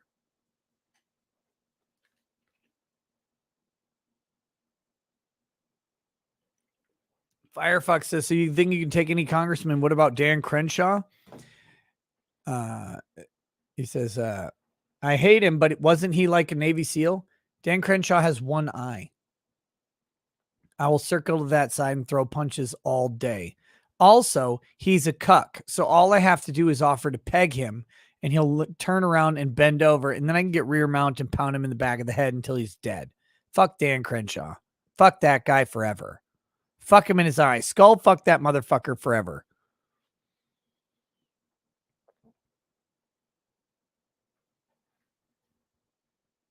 Next. JP, cheers, Nick. 5 years of broken back, nasty pneumonia, car wreck, and lots of late nights crying. I graduated today with 2 degrees, classics and physics, med school this fall. To you, JP. Cheers, buddy. That's awesome. David Hamilton, third world immunity to annoyance right here. Cooler King, I think I saw this episode of South Park before. Bobby Lane, based AF, only one country matters to me. Eric, love this channel. Thanks, Nick. Anath Sai Reddy, India is a democracy, the largest democracy. I think I read that one. Holy shit. Okay. Let's get the rest of these. Fuck. Ryuzan, Biden won't forgive student loans because it's a $1 trillion industry that allows creditors to issue $9 trillion in debt. In the loans, the economy collapses on their watch due to credit freeze. I feel like I read that one.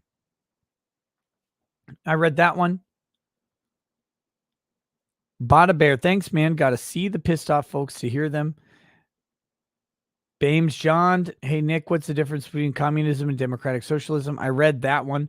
Keaton Smith, thanks for the donation. Comics Exposed. Nick, are you following the Pavi Rossinen case? No. Alvonis, hail the God Emperor Nick Ricada, and you are based in Umbrella AF. I've read all of these. Patrick Stalls, I mean, even the Bible has stories of people lying to protect others. Orange Red, Tim Pool's chat tonight disappeared. Read that one. St. Green Pact, Elves is code for Jews, by the way. Read that one. Samurai Night, it's been a year since Kartaro Mura. Read that one. Ethan Hall, Tamara Podolny. Nighttime listener turned daytime spectator. Thanks for all you do. Cheers to you. Cheers to you, Tamara. Thank you. Lil Faye, how do you feel about people saying Amber Heard isn't a lot like Jodi Arias? Personally agree. Wondering if you have thoughts on it. I've seen that, guys. I actually, like, I know you won't believe me because I'm bad at doing this, but I did prepare a show.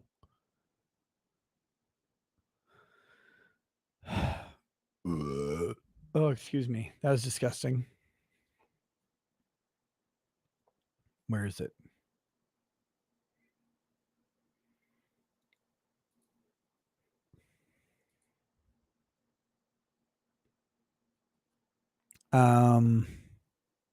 Fuck.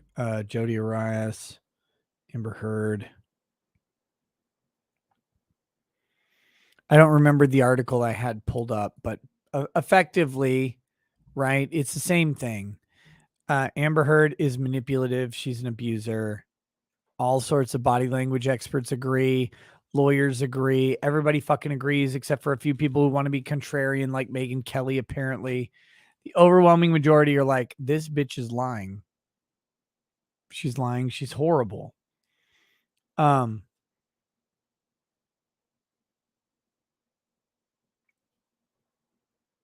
I got nothing else. I don't believe her at all. I'm having trouble believing her. She's going too far in her stories. She's not plausible. She's not recognizable or believable. Dorian Pineda, T. Rick, Rex Kramer, thank you for paralegal status. And B, how much danger from the jury causing a mistrial? Certainly, it's always possible. Tortheo, would you have asked Dr. Geiga Karen, ever known a victim to shit in the man's bed, let her incredulously try to explain why it's consistent behavior? That'd be a good one. Lots of questions you could have asked fucking Dr. Karen. Mainly,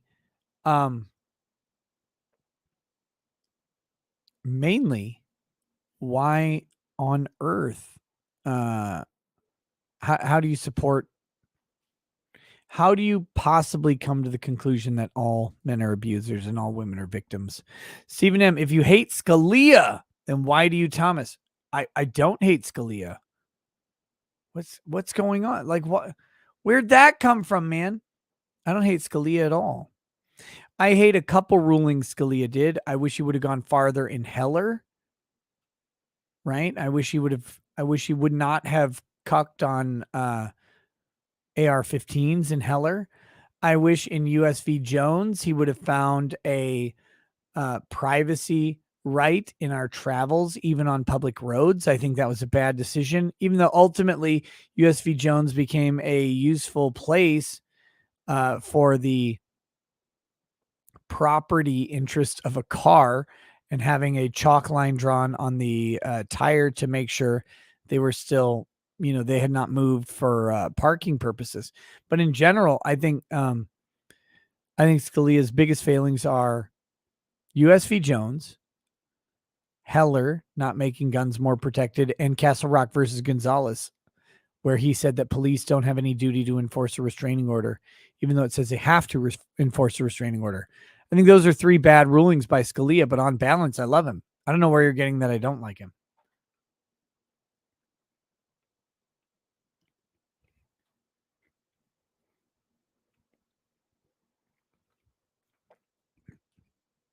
Kosk, thank you for the donation. Adonis King, Nick, do you think that if the left didn't have a common enemy as conservatives, they would start fighting among themselves to genocide? Yes.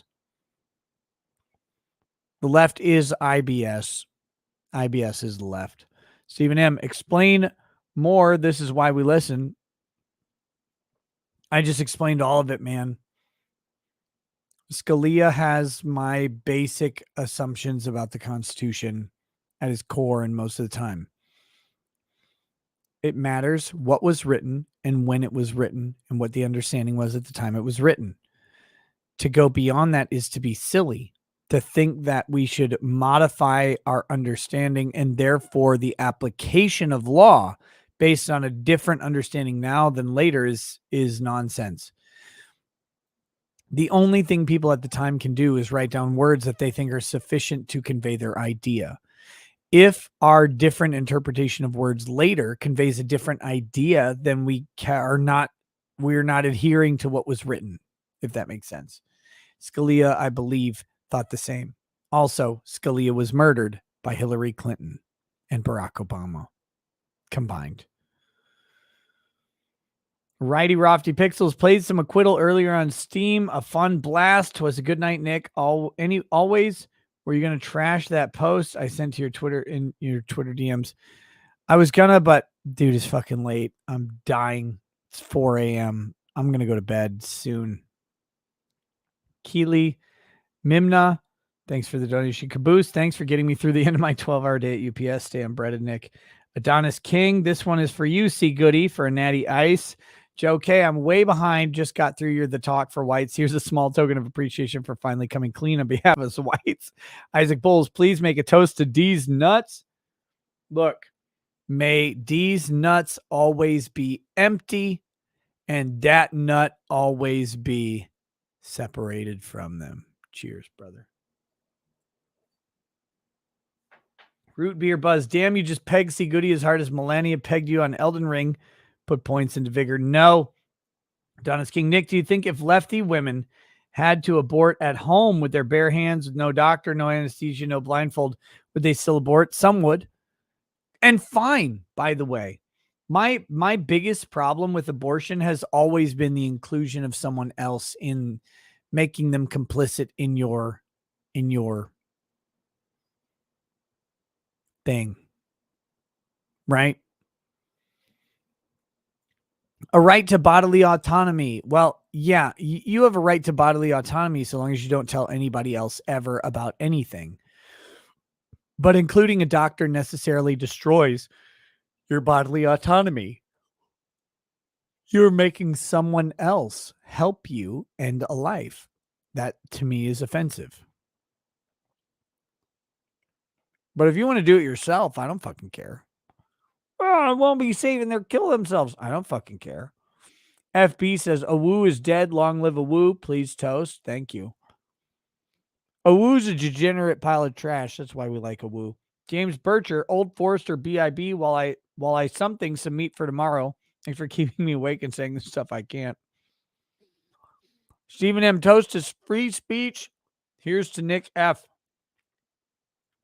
What, Fuentes? Stephen M. To free speech. And may Nick Fuentes always be allowed to say whatever he wants. May he be unbanned from all platforms. May he be monetized everywhere he goes. And I wish him all of the success, even though I disagree with many of the things that he says. Cheers to him. Go get it. Fuck the cat boys. And I mean anally.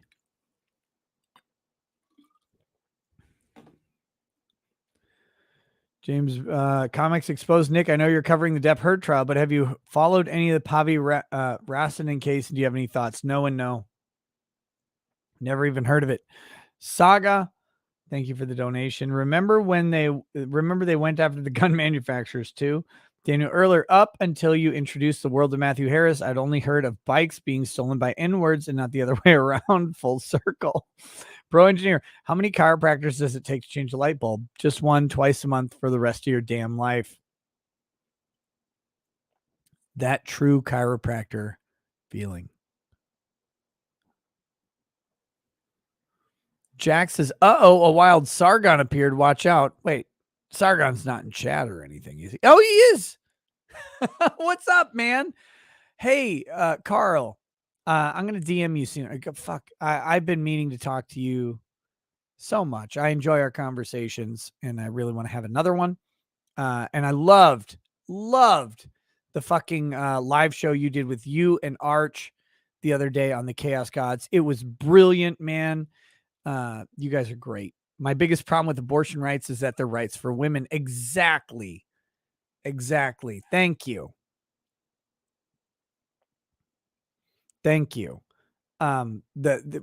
What I think Sargon is saying is something I've made a point of quite a bit over the years, is that the only right to bodily autonomy anybody has is a pregnant woman who wants to terminate her pregnancy. That's it. Everybody else, get fucked. You don't have a right to bodily autonomy.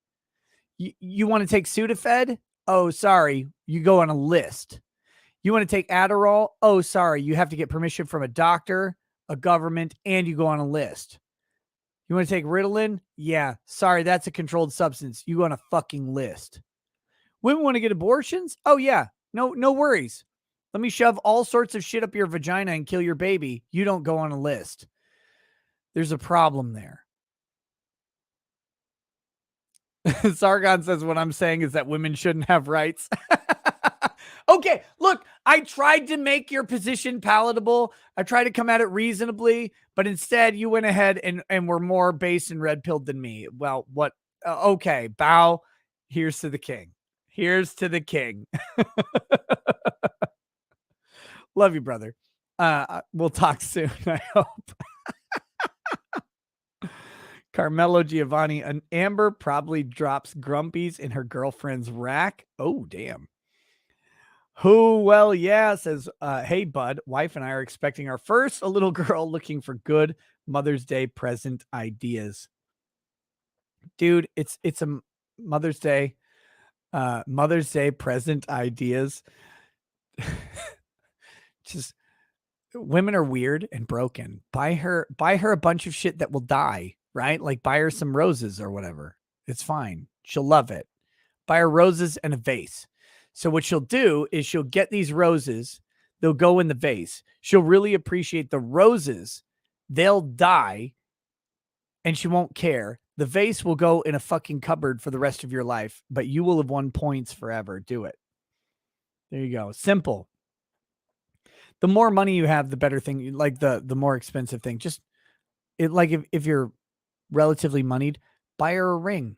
You're expecting your first. I got you. Here's what you do.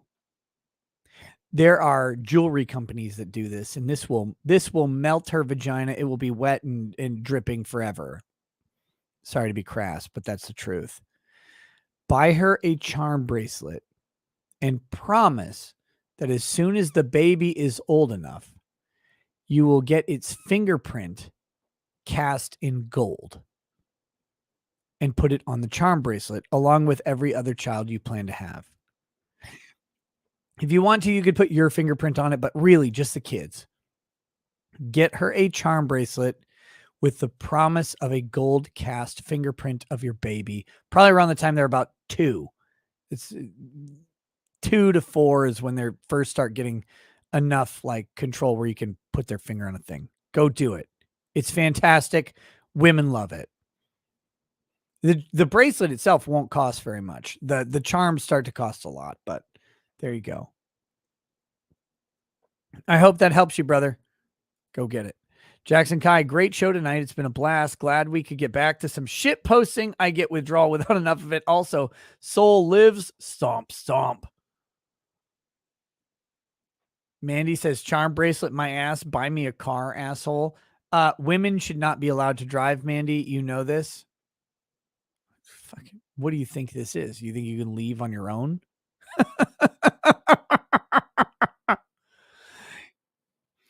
Get in the burqa and get in the back seat and shut your mouth.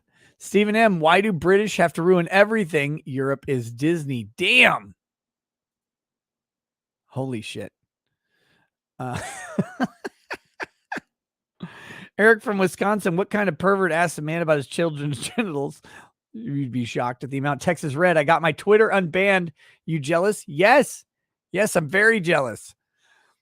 X, what do you think will happen with the non-sequestered jury over the next 10 days? Compound speculative question. How do we exploit it? The jury over the next 10 days is going to be only looking at Amber Heard news and Johnny Depp news. They're not going to do anything else. What are they going to sit around cooking the spaghetti for their family? Fuck off. They're going to be on Twitter. They're going to be everywhere. So post all of the short clips, every little funny thing that Amber Heard does. It's a piece of shit. Every good thing that Johnny Depp does, post them all, share them all, because you know the jury's going to watch them. Do it. Do it. Mandy says, I'm going to tell Good Logic that you forbid his wife from driving him places. Well, look. There's one thing Muslims got right. And Joe's not Muslim. I'm just saying. Mark my words. I lived on Mescalero Apache Reservation, New Mexico for a year. I'd get a knock on the door at 2 a.m. Instead of hello, it was got beer. Damn. Stephen M., we enjoy the late night rants. Thank you. Kitty Boo Boo, I think I missed this earlier. Time Traveler in chat.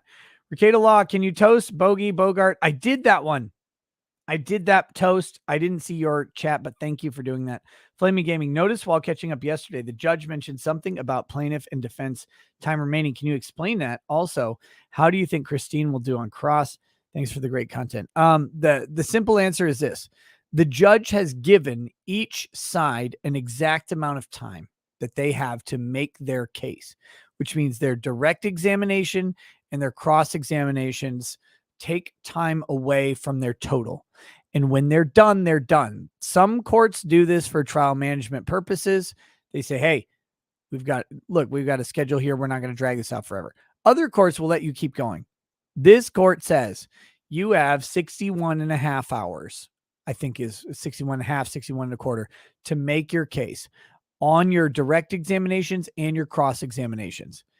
When you run out of time, you're done. And that is something you don't want, by the way. You do not want to be done. So that's that. The judges just imposed a hard time limit on this so that they're done in 6 weeks. Seal Hunter, hello, Nick. As I send this, it's May 7th. Would you make a toast for my dad? He died when I was 15, 7 years ago. What hurts me is all the franchises I watched with him are destroyed. But like you said, remember the good times. More liquor. I can do this. I can do this. I can still walk, probably.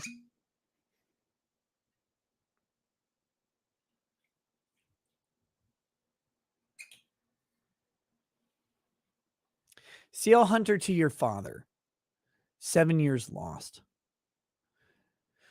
All the good things you enjoyed and shared with him, for him, are locked in time to the time spent with you. While you watch them grow, corrupt, and eventually die, know that he will never experience that, and he will always, always have his treasured time with you and with them, frozen forever in perfection. May you find the steadfast fortitude to go back to that moment of perfection before destruction and ignore what happens next and just revel in the time you got to spend with a man who raised you and cared for you and instilled in you true values. Cheers to him. Cheers to you, brother.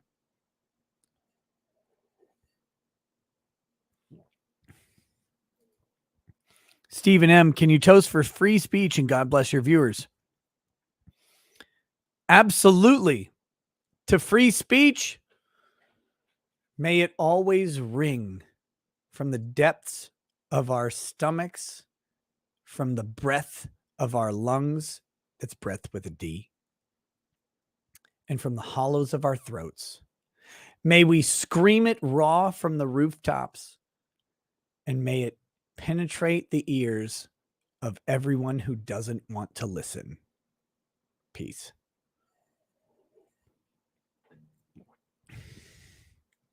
Guys, I'm fucking trashed. You got to stop this. I don't know how we're going to do this. Woo.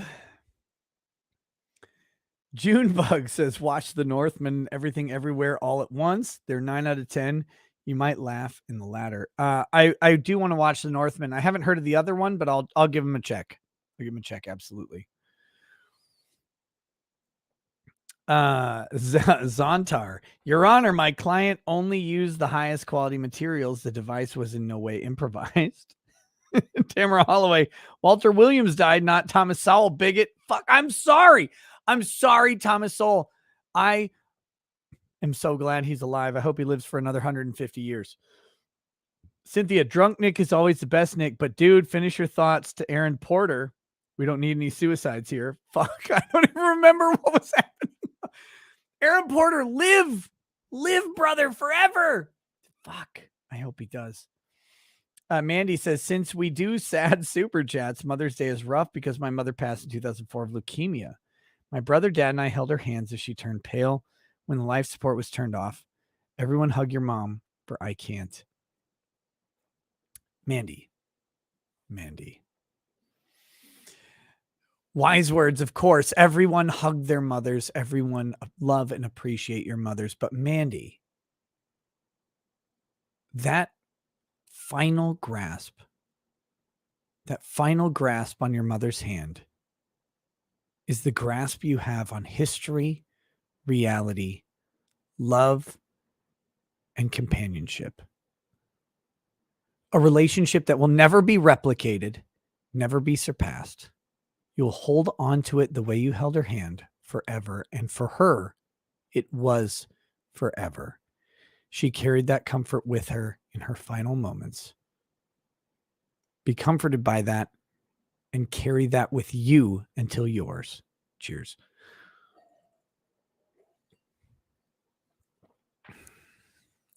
Stephen M says, can we toast to Sargon and toast to God bless thee? Trying to kill me? To Sargon of Akkad, the man, the truth sayer, the myth, the legend, much maligned, underpraised, a guy who built a career laughing at people who deserved mockery, mocking concepts that deserved no respect, but whose legacy actually comes, and I know he knows this, through the rearing of his son and any other children he has and may have in the future. Cheers, brother, to Sargon of Akkad, an inspiration to us all, and a good man. Peace.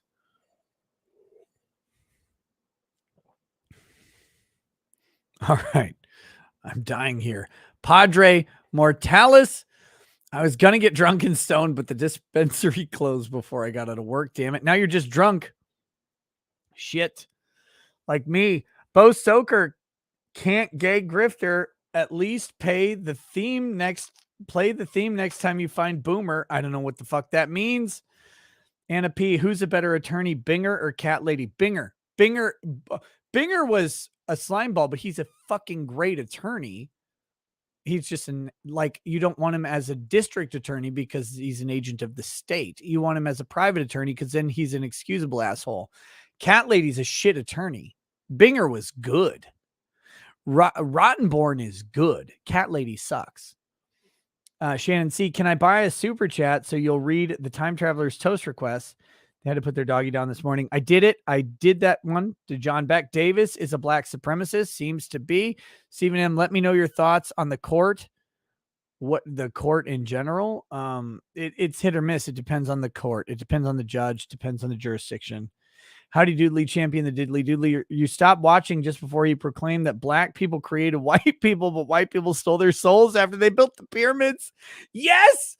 Oh my goodness. Finally, someone tells it like it is.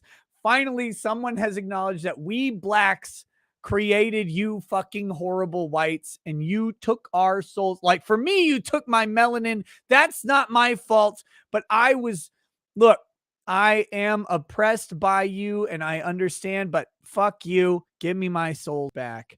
Geek girl Amanda, toast to us. Gotta prime your liver. Prime it. It's fucking dying. On Monday, I have to go to the doctor. No, wait, Monday I do the chemical test, like the blood tests. And then I think on Wednesday I go to the doctor. So the doctor's going to be like, look, I'm looking at these liver numbers and I got a question for you. Like, you listen here. Just because you went to college doesn't mean you can tell me what to fucking do. That's how that's going to go. Aurelianus, hey, Nick, humbly asking for prayers for my mother who's looking at the first Mother's Day without her own, my grandmother. I was not too close to myself, but losing a parent is always hard as it goes. I will absolutely pray for her, and I hope everything's well. Give her a call. Spend some time with her. Show her some love so she gets it from you even though she can't give it upwards in the way she normally would. X, I walked into the Timcast show wanting to hang on this dude's every word because of his work de-radicalizing the KKK, but was surprised. Bo Stoker, MDMA was a shrink drug in the 80s used for vets and PTSD, connects you with your inner child, changes to your base. All it does is dump excess serotonin into your body. A good drug user is knowledgeable. Stephen M. Zach did. You think we wouldn't notice the subtle innuendo about depths and throats and penetration in your toast to free speech? Get penetrated. Sam H. Lightsey Jr., if those are your toasts and rants, I can't wait to get a toast for my great uncle's World War II service against the Japs. Is that, wait, what, you mean you can't wait? Like, are you going to ask for it, or is that you asking for it? To your great uncle, to your World War II serving great uncle, a man who fought against a horrific regime. The Japanese imperialist expansion was one built on blood, rape, murder, and improper medical experimentation. It's easy to talk about Hitler. No one wants to talk about the Emperor of the Sun that always rises to the level of inhumanity. May your uncle always be praised for what he did to stop the tyrant God King of Japan. Cheers. See Goody says, you missed a $20 super chat from Mandy, you bigot. That's because she's a woman. Kern County Live, Roe versus Wade is responsible for 22.6 million black babies' deaths alone. Is it not? You said 1 million American deaths. The number is much higher. No, 1 million a year. 1 million a year. I think I said 60 million, which is a conservative number on that. If I said 1 million, it was approximately 1 million a year averaged over 50 years or 60 years or whatever. Anna P, I'm having another drink, and this one's a toast to you and your family for sacrificing time with each other so you can give us this content. Is very much appreciated. Don't worry. My kids and wife are all fast asleep now. They're not sacrificing anything. Only me. I sacrifice my sleep because this is what I enjoy doing. Stephen M, I just copied and pasted. Good. Scamcast. Murdering pregnant women equals double homicide. Doctor murdering pregnant woman's baby equals abortion. Look, it's such a weird thing. Anybody who's been through a miscarriage at any stage of their pregnancy knows that is life. And I'm proud. I don't know if I should do a video on this or just talk about it on a live stream. Not now because I'm drunk. I'll probably talk about it on my debate with Destiny. But the English common law, the law we have grown with since long before America existed, 1500s English common law, when they decided maybe the king shouldn't own everything forever and maybe people could have a right of succession through their own bloodlines, so that like when they die, like if a man dies, that his property would go to his son or his wife, right? Like that sort of concept. Because originally the king would grant access, a fiefdom. They would grant fief access to someone. And then when they died, their widow and their children wouldn't have access to that. The property law, the common law system, the courts in Middle Ages England came up with an idea that said that's kind of fucked up, that you would force this widow and this child who have nothing, they don't have any property, they lived at the sufferance of the king, to move out. So they said, okay, maybe a property right exists. Maybe some right of access or use or habitation exists. Okay. Once they did that, they opened the door. And one of the next things that they did, this is crazy, is to say that a baby in the womb was effectively born for the purposes of the law, that a baby in the womb had an interest in property rights of their mother and father, and were they to pop out, they would realize and actualize those rights. Common law has recognized babies as humans with rights far beyond property, common law, far beyond and before any other area of law, far beyond any judicial interpretations, far beyond far before the United States had ever even been considered. Like, we weren't even a seaman in the fucking British king's eye at the time. We determined that babies, or the English determined that babies had an interest. They had rights that were real. And the only thing that would stop those rights were the same as anyone else. If you died, the rights didn't exist.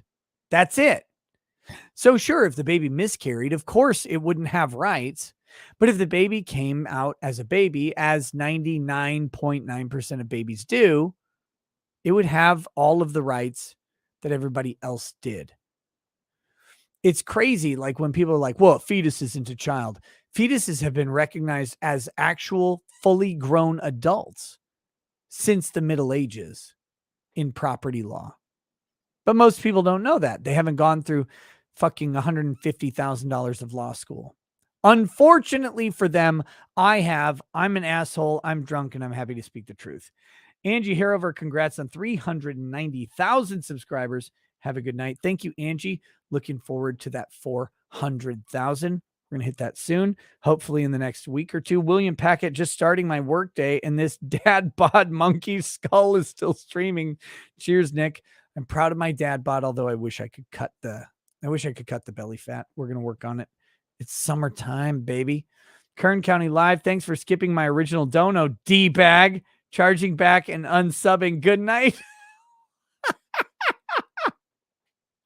Wait. How did I miss it? Oh, you better not. Kern County. There, you fucker. I just looked. I just typed it in.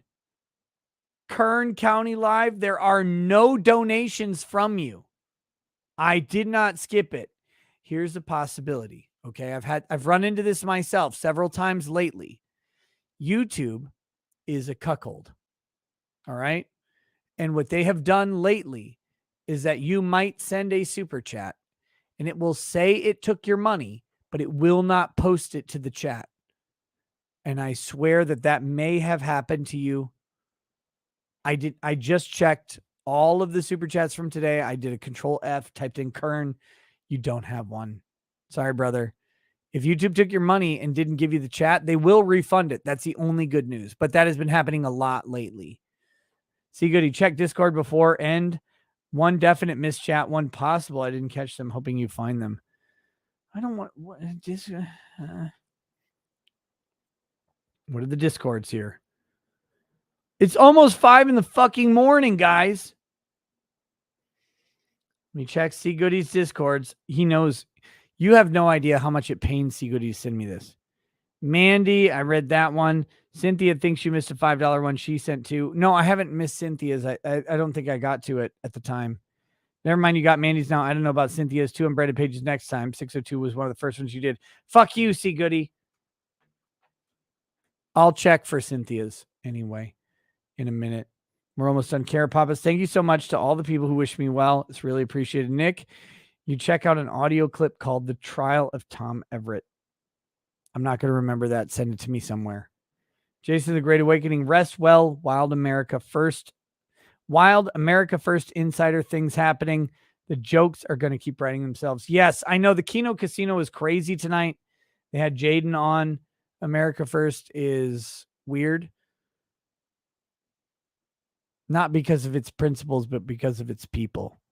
Kind of like the guy who was like, read the libertarian platform. It's like, dude, it's not the platform that's the problem. It's the people. The libertarian people are fucking off. They're off. They're strange. Gordo Fabulous. How many ambers? How many cups? 1 amber, 1 cup. Mark my words. Gold encrusted mushroom stamp. Yes. Imprint your dick. Alan Paxton, thanks for all the coverage. The cross of Heard will be epic given the work of fiction she spewed while in the box. Have a double for me. I can't have a double for you, but you're right. It's going to be fucking insane. London Tess, good morning from Covent Garden, London. Chin, mate. This is great.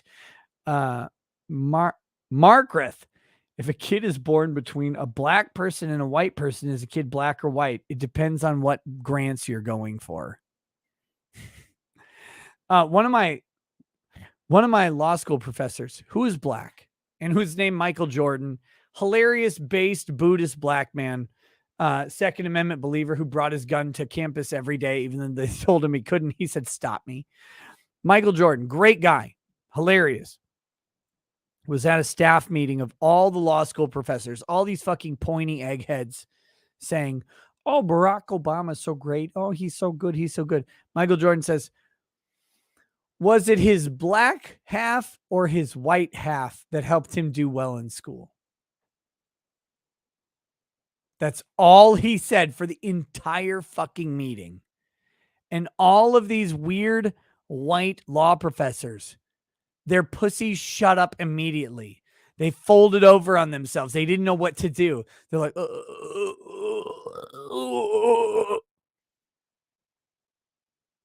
fucking wrecked them. By the way, Michael Jordan, great law professor, taught me a ton about employment law. Fantastic professor. He's really good. Good dude. Knows his shit. He was hilarious. He was the anti-union rep for a major airline.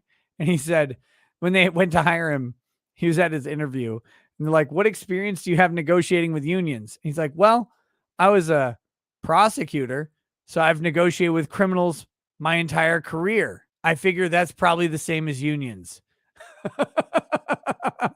Guy knew exactly what was up at all times. That guy was fucking great. Carapapas, Nick, toast to yourself, Nick Ricada, who was found dead from aspiration on Saturday, May 7th, 2022. Don't actually toast. This is a joke. Carmelo Giovanni, Nick, you ever have non-YouTubers on as guests? I do. It just depends on the show and what they have to offer. Here's the reality. Happy to have just about anybody on a stream. The reason that YouTubers tend to have YouTubers on as guests is primarily because they have a microphone, they have headphones, and they probably will sound okay. Whereas when you invite everybody else on, like, one, their audio tends to be fucking off. Like, they don't have headphones and they've got their laptop mic and they're like, "No, my laptop mic is fine." Here's how they sound. "No, my laptop mic is fine. What are you talking about? No, I'm just sitting here talking to you. What? What do you mean my audio is fucking weird? I don't know what you mean. Why is everything like this?" That's how they fucking sound. It's all the time. They sound fucking broken. They don't. This is the thing. But where your YouTubers generally have an okay audio setup and a camera, that's it. It's a shortcut. It's a shortcut to trying to fix someone else's issues. Doesn't mean that nobody else has the right stuff. It just means that YouTubers tend to have that at least locked down a bit. But yes, I'll have them on. Sure. It depends what the issue is, who they are, why I'm talking to them. Sam H. Lightsey Jr., August 6th and August 9th, I always party for the rising mushroom clouds. Oh, shit. Stephen M. had another chat that I missed. I just copied and pasted from chat. Are you for free speech? Yeah.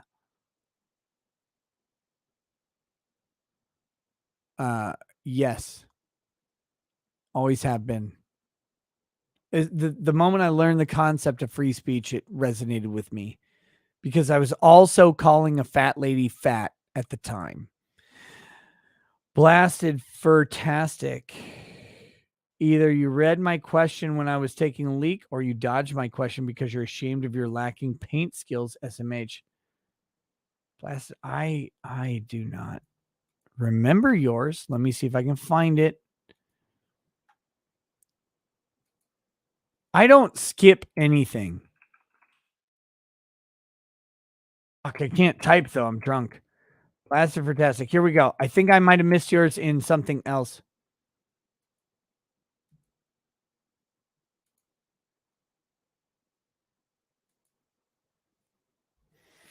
Why does it only show me this one? Fantastic.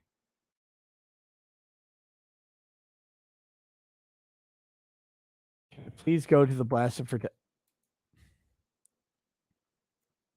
Hold on, let me see if I can find it real quick.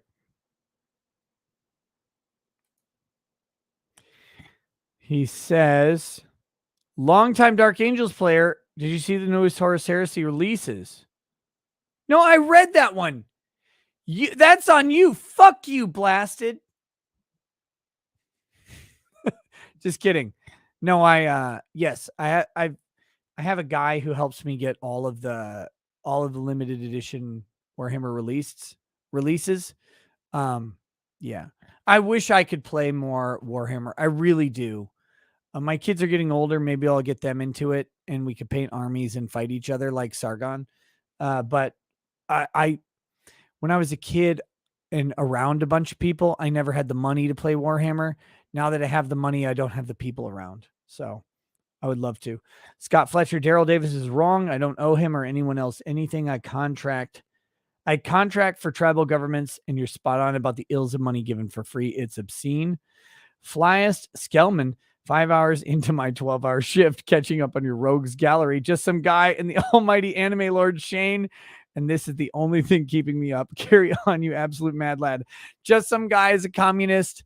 I broke the shit out of him, and I didn't even try. All I was doing was calling him a fucking commie because he was acting like one, and his meltdown has been spectacular. And I can't get over it. Dysentery Joe, just leaving poker room. Profits will pay for those 3 bottles you said from last night. Double sniff, mouth it, hard gulp, and exhale. Stephen M says, you have a platform. Why not debate Sargon or Nick Fuentes? What would I debate Sargon on? Sargon and I largely agree, I think. Happy to have him on to discuss anything. I've had him on a couple times, and it's always a very cordial and jovial conversation. Nick Fuentes, look, the guy who would not, let's be very clear. When people asked Nick Fuentes if he would talk to me, he said, no, that guy's lame. And all I said in response was, if Nick wants to save the white race, why isn't he having white babies? That's it. Since then, Nick Fuentes has been a butthurt, petulant child who has his anus raped by a weird cat boy because he's a bottom. That's not me. That's Fuentes. I will talk to damn fucking near anybody. I don't care. I don't have anything to debate Fuentes on, though. He has no principles. His version of America First is very different from the average America First person. He has made that very fucking clear over the past 2 weeks. There's nothing to debate Fuentes on because he doesn't hold any truth to be evident. If he does and wants to debate, maybe I'll consider it. But I really don't want to do charity work for his dying platform. And there's no reason to. There's no reason to at all. But it's funny that when I had less subscribers, Nick Fuentes was like, that guy's lame. Suddenly he's, debate me, bro. Debate me, bringing me up when I don't talk about him unless someone brings him up. He's bringing me up in the middle of his conversation with Jim about Ralph. What for? Why are you talking about me at all? Oh, suddenly I have a platform that might help his business model, and suddenly he wants to talk. That should tell you just about everything you need to know about Nick Fuentes. But that's on him. And by the way, just so we're clear, before anybody wonders anything, I wish him all the success in the world. I hope he makes $1 billion with Cozy TV. I hope he makes infinite money. And I think that everything that's happened to him with deplatforming and restricted access to the banking system is wrong. I said it at the time. I said when he was put on the no-fly list that it was bogus and bullshit. And I'll maintain that to my grave. But that being said, it's kind of curious that he didn't want to come on my show because I was lame before. Now he wants to debate me when he's got Cozy. And I've got almost 400,000 subscribers. Kind of weird. Kind of weird. Brian Mulvaney, I would love to see Vic Mignogna and Johnny Depp post-trial, of course, on your show as part of Big Brain Panel. Your thoughts? There's no fucking way on earth Johnny Depp comes on this show, but if he wants to, he's welcome. Absolutely. Rooster Cogburn, I'm just waking up and you're still going. Did you smash your face into a pile of Provigil a la Tony Montana? No, I have not had any Provigil today. I'm dying. I can't wait to go to bed. Blasted Fantastic. Oh, sorry for making you reread my chat, sir. Yeah, you should apologize to how I do things. Fucker. You think about that? By the way, I'm going to be on Chrissy Mayer's show on Wednesday, 8 p.m. Central. Hope you guys like Chrissy Mayer. Probably talking about Johnny Depp, I would assume. I like Chrissy. She's cool. Good stuff. But that's an appearance that's been locked down recently. Here we go. To Odyssey chats. Malik Fox and Yo Nick. This nigga dumb as shit. What the fuck is the purpose of singling out? I shouldn't have said that. Singling out a specific race if you actually agree that also some of all other races, if you ain't trying to imply no other race besides the one I point out, does X. This man is shifting when the conversation ain't going his way. It was a soft A, and it came from Malik, who's black. It's not my fault. I'm fucking hammered. It's not me.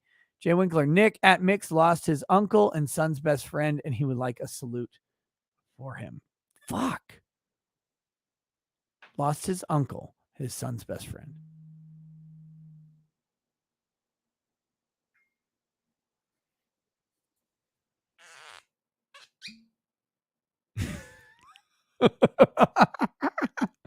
It's after 2 hours. No one will care. The world doesn't care after 2 hours. Oh, God damn it. Hold on just a second.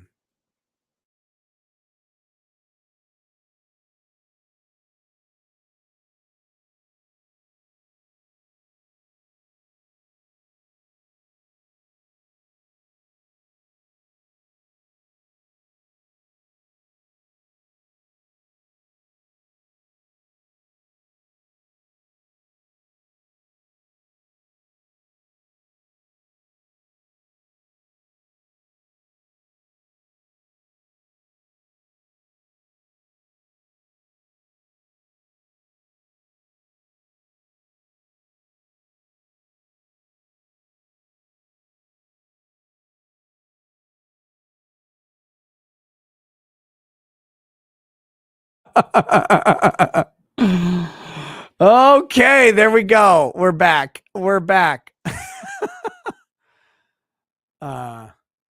Okay, here we go. To Mix, who has lost an uncle, his son's best friend, and his aunt over the past 3 days. To Mix, brother, when it rains, it torrents. When loss strikes, it is catastrophic, no matter the number, always in scope. May the losses sting you because the life that you shared with them was meaningful and fulfilling. But may the memories carrying forward be bountiful, and the things you learn from them make you into the better person that you are today before you had met them yesterday. Cheers, brother.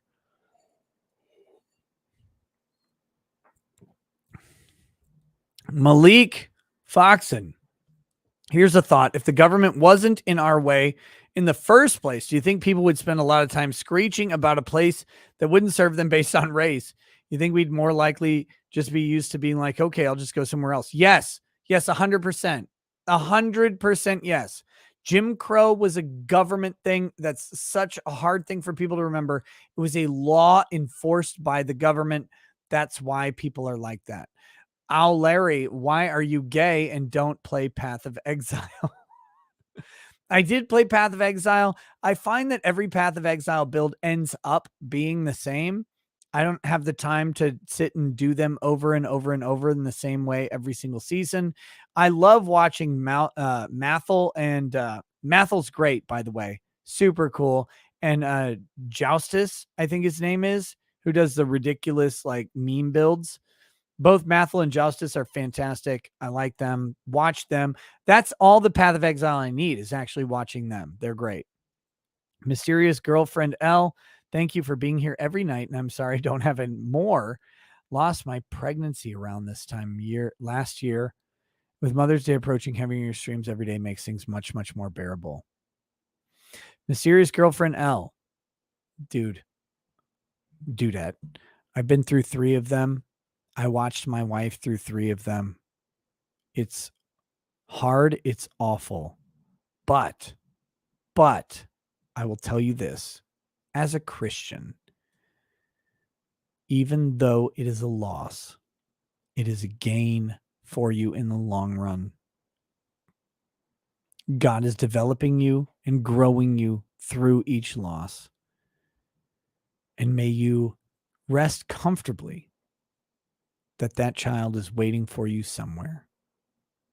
And when you find it, it will be glorious. Peace to you.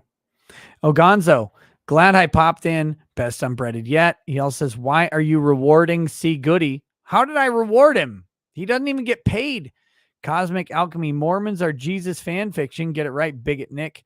9B61FXD. So now that Roe is on the chopping block, does this give any hope that the NFA might get a similar treatment? No, it should, but no. And the overly broad interpretation of interstate commerce, no way are they going to undo Wickard versus Filburn. I wish they would, but no.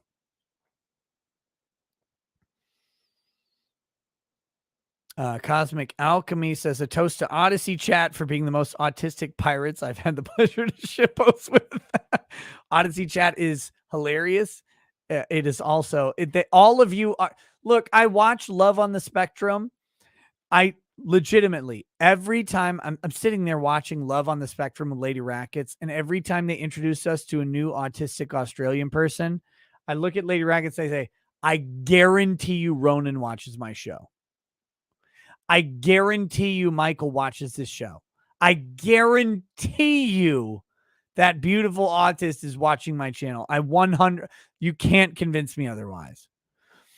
Firefox, Ricada Law, can we get a toast for men being men, for men learning and men doing, men striving for betterment within themselves and society, and to shit posting, may it forever reign supreme. Firefox said it best. Men always be men. Be who you are. Don't be who society wants you to be, because society right now is dominated by people who do not have men's best interests or even basic interests at heart. Always be true to being men. Do dumb shit. Build better things and grow the fucking family and community beyond anyone's expectations. Cheers to men.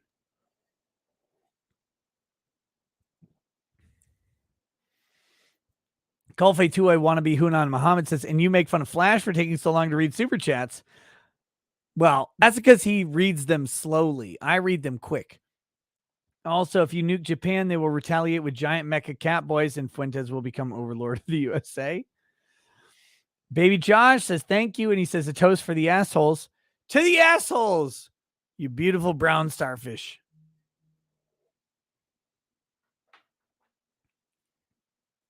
What the fuck is this? Oh, God. Chambers of My Heart says, a toast for my friend, too, Nick. He lost his 9-year-old boy to a rare cancer last night. We're all pretty messed up about it. No one should lose their child. The boy is Wyatt. To Wyatt. To Wyatt, who in 9 years endured more life and pain than many, if not most, adults ever will. To Wyatt, who was likely wise beyond his years. To Wyatt, who was sick beyond necessity. May his passing mark the necessity for us to cure these ailments as fast as possible. And may his family be comforted that he spent 9 years in the hands of those he loved and who loved him back. Cheers to Wyatt. If you guys know, I obviously care about sick kids. And it's fucking awful. Stephen M, if I can be cordial, your streams are really good and God bless you. Stephen M, but you're okay. God bless you and your viewers. Can I wish them a blessing? Yeah, of course you can. Thank you, Stephen M. Couple over on Rumble, and then we're done for the night. And I'm going to go just fall face first somewhere. I don't even know if I'm going to end up on my bed at this point. Lieutenant Hobbit, looking for an interesting new read? Check out Rich Ayla's Roach Balls on Indiegogo. The trailer is gold. Rumble username sucks. Slave descendants reparations are getting to live in the U.S. instead of Africa. Willing to bet that even the most impoverished inner cities have it better off than the media in Africa. Is that racist? No, it's not. My parents went to Kenya. They're driving around Kenya. They were there to visit a charity that they supported. And they would go up to villages and the children were literally wearing ripped up bath towels that had been donated. That's it.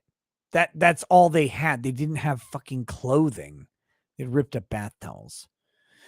And the driver, whose wage was $20 a week, was apologizing to my parents for the poverty that they saw of American communities on CNN.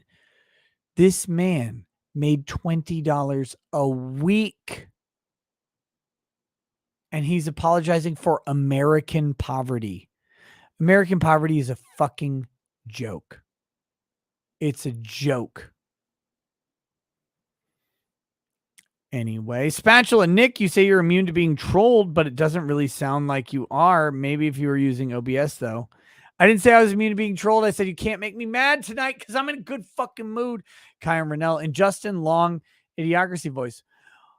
Well, I don't want to sound like a dick or nothing, but it says on your chart that you're fucked up. You talk like a fag and your shit's all retarded. God, it's a great movie. Great movie. Rumble username suck. You should invite Smitty on to laugh at you during military special drinking stream. Maybe read Unbreaded. I don't know if Smitty should read Unbreaded. Might be devastating. With your finger in the mute button and a delay. In any case, it'd be hilarious. Lieutenant Hobbit, if you need help losing or gaining weight, check out Colonel Phoenix on Twitter at Iron Blood Temple. Pay $150 for 30 days instead of $300 when you tweet nose. Coach got your back. Rumble username sucks. I'm going to need someone to clip out that Go Kill the Tyrants rant and put some inspirational music behind it. Then put it paid for by Nick Rekieta for president 2024 at the end. If I was the president, every tyrant would already be fucking dead. All of them. You want my 2024 presidential run? Every tyrant on the globe will already be dead by the time you hear this message. The Wolf of Fenris says Guts is an anime that had some inspiration in Dark Souls. In Trump's voice, look, they're wonderful. I love frogs, but frankly, they're turning the frickin' frogs gay. It's not acceptable. They can't reproduce. Gay frogs don't reproduce. They try to put their penises in frog vaginas. Can't happen. Only goes in frog anuses. That's not how we build a country. It's not how we build a people. And that's not how we build a population of frogs. Rumble username sucks. So what did I watch on the internet? There's this guy who has a 14-inch, pause for effect, stainless steel pasta dish that I'm really jealous of. Sure, Nick, pasta dish. Gotcha. Go check out Sip and Feast on YouTube. Sip and Feast. The man is criminally undersubbed, even though he's at like 288,000 subs. Cooking channels are a fucking cheat sheet. He deserves a billion subs. Guys, like honestly, like no joke. You watch Sip and Feast for a week and you will be making pastas that you have never, ever even heard of. You never considered, and you'll be like, this is fucking good. Dapper Wolf, black people cannot claim slavery since Africans were considered property up until the Civil Rights Act. Okay. Dapper Wolf, technically isn't taxation a Ponzi scheme? Kind of. It's also theft. Rumble username suck. What will we do without Saul and Thomas? Obviously replace them with base black dudes like Drex and Zuby. Question is, which ends up on SCOTUS and which becomes an economist? Well, I think Drex has to end up on SCOTUS so he can be given the Thomas treatment, right? Lieutenant Hobbit, let's get to 4,500 likes, bigots.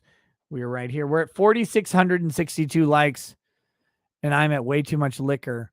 Look, if you like the stream and you haven't liked it yet, fucking click the like. What the hell is wrong with you? Just click the goddamn fucking button.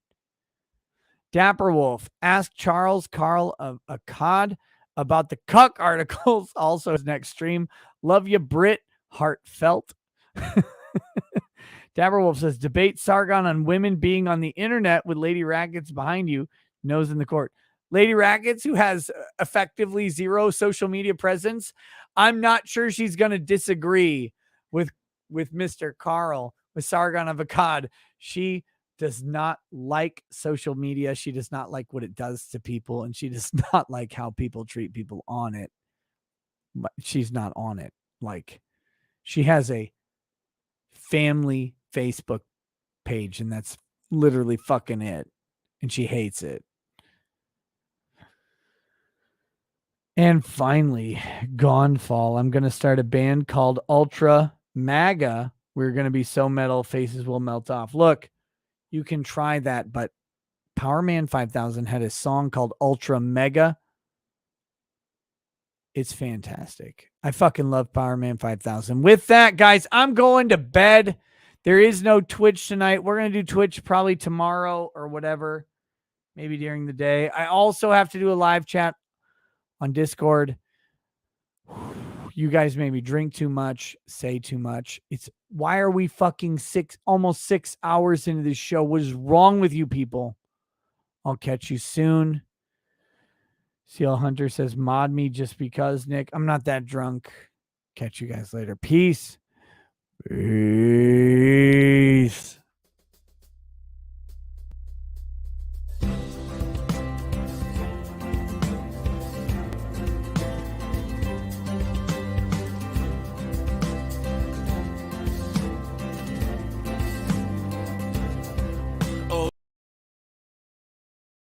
Fucking hell, RC Bandit says, preach to Nick and preach to our fathers who try to guide us through the darkness.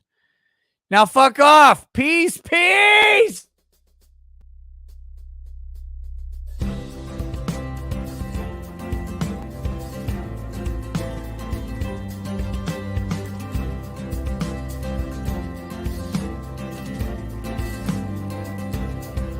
Oh, he drinks a fair bit, but you realize that it just helps get his noggin jogging along. With his glass by his side and his kids asleep tight, we'll hear some lost-plaining tonight.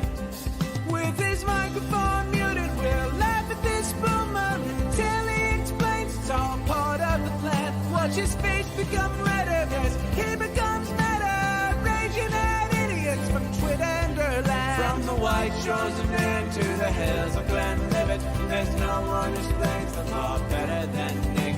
So pour out a glass for the ones who have passed to make the law what we have now. Oh, his lady is fair, and she handles herself with the grace of one who has borne many children. As the wife of a lawman, she makes sure that he has the time and the place to provide for them there. So pour out an Ardbeg, a Balmore, a Lubroy, the spirits flow as the ones who get unemployed. So pour out a glass for the tea post on Twitter as we hear lost planning tonight. From the white shores of Nam to the hills of Glenlivet, there's no one who explains the law better than Nick. So pour out a glass for the ones who have passed to make the law what we are now. Oh, the guests are all plentiful, from Dante to Drexel. They bring their perspective and spice to the mix. But the reason we're here and the one that we cheer is the one who is showcasing us his career.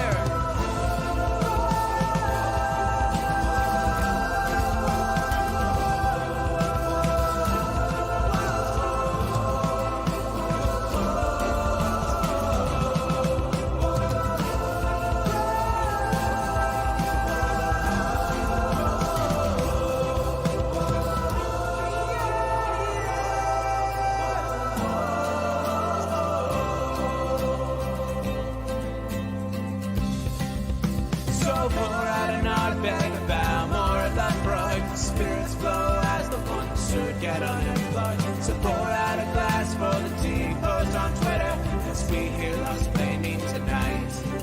From the white shores of Nairn to the hills of Glenlivet, there's no one